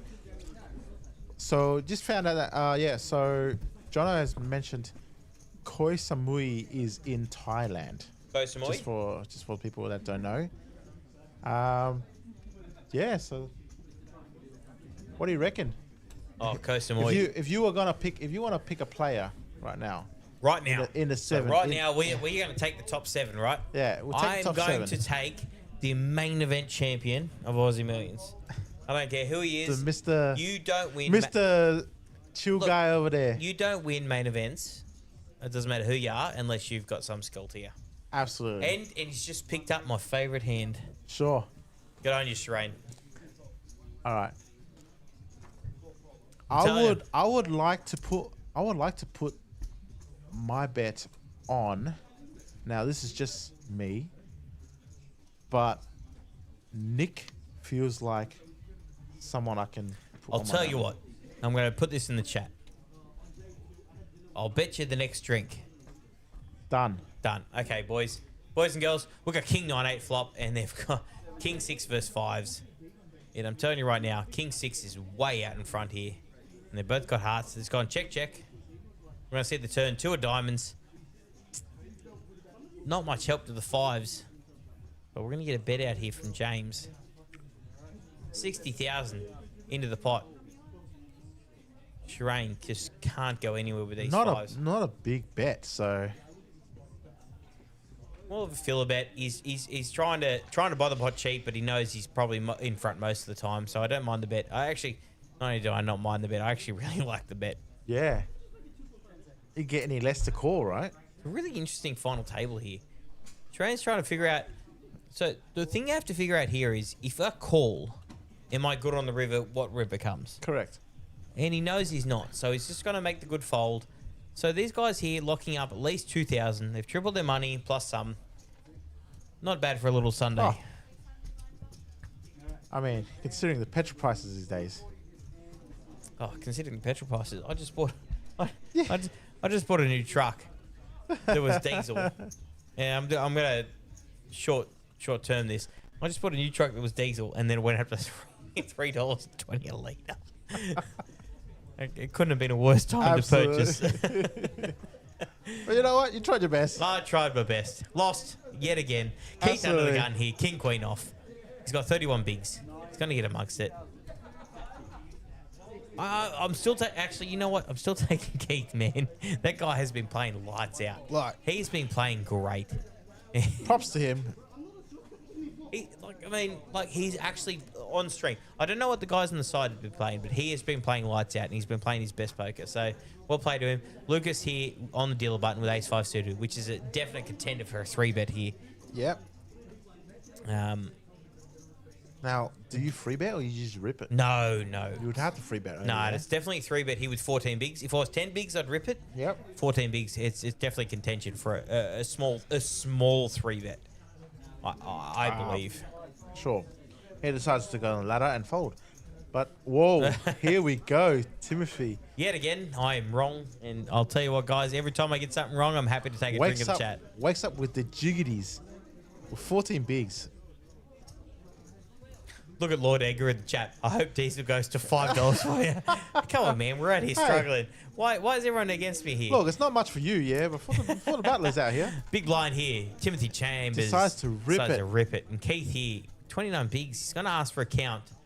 It's actually borderline here whether he has to call or not. Now, we know in the stream here that there was a king-queen folded. We do. Right. So if you're not knowing that, then it's definitely borderline. Yes. So we're going to see what Timothy does here. He's pondering. He's actually thinking about it. He's made every right decision tonight, Timothy. Not Timothy. Sorry, Keith. So I can't fold him for what he's doing here. So he's I don't know much about Keith, but he's actually made the right decision every time, and he's going to use a time bank again. He's going to contemplate it. But what a position he's been put in.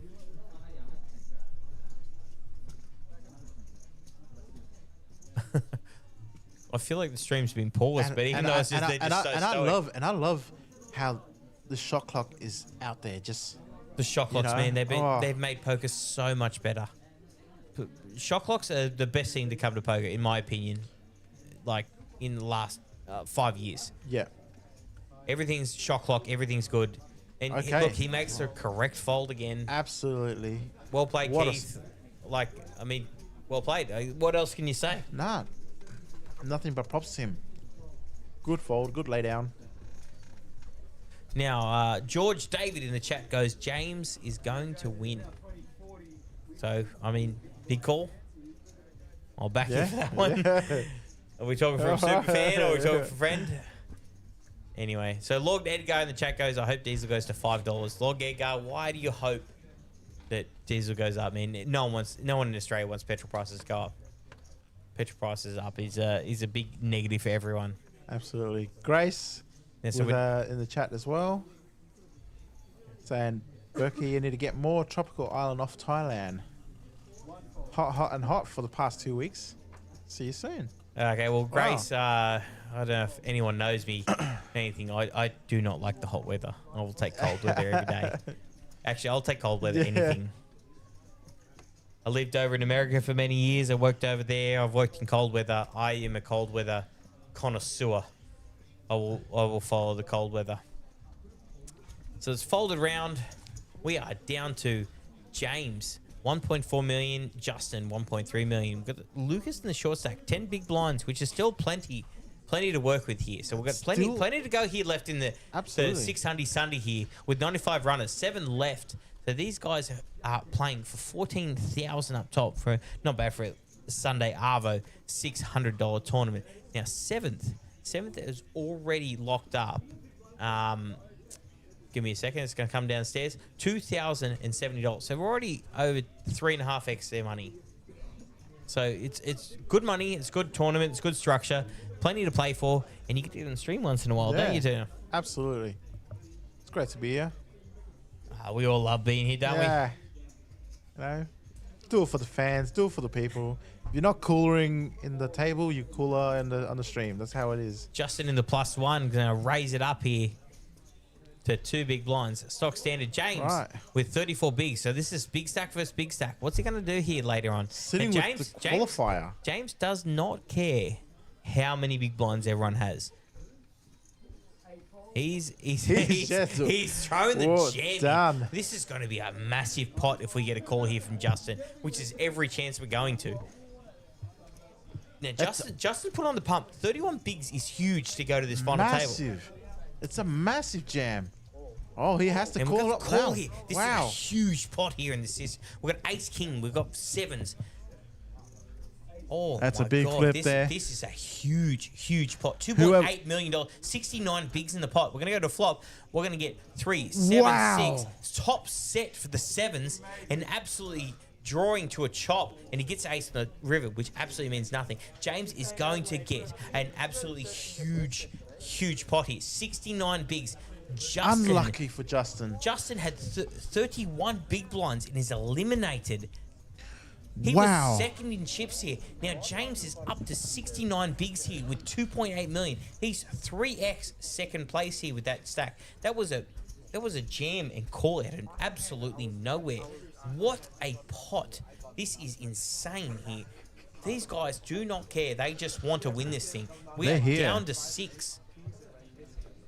Holy, like I don't even know what to say here. That was the biggest pot of the night by so far, and it was just bet, call, jam, raise, call. Yep. These guys are playing for a win. They're fearless out here. This is fearless. Lord Edgar goes, this is a punt by both players, man. I punt or not, this is Max Payne out here.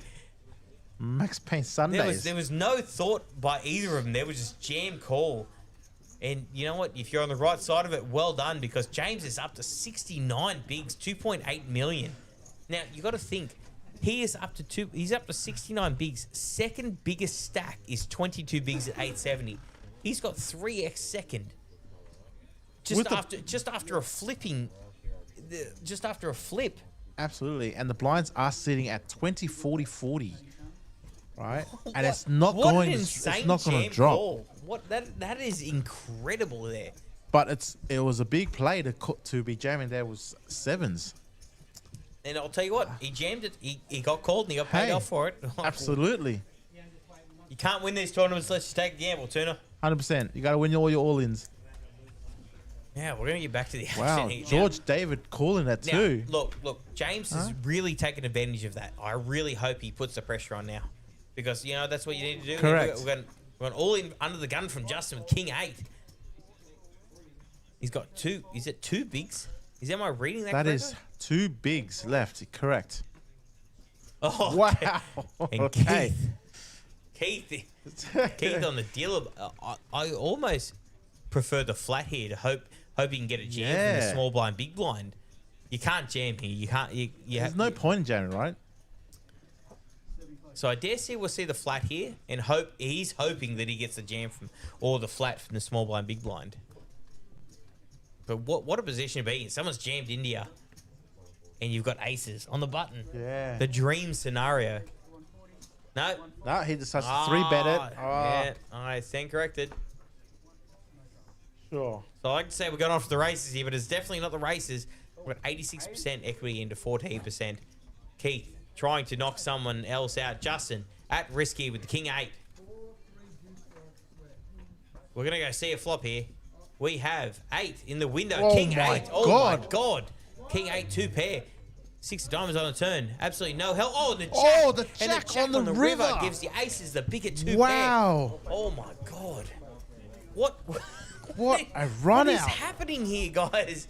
He's absolutely locked up the flop, and he's going to get the offsuit pair Justin on the river. out for 7th place at $2,000. Nothing to shy at, but Mate, what is What a run out. happening here? There's some crazy hands happening here at PlayLive, isn't Nate it? does it. He's out there. We are we are down to 6 players, guys. We are down to 6. We are dropping like flies here. And I'm telling you right now, it's not because of the structure. These guys are deep here in these tournaments. but James is sitting there with 69 bigs, and the second biggest now is 26 with Keith. And then we've got 3 short stacks. Wow. James under the sitting gun. At 9s. And himself is just, he's sitting there going, what has happened these last 3 hands? And now I've picked up a hand and I need to do something about it. This could be the short. Are you down here dealing, Tuna? This could be the shortest final table there's ever been. I've high-fived all of these guys. These guys have just been at each other's throat, and it's crazy. Guys in the chat, please give us your updates. Give us something. We love hearing from you, but these hands are off charts, man. You can't make this up. Absolutely. Now Lucas here with ace-10 off, with barely 8, and he's jammed it into James. And then we got Snapped another call off. rolling call. Oh What is my happening God. here? We've got ace-10 versus 9s. Tuna, what is happening? Ace-10 at risk here. 9s is going to knock another person out if they can hold. Tuna, we're going to go to a flop here. Like, Nate is trying to take your crown here. We have a queen, 8, queen, flop, 9 still ahead. Ace or 10 still at risk. Doesn't help. And we're got And a a king king. on the river. We're going to lose another player here. 9s is going to take it down. We're going to lose another player here. We are down to James 5. just absolutely crushing the What table. has done in the last 10 minutes? This last 10 minutes has been crazy, guys. Are you following us? Yeah. We've lost a player every hand, it feels like. Lord Edgar in the chat goes, this is going to be done in 10 minutes. What, PSI, guys, please help us out in the Absolutely. chat. What is going on here? We are down to 6. We are down to 6, and we're down to 5. Sorry, Down to we are 5 down now. to 5. This has been an incredible turn of events. Such a good content. James, These up guys to- are punching. James is up to 80 big blinds. The second biggest stack is 26. Keith, we have He's- a 13, 13, and 12 big blinds behind it. James had absolutely such a dream run, and it's great to see. He's Gu- still ready to Guys, punch. this is incredible watching. Are you seeing these hands? And then Nate, the dealer, sitting there just like, yeah, this is Yeah. everyday things. Sam, this we is got wild. Sam Denya in the Facebook chat here. Say, let's go Tuna. Let's Thanks go for, to thank you for the Mr. shout out. Sammy D in the chat. Mate, another legend in the poker community. But, like, what has happened? Tuna, can you explain to me what's going on here? I believe I was down there dealing for a second. But here we go. This is how we call you dealing down there. Nick Yee All on the right, button. So, there we go. so we've got a flat from Serene. Okay. On the button, he's folded. I thought we were going to see some more fireworks, Wow. unless we see some James, who's going to come in with another hand. James has just been overrunning the table. He hasn't let it go Yeah, just he's gonna yet. fold. He's gonna fold it. He's gonna fold it. He's like, you know what? The run's ended. Yeah. I'm gonna relax Like, for 2 I can't seconds. do that just yet. Secret editor in the chat goes, I'm going to go on a wild limb and say tipping James to win with the 78 bigs here. Mate, he is controlling the table now. Like, what a 10 minutes we've had to. Absolutely. You cannot make... And the shortest 3 stacks are the same stack. So they're punching on. They're gonna which makes a huge dynamic change. absolutely. Because you want to be able to level up and you want to be able to win the tournament too. So it's a balance between, do I jam, do I hold out, do I like this next, like, I want to say 15, 20 minutes is actually going to be very crucial for some of these players. For the first time in this tournament, we've actually had a bit of a calm down here. And still James has got here with pocket 6s in the small blind. He's going to get blind versus blind. Now, we don't know what the big blind is, but he's going to definitely put in the race here. It'd just be like Nate to put out a cooler here with some huge hand in the big blind. Oh, my wow. God. He Timothy did too. wakes up with 10s. He put 10s. On and 11 big blinds. And he's Jamming jamming a his snap call. call. No way. What is happening here? We got 10s versus 6s. We got Timothy at risk. Tuna, call out the action for me. Absolutely wild. All right. Nate's going to have to put up the flop with a 10 in the window. With 10 queen 3. Jack on the turn. That's a tick. It's just a GG's. Like, no, that's... Can you imagine calling so, that? Yeah, that's what I'm absolutely. saying, GG. GG's in the chat. Absolutely. Can you imagine going, oh, yeah, it's just waking up with another hand here. It's only if the big blind wakes up with a hand and just wakes up with 10s there. What is... Oh, anyway. That's some exciting stuff, guys. Absolutely. Please, in the chat, please keep us going. This is some good times. We're enjoying ourselves. Myself, Adam Burke, my partner in crime, Twan Lee, Mr. Tuna. Please keep us... Yeah. Please keep us at it. We'll try to keep you entertained. This is wild, yeah. Man. He's now changed his tip. He's tipping Keith at the moment. But yeah. So now, wow, the lowest 2 stacks left to play are Rain and Nick. Yeah, like I mean, there's still plenty of big blinds left. Oh, absolutely. There's still plenty of big blinds left. Yeah. But like James lost a big pot then to an all and he's still 66 bigs, commanding 100%. Leader. Now, like what about waking up in the small blind? Like you're 5-handed, right? You're 5-handed. You've got 6s. You're jamming against someone they call and you're like, I've got them crushed regardless, and they got 10s. Wild. This is the most wild swing in Sundays I've seen in a long, long time.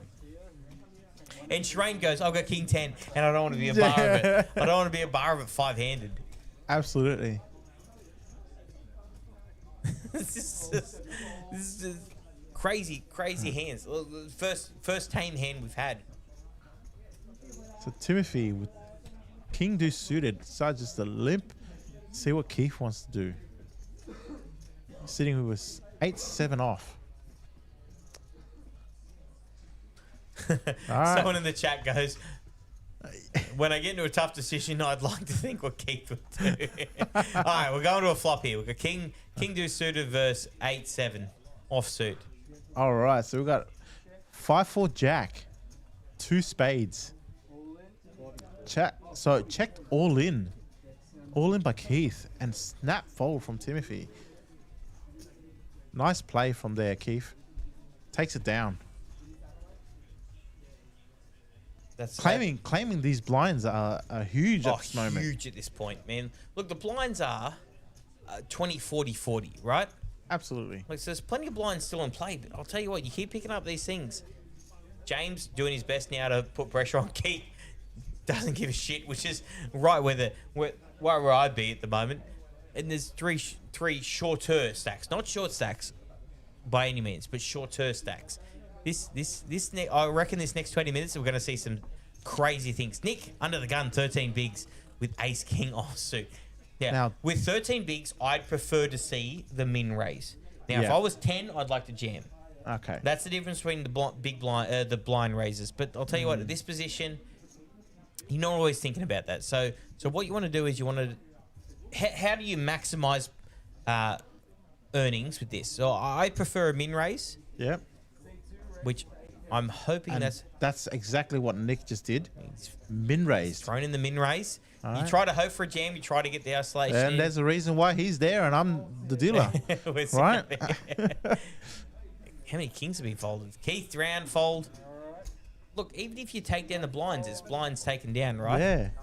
Train's folded. He's taken down money. Look, you want to get called with that amount, but you've still taken blinds out in this thing. Now, guys in the chat, please help us out. Please let us know. Have a chat with us. Facebook, YouTube, Twitch. Give us some comments. We're out here. Me and my man Tuna are doing our best here to keep you guys entertained. And we're going to keep going here till the very end here. We've got 95 people in this 600 Sunday, which happens every Sunday. We stream it every Sunday. We've got down to 5 left. We're playing for 14 and almost $1,500. And the action has been absolutely non-stop. James here, big stack, King 4 under the gun. He's just going to bide his time, play what he needs to. Timothy with the ace 3 off. He is in the cutoff, and he's got an ace and 5-handed. Aces look always very enticing 5-handed. So he's going to put in the raise there. Absolutely. All right, and Shireen here wakes up with ace jack off under small blind. with 12 bigs. I think I know what's going to happen here, but I don't want to call it because I've been wrong every other time. Yep, he's decided to There rip it it in. is. There we go. So Nick Yee with King 5 suited decided to let go. Timothy, what are you going to do with Ace 3 off? Getting jammed here with Look, he 12 made the big. raise because it's 5-handed, but I think he's going to make the fold here because he needs to with Ace 3. Yeah. It's 5-handed. Ace looks very, very enticing, but you've made the raise. 5-handed, you've been jammed on, and Sure. you just can't make that. You can't make the call. Even with 22 bigs, it's going to be over half your stack. Yeah. I think it's just a clear cut fold. It's a good raise, but it's a clear cut fold.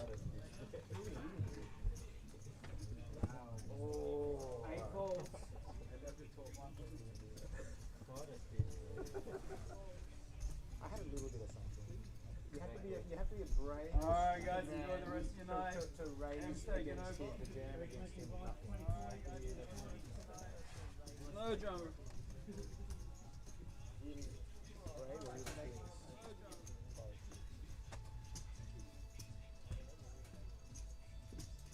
It was the best hand I've had on the whole thing. You say. I can tell you that. He knows I'm pretty honest with these things. Sorry, guys, just got a message through. It's needed to take care of. Guys, in the chat, please. It is so much fun here. YouTube, Facebook, Twitch. We are down to 5-handed. And look, if you're entertained, please give us a thumbs up. If you're on YouTube and that, please like and subscribe. We are doing our best out here. Myself and Mr. Toon Dog out here. That's it. The biggest cooler dealer who's ever been in any place. Pleasure. It's always been an honor to be here. And look at these stacks now, man. Look at the swings that have been here. Like, James had some huge hands. And we just... He ain't stopping. Stacks, like, it's... The swings that have been in the last 15, 20 minutes have been incredible. And we're 5-handed. These guys are just like, you know what? I'm here to punt. Let's go. Sure. And how good is that? How good is that watching on stream? It's great to see. Look, I love commentating. I've been doing it for a long time now. And Yeah. it's sometimes 5-handed can get really dry. Yeah. I'm not going to lie to anyone. It is hard sometimes. But this table is super easy to commentate because you guys are watching this as we are. And it's just madness. These guys are jamming and calling and there's all ins. And That's it. it's so good. Small blind's going to call here. And the big blind is sitting there with James. And he's just got to put the pressure on. Even That's though what he's I like so to far see. behind, he is just putting... He's just putting the max on. There you go. There you go. Like, James. Big stack. Just put the pressure on. Absolutely. Dean in the chat goes, these guys are on a promise if they get home quick. It just seems like everyone's just like, oh, no, it doesn't matter if anyone's playing for 14K. We're just going to start jamming and putting pressure on everyone. No, it's good stuff in the chat, guys. You guys are keeping us multiply entertained over this, and we're really enjoying it. We're trying to give you the best entertainment we can, and look at this. We are pulling out flyers for the next winter series, and we're trying our best to. Yeah. What'd you put it? What'd you put this? It's the flyers are just crazy. Yeah, so if you haven't been around and wanted to come down, the Winter Championship Series will be starting at June 4th to the 23rd. 19-day series, man. 19-day series. Now, they say $2 million guaranteed series, but do you know what that means? We're crushing it. We are absolutely going to crush it. Mate, do you know what's going to crush it itself is the opening event. Now, have you heard much about the opening event? No, I haven't, but do you want to repeat that? The opening event is $400 tournament for a $200,000 guarantee. Yeah. $200,000 for a $400 Wow. event. Guys. Do you understand the madness of that? That is There's crazy. an opening event of $400 for $200,000 for an opening event. That's something you just don't see. You just can't get that. Oh, give me a second, man. We're back at the action here. Here we We're go. Queen 7 versus Ace 4 of Keith. Under the gun, decided to raise. We got the call from the big blind, which is stock standard. So we've got ace 4 suited versus queen 7 With off. the computer hand. Oh, you like the computer hand, don't you? I love it. We have ace 3 4. So Keith flopping 2 pair, top 2 pair if you don't mind. Timothy getting absolutely garbage of it unless he gets backdoor flush. So the interesting part of how you play this here. Did he just come out and bet? Yeah, but you have so much of it, dude. Would you ever check there? Because it's a flush draw. So the check, back, fold. It's just stock standard. Yeah. Now we're down to James has still got 66 bigs. Now the small stack is Nick, right? Nick's got 12 bigs. Now 12 bigs, as I've alluded to many times, is plenty. Absolutely. Yeah, plenty. Now the good players out there, which not me, I just can allude to, is 12 bigs is plenty. You can play multi ways with many stacks with 12 bigs. 8 bigs, I feel like, is starting where you get a bit iffy. But Now, I'll tell you what, if you like 66 bigs like James is, you can start putting max pressure on. Absolutely. Now, I'm not one to commentate on hands analysis, but where would I learn all that, Berkey? Just quietly? Well, Octopi Poker could be the first one. Octopi being one of our sponsors. And you know what? I always talk about sponsors like, you know, sometimes you just got to let them have their time. But Octopi Poker, I didn't know anything about Octopi Poker, and then I jumped on. I got the free month subscription, and Eric Baldwin did an amazing hand analysis or team analysis of a main event final table thing, and the breakdown of it could be the most influential, informative hand breakdown I've ever seen or heard of. So Octopi Poker, I'm telling you, it's a 1 month free if you're part of PlayLive. 1 month free. You don't have to put credit cards in, you don't have to put anything in. You just get 1 month for nothing. Now, I'll get back to the action here really quick. Jack 9 suited versus Queen Jack offsuit. So we've got 15 bigs versus 27 bigs. And oh my God, there is a Queen Jack 8. What a flop. Top 2 for Shireen. And Keith gets middle pair, gut shot, and backdoor flush draw. This is going to be fireworks here, This can get dicey. This is going to be fireworks here. Shireen has gone out with a 100K bet. Well, I mean, 2.5, right? I like the bet here because if your opponent has something, they're going to call. Correct. They're like they've got any piece of this, which is odds are they've got a piece of this. So I'd like the bet. $100,000. He bets half pot and he gets the call. We're going to go to King of Hearts on the turn. What a turn. This is incredible. Shireen's still got middle 2 pair, but Keith has got flush draw, gut shot straight, flush draw. This is spicy pot, Tuna. What are we going to see here now? We got the check from Keith, who wants to see a river card. But I'll tell you what, if Shireen bets out like I think he's going to, it looks like he's going ready to to put rip the it. jam in here. The pressure is on now, Keith. Now Keith is sitting here going, what the heck? He's sitting here going with, I've got like So third many. pair, I've got gut shot, I've got flush draw. What is my guy opponent? What is he jamming on me with? Now, I don't think he can call here. I don't. Yeah. Only because of the price he's getting. But if he calls, I'm not surprised at all. Because without seeing the whole cards, this is nutted hand. Yeah. This is crazy. Flush draw, straight draw, everything. He might even think another jack on the turn of the river is good. This is crazy hand. Sorry, I'm just going to turn over the table. These guys are, like, he is thinking, and I don't blame it at all. He's definitely in the blender. 400K, that's a big chunk. Yeah. Yep. Oh, don't. Whoa. No. Yeah. Shireen with the, Yeah, yeah. Super happy to take that down at the time. Super happy.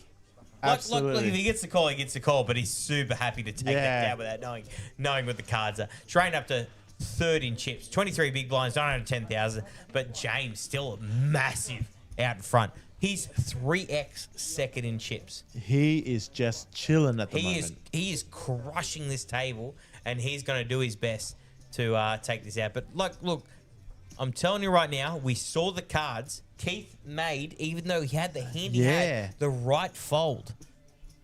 He is playing lights out, Keith. Absolutely. I don't even know who Keith is, but my God, can we please give him props in the chat? He's playing lights out. He has been since we started watching and streaming this. Yeah. Well played, well played. Wherever he finishes, man, he's played lights out. All right, so we've got Lordiger in the chat here is asking about the stack sizes of Joker and the names. Ooh, Now, the Joker Jackpot. We need to get some. We'll ask Seth downstairs. Can we get some information, Seth, about the Joker Jackpot on the side? We've got some information in the chat that wants the updates on how it's doing. But wow, like Keith, man. Yeah. Keith. Well played. doing all the right steps, holding on. Now, that's not taken away from what anyone's done here at the final table. They've got to the final 5 of this table. But I'll tell you what, if Keith hadn't made the plays he's been playing, he wouldn't have been in top 5. He's been making some great plays. And, like, Shireen. Absolutely. Well played. But Yep, your number one pick there. no one is taken away from James here, though.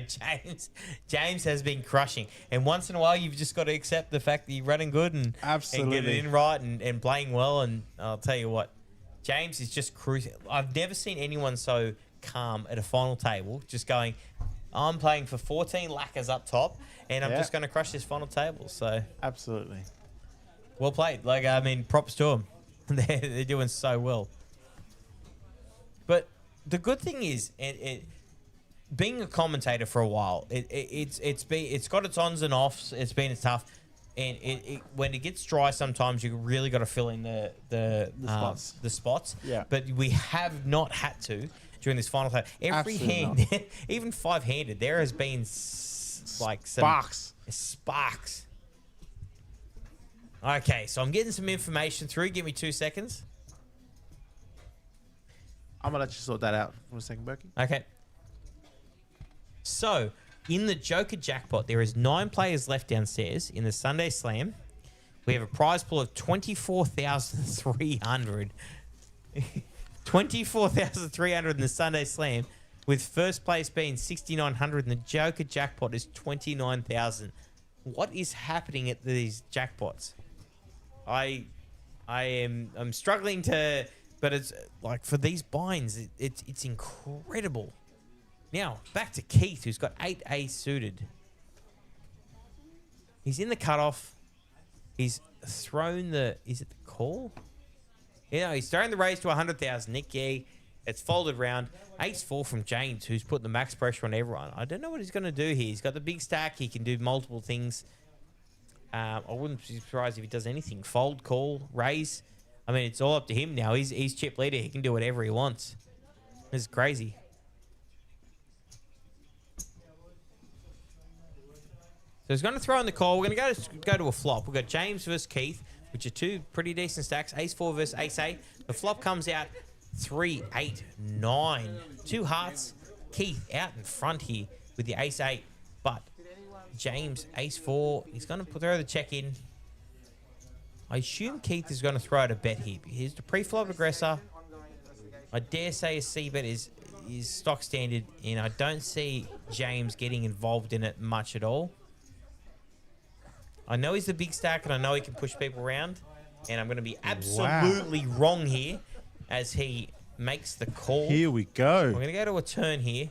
Now, I'll tell you what. We can see the cards. Keith has locked this up here, but he hasn't locked it up to where... James can bet him out of this. Like, I mean, he obviously called the flop with the intention to do things on the turn here.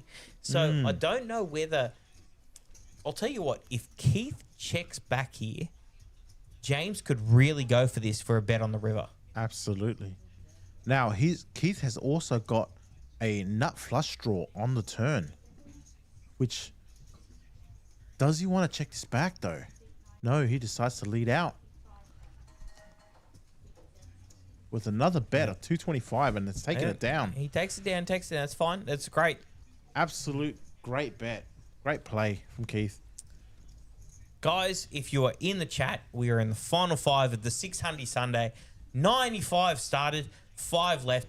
Please leave us your messages, your queries, your quandaries. Ask us things about it coming up. We'll try and answer them the best we can. But I'll tell you what, the action is non-stop here. Even with 5 left to go, these guys are... It's like there's no money up top to play for. These guys are just absolutely no fear, and it's making great. Love to see it. Love to see it. Dean in the chat goes, these guys are making on a promise to get if they get home quick. That seems like the case. Yeah. It does seem like the case. Mate, it's like they're playing for nothing, and which is wild because these guys, there's so much money between first and fifth here.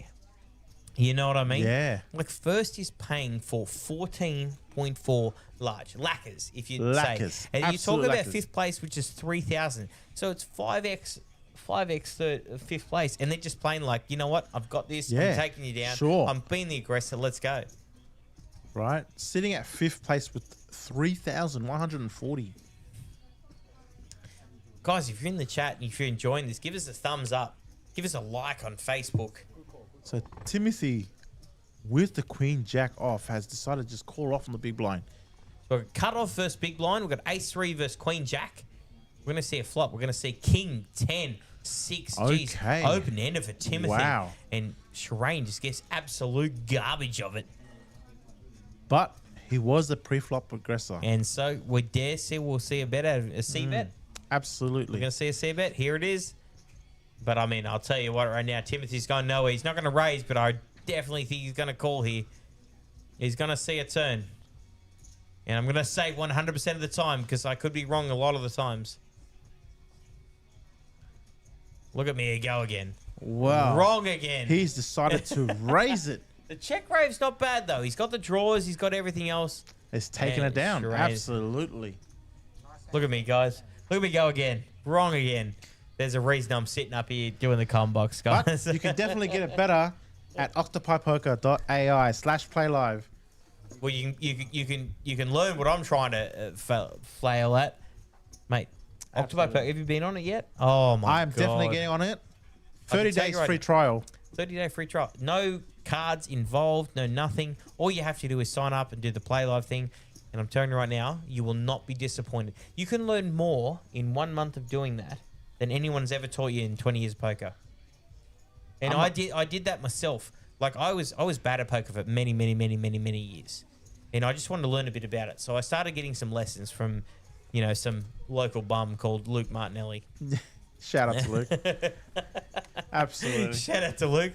And I learned more from Luke, I swear, in 3 months of learning than I did in 20 years of trying to learn. And then I jumped on Octopi Poker to learn some breakdowns of hands. And it took me from being, you know, here to like massively here. I know you can't see what I'm doing on the stream, but it's an incredible jump that you can make just by learning like some basics. So at octopipoker.ai/PlayLive, jump on there. No credit cards involved or anything like that. Just jump on, learn some extra poker, improve your game, and come into Play Live and try your best out. Absolutely. So we've got blind versus blind again. So we're going to get the raise here from Timothy and Keith, who's been in the midst of everything. He's trying his best here, and he's small blind versus blind. How many times do I say this? This is the toughest thing. Even Queen 8 blind versus blind looks just juicy as. Like just in this case, Keith has done everything right so far by the book. He's decided to lay this down, but he's done very well for himself. To look at Nick. Nick's absolutely. Nick's sitting there with 370. He's 7.4 big blinds, and they're trying to wear him down. But Nick is resilient here. He's holding on. Chipping the chairs, they say. Holding on. Keep holding on. Like I said, he was one of the guys I was kind of rooting for. Hey? Like, it's funny because I love Shireen because he's a top bloke. Met him many times. I don't know these other guys. Keith, I've never met before in my life, but I'm actually rooting for him because of the way he's played. Nick's has been holding on as a short stack, and you got James and Tim who are just what do you call them? Like never diers. Like just hanging, like this. And none of them are giving up. Mind you, the blind has been increased not long ago. 25, 50, 50. So it is picking up now. But Nick has laid it down. There's still so many big blinds in play. This is the thing. This is huge. Yeah. So Secret Editor in the chat goes, obviously in the poker course, it doesn't teach you how to call hands. Oh, look, if I knew how to call hands, oh, give me a second wow. here. We've got James versus Shireen. And James has put the raise into 4.5 bigs. Now, Shireen here with sixes with 12 bigs. This is almost an automatic jam. But also with James, it's an automatic call with his stack size. I think this hand plays out itself. I don't think this is anything different than jam call. I mean, if I'm wrong here, I'm wrong. But I'm telling you right now, Shireen with 12 bigs to a raise is almost jamming this 100% of the time. And James with 44 bigs is almost calling this 100% of the time. I'm going to stay silent for a second while I watch. Yeah, while I watch myself dig myself my grave in this one. Like Shireen's thinking long and hard about there's this. There's nothing here that you can't be jamming here with 12 bigs here to a jam. Irrespective of looking at him. No, he decides to fold. He believes that James had actually a decent hand to go with. Oh, I'm going to sit back. I'm so bad at poker. Okay, guys, I'm going to... Sorry, I'm headbutting the mic now. I'm so bad at this. I've been trying to learn poker for so many years, and I'm still so bad. Well, it's not saying I'm wrong. I'm just seeing what I see in front of me, right? Well, I mean, look, Nick is sitting at 7 bigs. Maybe Shireen does he want to risk it at that point? Or he lets Nick die out first and get the pay jump as well. There's a lot to think about, right? There is, but there's so many short-term things that you need to consider as well. Like 12 bigs, raise, flipping at best, could be dominating. I don't know. Look, this is just me seeing cards. Guys, that last hand, okay, am I stock standard in saying that should be a jam call? Let us know without seeing the cards. Like, can you guys be objective and let me know if I'm wrong here? All right, so you got Timothy here with pocket sevens. Has decided to open up. Keith here with Queen 7 suited. Secret editor goes, can we make side bets on my calls? I'll take the bets. I'll take the bets all day, guys. I'll take the bets. Sure. Like I'm wrong almost 100% of the time, but I'll still take the bets because that's the gambler I am. I can't help myself. Right. So Fold it down. So it looks like it's going to get folded away. If he takes this down. James out in front. Look, I mean, look, it's easy seeing the cards, but yeah. Am I like, guys? I mean, you guys have seen what I'm seeing. Am I wrong? I could be wrong. I'm happy to be proven wrong. But was that a jam there or not? Without looking at the cards. Come out in the chats, Facebook, YouTube, Twitch, guys. Let me know. We've got a bunch of people still in the chat giving me trolls, which I love. So Wayne goes 4.5x raise pre-flop from James. Looked weird, strong. Shireen read it as strength. Look, no issue with that at all. You're 100% correct. He tried to portray it as strength, and look, he got it through Shireen. Well played. But you know, if there's anyone that can sniff out strength, I mean, you don't win Aussie Millions final table main events without being at least half decent at poker.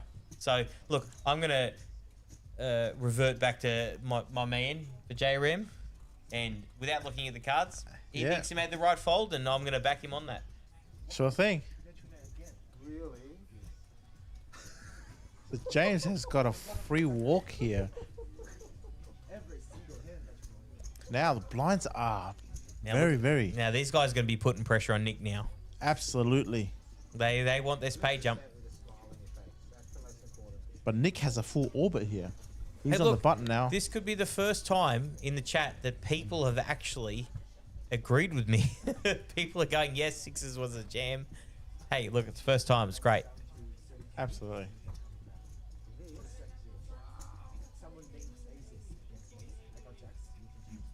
So I'm just getting a bit of information downstairs that hand 118. We'll come with that as it comes up on the Sorry, stream. apologies. No, I'm not telling anyone anything. I just got information that was 2 hands ahead, and I'm not going to say anything. Yeah. Don't get me wrong, it's not a bad thing. All right, Oh, so Nick, Nick wakes up with queens now. 4.9 bigs. You just got On to the jam. button with Yep, jam.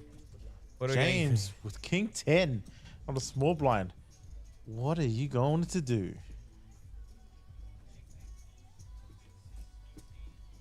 Now, being 5-handed, king 10. Well, not just that, with the big stack too. Yeah. Yeah, like, I mean, I wouldn't blame you for calling him here. Absolutely. Like, it's 4.9 bigs. It's I mean, he 10%, could jam. He it's could jam with 10%, anything. It's 10% of your stack here. And no, Wow. well, was James. wrong again. Sorry. No, but very disciplined though. A lot of Absolutely. people like myself, I'd call that there Yeah. just because, and he made the right fold. Like, well played on him. But Timothy's thinking here with 9-6. Hey, He can't be thinking here. He's just trying to get some TV one time, of, our, right? one of our favorite hands. Is it really? One of our favorite hands. Not mine. Now Wayne in the chat goes, He's thrown a time bank.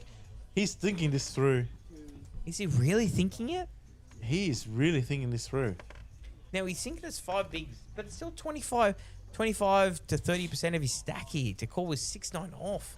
Like, if he calls, he's only chipping. He oh decided to he's only, call. he's only chipping up the short stack, which no one wants. Now. You should, like, I'm sorry, but you should not. Even if he wins this, you should not be calling this off here.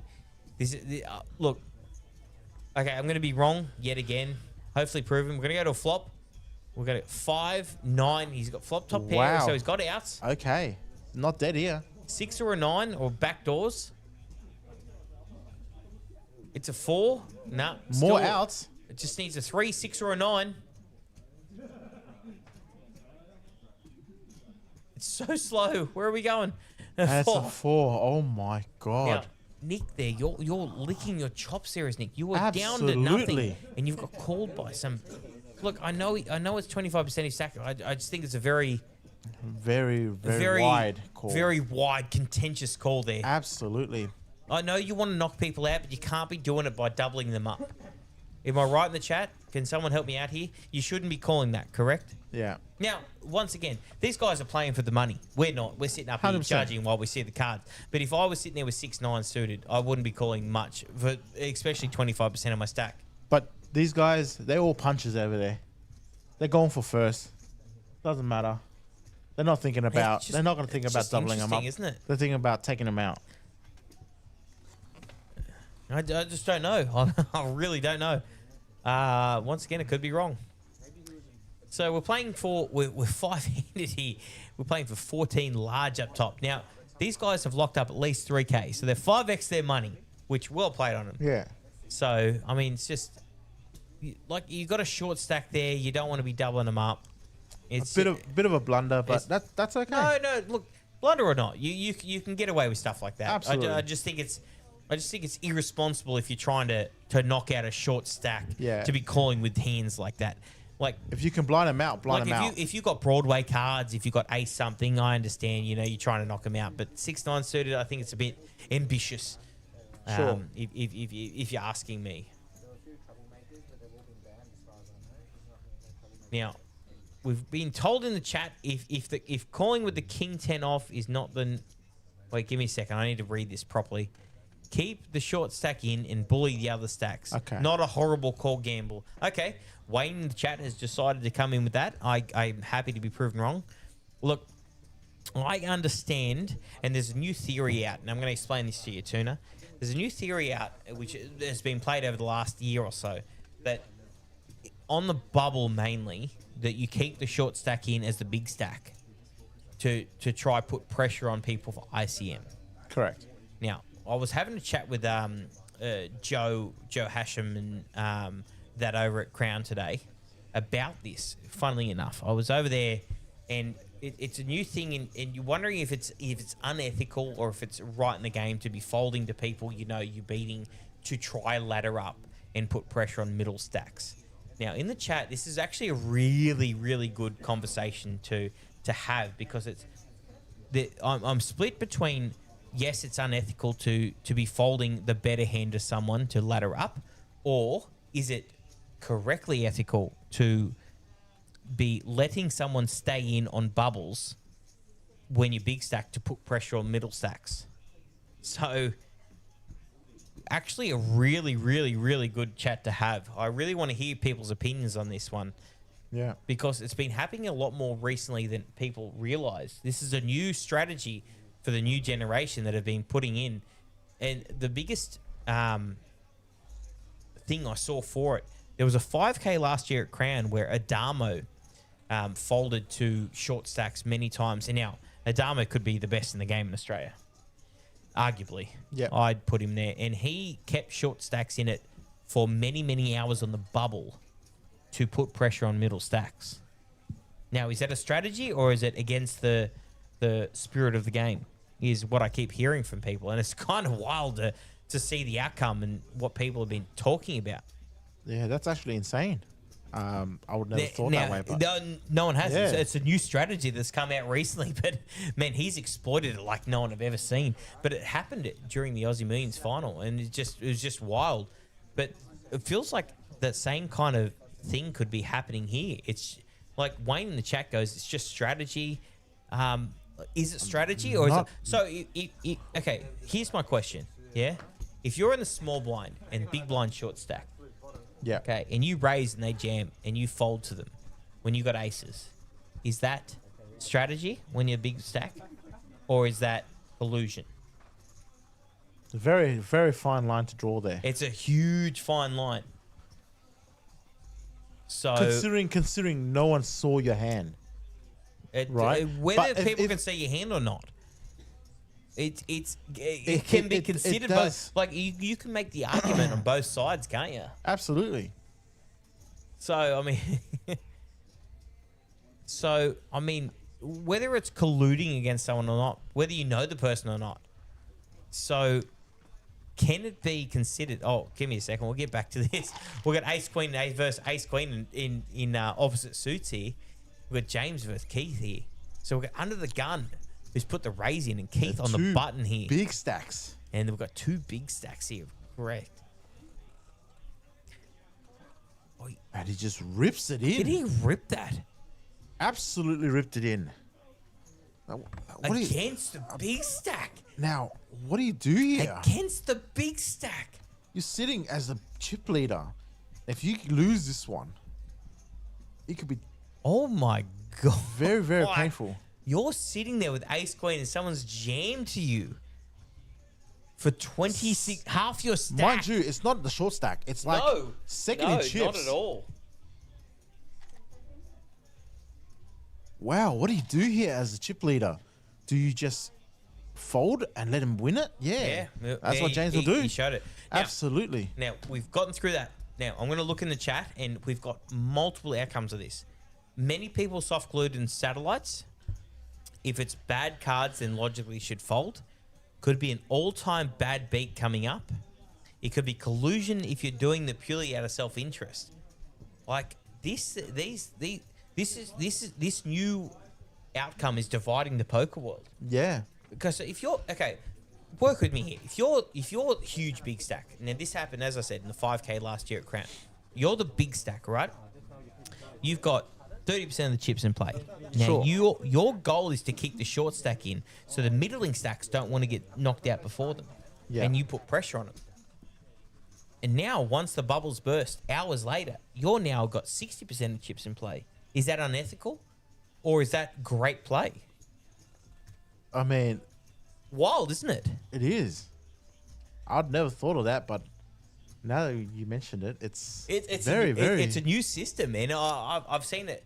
I've seen it heard of. I've seen it being played. I talked about it with Joe Hasham tonight, and he seems to like a lot of the guys at Crown seem to think it's unethical. And how do you stop this? And Joe, I had a conversation with Joe, and he goes, "It's part of poker. How do you stop that? How do you force people to call ins? How do you force people to fold regardless of whether their cards are?" 100%. Yeah, I mean, it's a wild.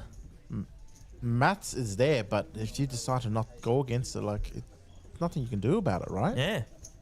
Now, look, the chat's going off its head on this one. It's a pure strategy going fourth dimensional, and it can only be controversial if it's a new style. Like, and people asking, how could it be unethical? Like, you've got people out there going, they're soft playing. How do they know they're not colluding because they've got, you know, a piece in the other person? I mean, it's Yeah. Look, I'm on the side of it's a new strategy and you play it as you want to, but you've got people on the other side who are going, you know, how do you know you don't have a piece in the other person? You're trying to stack them up. You know what I mean? Yeah. Your goal's trying to be the most logical outcome, but how do you know? Because with everyone swapping these days in these big tournaments and taking pieces of other, how do you stop the fact that they're slow playing other people between the fact that they're trying to, you know, outplay the other people? It's because people play things so ABC nowadays, right? They're following a book, you know, GTO wise and everything. There's gonna be ways and loopholes around things, and that's probably one of the ways they can tackle it, right? Because yeah, but how do you prove the difference? You can't. But the thing is, poker is such a look. Poker used to 20 years ago if you watch the World Series of Poker main event, final table, which I hadn't seen in many years now, watched not too long ago. It was a very feel game. I feel this, I feel that. Yeah. Now it's become this is the mathematical outcome. Let's do it. This is the way to do it. So it's changed, and the theories are going to change, and the outcomes are going to change, and that.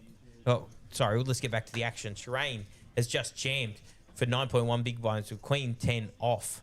We're going to get a fold from the cutoff. I said cutoff. I said that wrong. Yeah.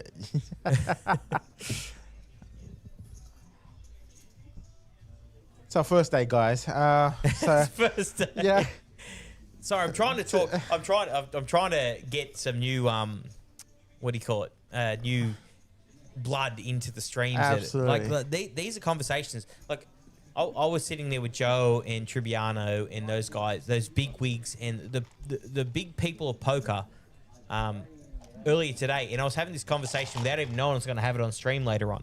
These are conversations that are new to poker, and do you counteract them or do you allow them to happen, or what is everyone's thoughts? These are things that no one's ever thought of. How long's poker been around for? Yeah. Like as long as anyone can think of, and these are new concepts that are just coming up now that people are exploiting like crazy. That's correct. So like if I tell it to you and you sit there and think, you're like, wow, how has no one ever thought of this? But now it's a thought. Absolutely. And so do you counteract it, or do you allow it to happen, or like how does it work? Like I mean, like, is it collusion that you're letting the short stack be in it? What can you do to put it in place? Like, you can't really do anything. And that's the exact same thing that Joe told me today. Yeah. Mr. Joe Hashem, Mr. World Series of Poker. Look, lovely guy. It was a pleasure having a conversation with him today. He just said poker is poker and poker is going to evolve. Yeah. And he goes, you can't put something in play. Like it's like the one chip rule. When people put one chip behind, they put it in. You can't force them to make the call. You can't force anyone to call, and people want to put things in play where if you put 90% of your chips in play, you know, you make the call. But you just cannot force someone to call. You can't force it. These are new strategies in poker, and people need to evolve with it. Absolutely. Like, and it's just crazy how far it's come. So, I mean, it's like, look, people in the chat, it's divide and conquer. When, like what is going on? Like, what do we do here? And it's crazy. But sorry to get all philosophical on you here, guys. We're trying our best over here, and so this is a conundrum that just got brought to me today. You know, I've seen it, and then now it's come up as a big thing because it happened recently in a big tournament. Absolutely. Now, just here, James got ace jack off and decided to raise it to 200. Ooh, Queen 10, Timothy. I think he wants to go sit on break here. Yeah, he's looked at the blinds. So it looks like this hand getting folded around should rain. Shane, what's he going to do? He's on the button. 10-7 off. Sorry, he's in the big blind. He's asked for a count. Okay. Could have a bit of action here. Now we've got 5 left here in the 600 Sunday. Playing for 14,500 up top. Shireen's Stop guessing and start studying like a professional. considering this. I'm just winding down the clock, mate. Okay, he's going to make the fold. All right. Okay. So it looks like we're going to go on break here. We'll be on break, and we're going to come back with you guys in roughly 15 minutes. Stick with us. It's myself and Tuna. We'll come back with some more philosophical stuff in about 15 minutes. It's great to see you guys. If he folded early, we might have been having another hand in there. So if you come back early, we'll all get going once you come back. So 15 minutes is the max. Stop guessing and start studying like a professional. Welcome to the Vault at Octopi Poker.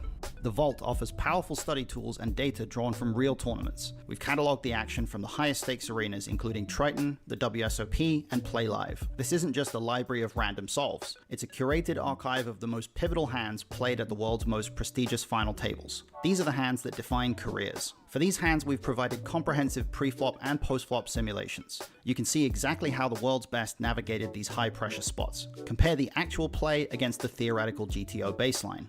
Analyze the frequencies, the sizing, and the EV of every action taken under the brightest lights. Studying the Vault allows you to move beyond abstract theory and see how poker is actually won at the highest level. Boost your edge by studying reality, not just theory. Sign up today at Octopipoker.ai. I'll see you inside.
Welcome back to this 600 Sunday.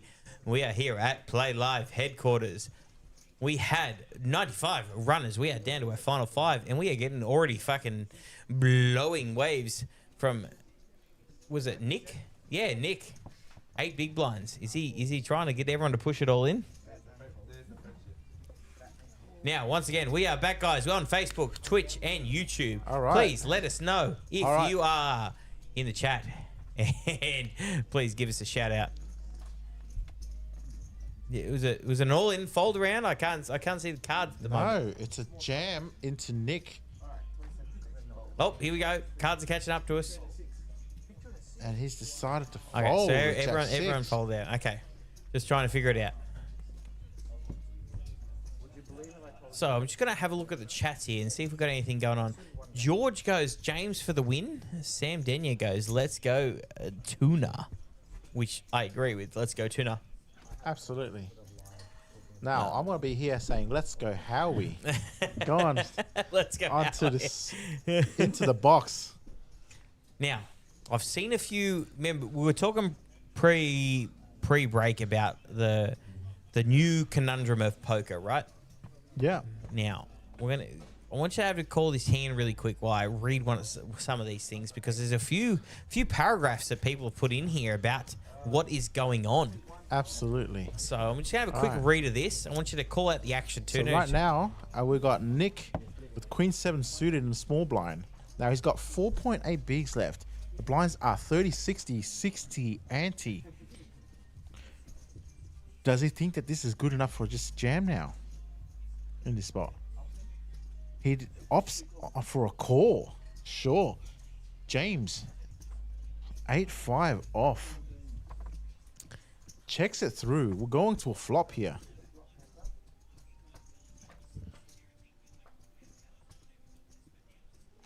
Right, so now the flop is King 9 Jack, all clubs. How good is this for James? Absolutely not. Yeah. Both of them got red cards. Nick with Queen 7.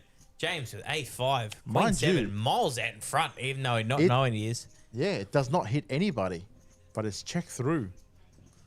Now, I don't see much action happening on this hand. I see a bet somewhere of either of them and a fold. Right, so Nick has opted for a check. James is lead for 100. He obviously cannot continue. So Wayne in the chat said the idea behind the big raise and keep one chip in is if 2 people raise all in after you. Now I understand about the 1 chip rule, Wayne. I've gone over this many times. This is a completely different concept. Now I'm not trying to belate what you're talking about, Wayne, because it's a new concept in poker, that one, and people are trying it all over. The concept is if you're big stack, let's just give a hypothetical that you're 80 bigs, there's a 40 bigs, 20 bigs, and a couple of short stacks. That you keep the short stacks in because no one wants to bust on the bubble. So you can put max pressure on medium stacks as the big stack without them wanting to call off because they don't want to bubble and be out while there's short stacks in play. That's the new concept that we're trying, and a few people have played it to perfection recently, which now it's become a little bit of a controversy, which I'm going to say right now. It's a little bit of a controversy here because I haven't heard much of it around the world, and so this is a new concept that I'm trying to bring to people, and it's so interesting. Like, I understand the 1 chip rule. It 99.9% of the time it doesn't come into play, which but this new concept of if you're the big stack and you allow the short stack to stay in on the bubble, that you can punish the middle stacks during the middle ages is kind of a crazy concept. Now, just quietly in this hand here, we've got Keith opening up under the gun with King 3 suited.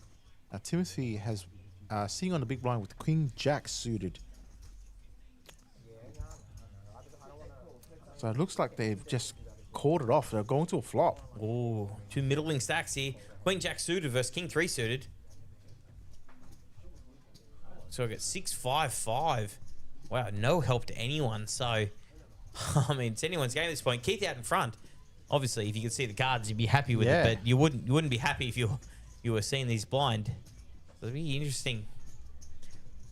feel like whoever leads he'll out here is still- going I to be believe- taking it. Yeah, I believe Keith will still do a C bet on this spot. Yeah, so he's led it for 100. Takes it down. Good job to Keith. Keith taking it down. Keith stays there in, I don't want to say middling second, but like he's comfortably second there. You got Timothy, Shireen, and Nick all sub 12 big blinds. So, I mean, the dynamics of this next big blind. So the blinds are 30, 60, 60, right, Turner? Yes, absolutely. So the dynamics here with 3 short stacks is going to be quite intense. I feel like a lot of this time, and look, I'm going to be proven wrong again because I like to come out with different theories, but with 2 big stacks, they are going to push around short stacks, and the short stacks are not going to jam because they don't want to be out before the next short stacks. So you'll find that these 3 short stacks get thinned out massively, while the big stacks like farm. Yes. As you'd call it. So, look, that's my prediction, is that we'll see 3 short stacks and then we'll see bust. But hey, this isn't your typical final table because these guys, they're happy punching, which, you know, it makes not only good TV, but I think it makes good poker. Going back to the old days where you just play your cards face up, you play them heads up. You know Absolutely. what I mean? So we got Keith here 3 betting, and Timothy will just fold that out, taking an extra blinds there. So, someone in the chat, let's go Seth, goes, didn't Phil Gordon talk about keeping the short stacks in and milking them and juicing back in 2005? If he did, well played. That is an old strategy that's now coming to light, if that is the fact. And someone said, Phil Gould, there's a name I haven't heard in 20 years, which is very, very correct. And Gorgeous says, you know, it's to exploit ICM strategy. They may turn developing counter strategies, but once it starts going to be very hard circumvent. So I've read that completely wrong if I have, but look, it's just it's a strategy. I don't know if it's been around since Phil Gordon. If Phil Gordon did it 20 years ago, then Yeah. like he was an inventor of the times. But I've only heard about it recently, and as I said, I was talking to Joe earlier. Joe Hashem, lovely bloke, by the way, and he had never heard about it until recently. Now, if there's anyone that's been around the traps, I'm gonna say it's Mr. Joe. Absolutely. So You got Wayne here in the chat. Played with the same table as Shireen a few times. He's lucky he's a good poker. He's a good poker because he's a terrible actor. Okay. we're all terrible actors on the Look, table. We ain't, Do you know what's we funny ain't is- Hollywooding do you- here. Do you know how many times you've jammed and you try to act like you're my Oh, jaws absolutely. biting or something like that? It's the anti bluff. But this is far beyond just acting. This is a strategy that just has only recently, to my knowledge, has come to light. Whether Phil Gordon did it back in the day, but holy cow, like these guys are like really perfecting it now. Yeah. Oh, and look at Timothy in the cutoff. 11 bigs with aces. Now, do you just jam here, or do you? I believe you can just You can do, min raise, I think right? with 11 bigs, you can actually make the min raise and hope someone puts the pressure on you.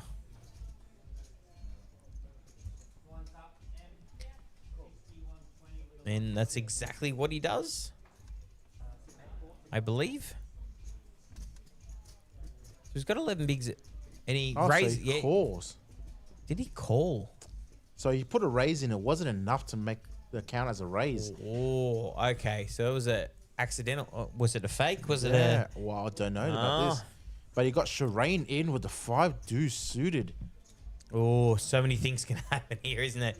He's accidentally not raised Nick enough, and then checking back. Nick's checked. Okay, so we've got aces in versus jack deuce off versus deuce 5 suited. We're gonna see the flop. We're gonna see 8-9-9, which, you know, we were hoping for a juicy flop, Yeah. and we just got nothing here. Timothy going absolutely nowhere there with his aces. We're gonna check straight out to Timothy, who's gonna throw the bet in. Very small bet, which it should Yeah. be, and I think it's going to go fold. Absolutely. You're going to pick it up. Still picking up good blinds. Okay, so we've got people in the chat going, it only applies in a small and good structured field.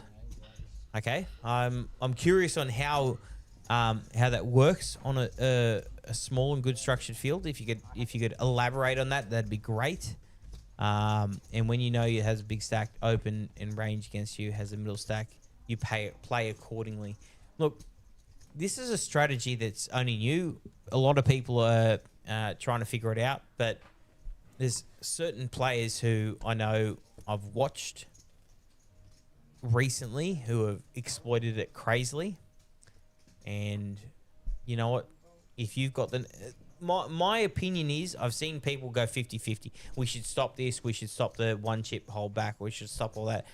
This is all playing within the rules of poker.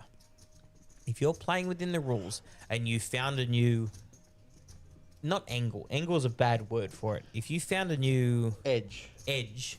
And you want to play that edge because you've discovered something new in a however many year old game, then you know what? More power to you. Well played. By all means. It's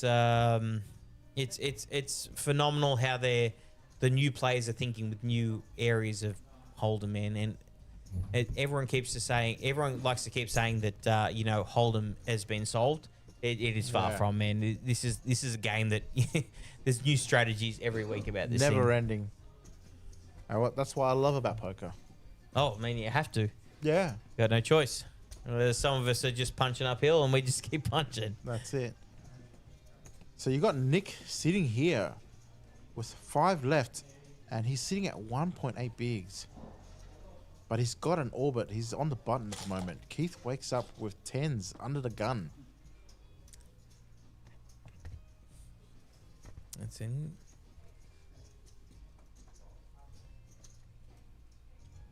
So we've got Keith here, 1.7 bigs.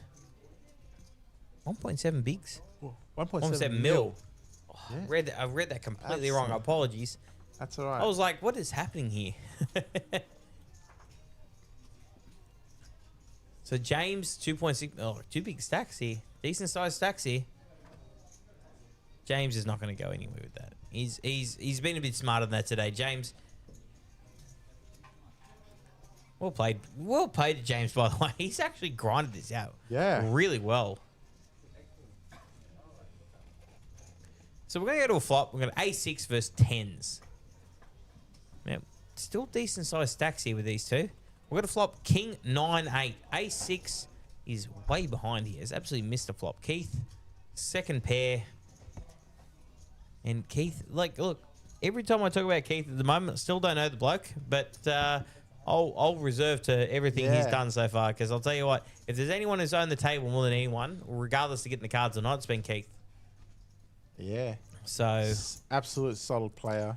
This has been an absolute masterclass from Keith here for me in this little 600 Sunday here at PlayLive Melbourne, 129 York Street in South Melbourne. We've got Nick Yee sitting there on 1.8 big blinds. Mate, he's trying his best here. He's hanging in strong, but man, he's going to need some help here soon enough. Now, Nick Yee apparently is a great bloke according to PSI Hoddle. I can't even pronounce that. Yeah. Goes by the nickname Asian Steve. Okay. Sure. Nick Yee goes by the nickname Asian Steve. Spin it up, Steve. All right, spin it up, Steve. Nick Yee, here we go. 10s. He's not getting in with this. All right, James on the Will he dealer be able to button. get some action here? Oh, I mean, even if he 1.8 doesn't, bigs. even if he doesn't, he's just going to pick up actually I double his believe stack. on the big blind would have to still call, right? Oh, have to here, don't you? But that's Shireen sitting with 7 bigs though. Interesting spot though. Like you got a middling No, hand. sorry. My apologies. You'd like to call Nick with the Queen 6, but then you've also got Shireen sitting behind you. So no. So Timothy is called with Queen 6 suited. Oh my god. my god, sorry. Keith wakes up with aces on the big blind. Apologies. I misread that totally. So Keith is just flat called. What do you do here with aces? You can't flat the trap because there's too many people. I think you got to put a raise you in. have to put a raise now, right? Isolate. Because if anything, he can just get it in. So he's thrown the 3-bet into 220, which, you know, we'd expect a raise there. Yeah. I haven't actually seen Shireen's hand yet. No, Shireen's are folded under the gun. So Nicky cut off with 10s. I mean, So Shireen's he's already getting in been out. regardless. Yeah. He's already got in. Now it's up to Timothy, right? Correct. You got the Queen 6. You've been raised. Look, you were going to call to try and get someone out. Someone's raised behind you. I dare say you're just going to get out of the way and let those guys fight it out. Because why would he raise, right? Unless he had a... Hold on a second. Wow. He's Timothy. called. He's called with the Decided. Queen 6 of diamonds. Sure. So we're going to go 3-way to the flop. Nicky all in with 10s. Keith raised with aces there, 3-bet. You And wouldn't believe it. we got Timothy, who's just called with the Queen 6 of diamonds. We're going to go see a flop here. This could be super interesting. We've already got a side pot brewing. Nicky at risk and absolutely in horrible shape. We got Queen 7-7. Oh my God, Timothy's got top pair here, Wow. which could be absolutely disastrous. We could see a double knockout here. I mean, this could be disastrous. If Timothy decides this is the one, he's only got 6.8 big blinds there, Yes. and he's decided to jam. He is 100% getting called by Keith. Absolutely. 100%. Oh my God, we got a 3-way all in. Three-way if Keith all in. can hold this here, he's going to get a double knockout here. Both of the players with two Now, outs left Keith, to go. three-handed is 81% to win this flop. This pot, not flop. He's already won the flop. What a hand. If this can hold, we're going to get a double knockout here. Just absolutely disgusting for Timothy. We're 2 of diamonds on the turn. Helps absolutely no one. And this is actually going to be locked up for Keith. He's going to get a double knockout here. The rest of the Wow. table is going to be absolutely ecstatic about this. A double knockout. Nicky in Absolutely. 5th for 3,100. Timothy for 3,800. And we're down to 3-handed out of nowhere. Now, if you're Shireen and you're sitting there with 7 bigs, you just got a double, a double like elimination, which just gets you an extra $2,400. Man, you got 7 big blinds. Yeah. Like, Shireen's absolutely licking his chops here. And now Keith is sitting there as a chip leader of the table now. Yep. Keith and James, like, absolutely same stack here. And Shireen sitting there on 7 bigs. But Shireen has 7 bigs and it got a double elimination. He got the double elimination while he's sitting there. What a pay jump that is. This is crazy. What is going on here, too? I Look, can't explain this. To My any- man Howie down there is to- doing, to- he's to definitely your putting man. work. Like, you just, this is something you just don't see usually on final tables. This is wild. So we've got 2 people on 2.6 million. Shireen sitting on 420, which, you know what? The fact that he's just grinded out this far. And, Absolutely. like, he's not out of it yet. I'm not claiming that Shireen's out of it yet, but you're sitting there with 7 bigs and you got a double elimination. He's, wow. Like, wild. Correct. All right, so James has picked up the qualifier over here. Now under the the gun. qualifier. Under the gun.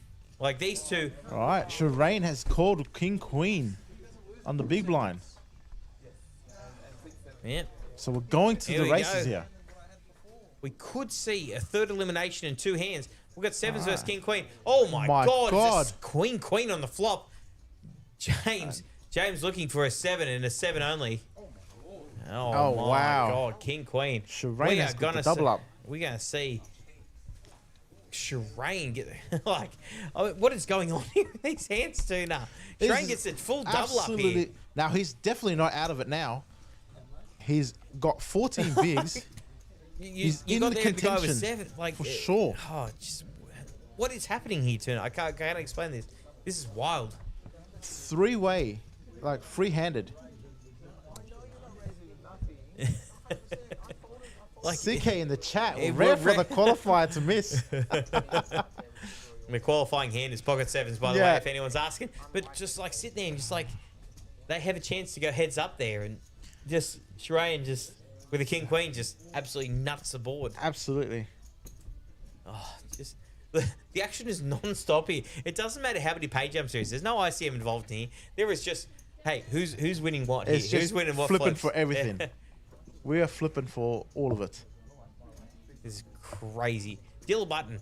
We've got Keith with 3s. So we're 3-handed here. So Dilla Button's first to act here. Pocket 3s look super juicy there. I dare say we're going to see the raise here. Yep, raise to 150. Shrain gets out of the way. James, I wouldn't imagine with the big stack involved going to get much involved. So I mean, like, there's a quiet thing in poker that you just don't talk about. You sit there going, you're the two big stacks. Your goal is to put pressure on the short stack. Now, no one talks about it. No one wants to, but it's there. But it's there, and everyone quietly does what they need to do. They understand the game. But they just try to knock Shrain out with 7 bigs. Now he's at 13 bigs, and I'm telling you right now, if he gets the double up, everyone's game on here. Absolutely. How crazy is this been? Absolutely insane. I feel like Howie's not done yet dealing out these callers. My man Howie there working overtime. Shrain, man, he's just grinded his way to the top here, as he usually does.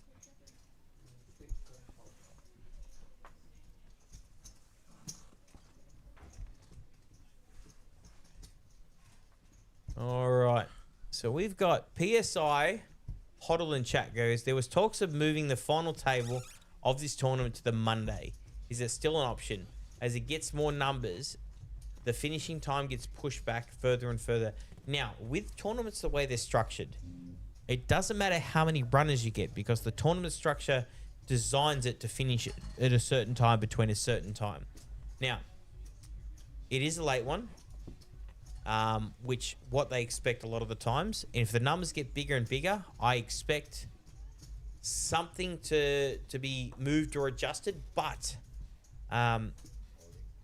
you always got to accept the fact that there's, like, if you're going to play big fields and you're going to play, a lot of money, you want the playability with it. So there's always a balance between the playability and how quick you want to get home. You want to play a turbo, you want to play a turbo, the Joker jackpots and stuff's there. But if you want a tournament where you can actually see the amount of hands you want to see, you've got to accept the fact that there's going to be a long day with it. So, I mean, it's a tough balance between what players want and what players need and all that stuff. And I think... Absolutely. And I think I'm just going to have to interrupt you there. Yep, so we've got Keith just jammed into Shrain to put pressure on him. Now, Shrain has King 2 and he's decided to call So he's off. just going to need a 2 here. 2 and 2 alone. Oh, 3, 5, 10. It's going to be super hard. It's going to be running straight cards, which is not going to get Keith. Is going to knock Shrain out of this tournament. We are going to go heads up. Shrain's played his absolute bloater off here. And well played, Shrain. He's picked up 5,500. Not bad for a $600 start. Absolutely. It's a grinder's day. So we're going to go heads up here. What a grind here. Now we're down to Keith, who's got 59, and James has got 35 big blinds. So they've finally taken out Shrain. Finally. I say finally. Yes. It took 2 hands. Absolutely. Oh, what a time. This table has been grinding. These guys have been absolutely ruthless on players. So just bear with us for a minute, guys. I'm just doing a dealer swap here.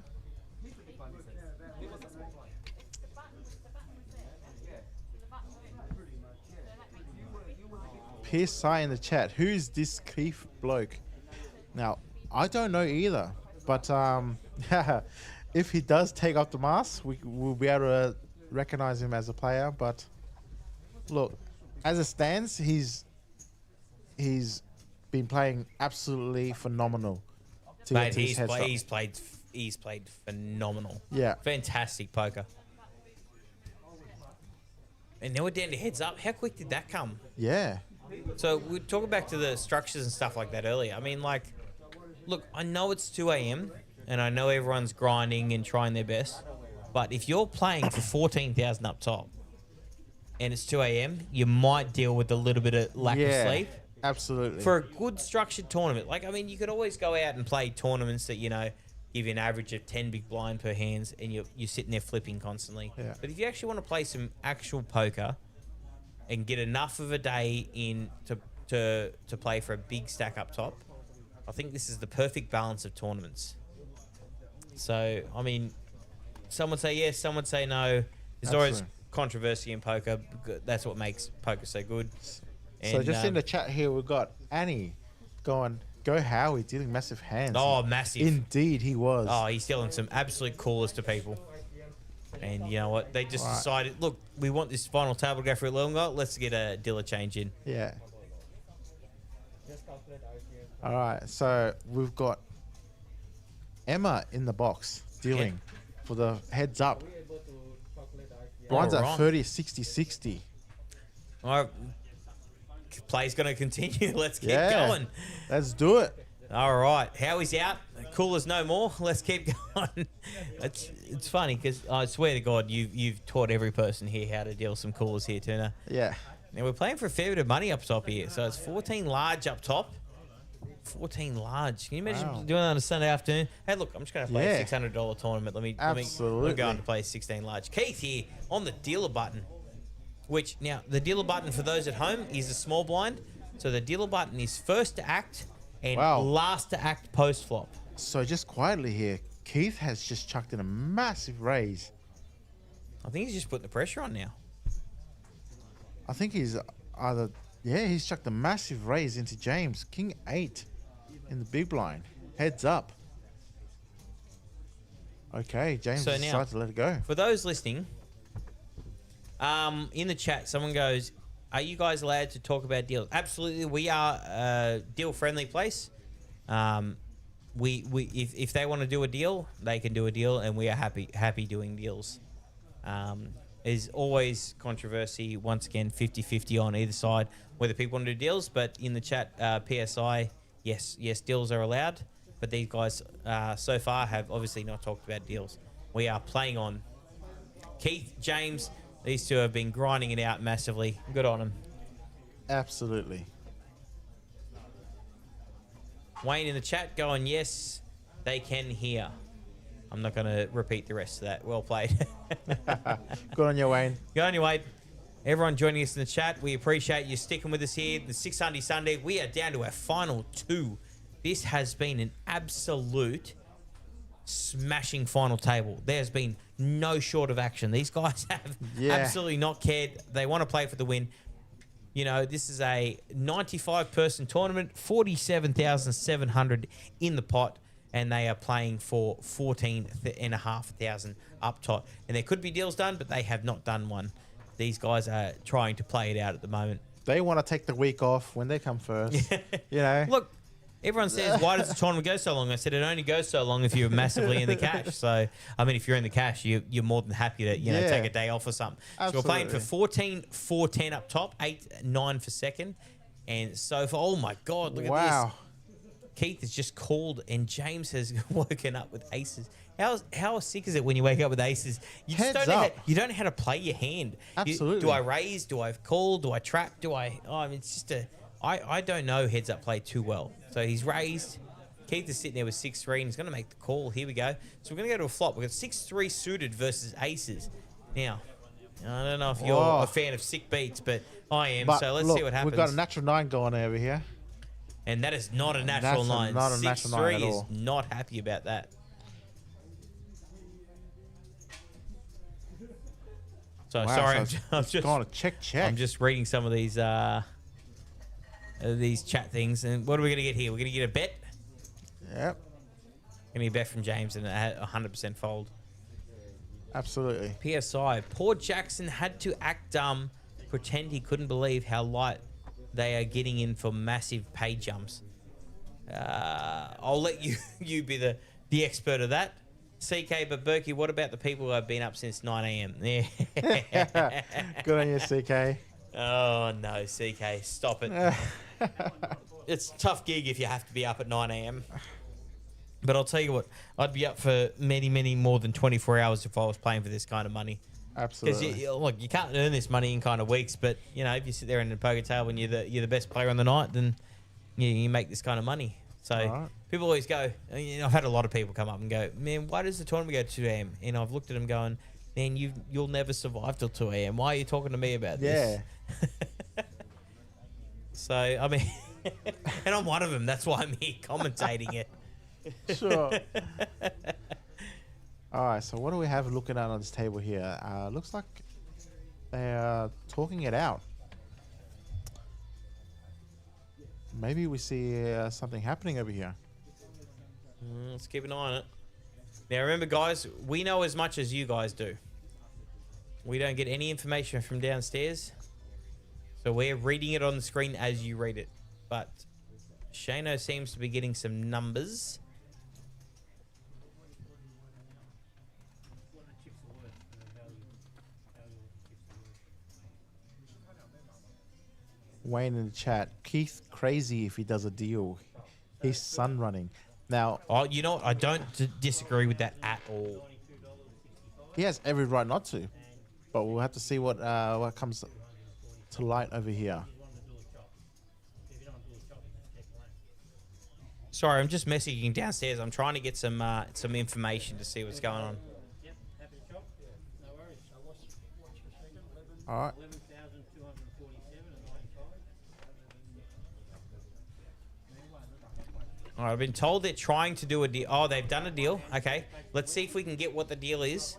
Let me ask downstairs. Give me 2 seconds, guys. You can leave it. 'em. $500 for one hand. All right. Yes. Yep. No. We've got the information through. They have done a deal. Keith is going to take first place for $12,090.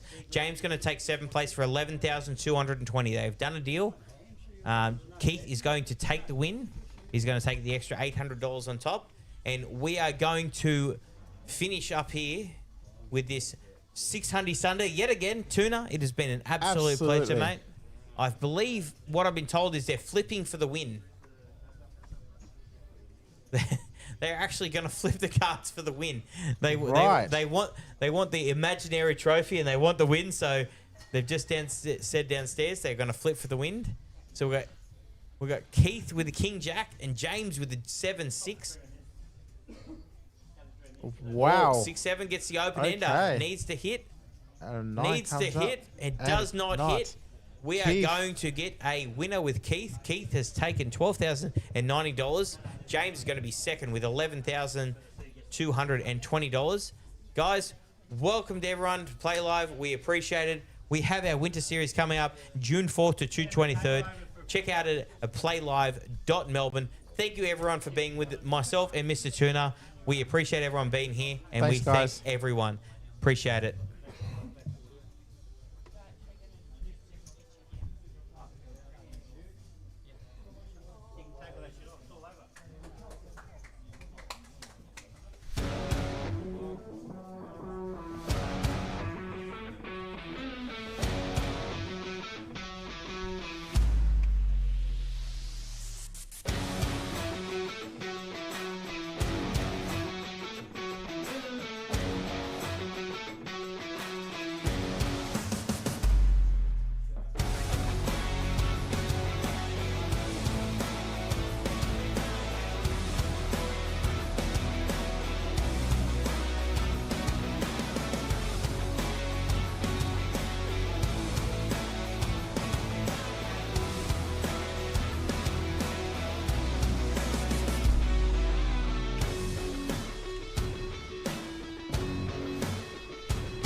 What two cups do you want? King Jack.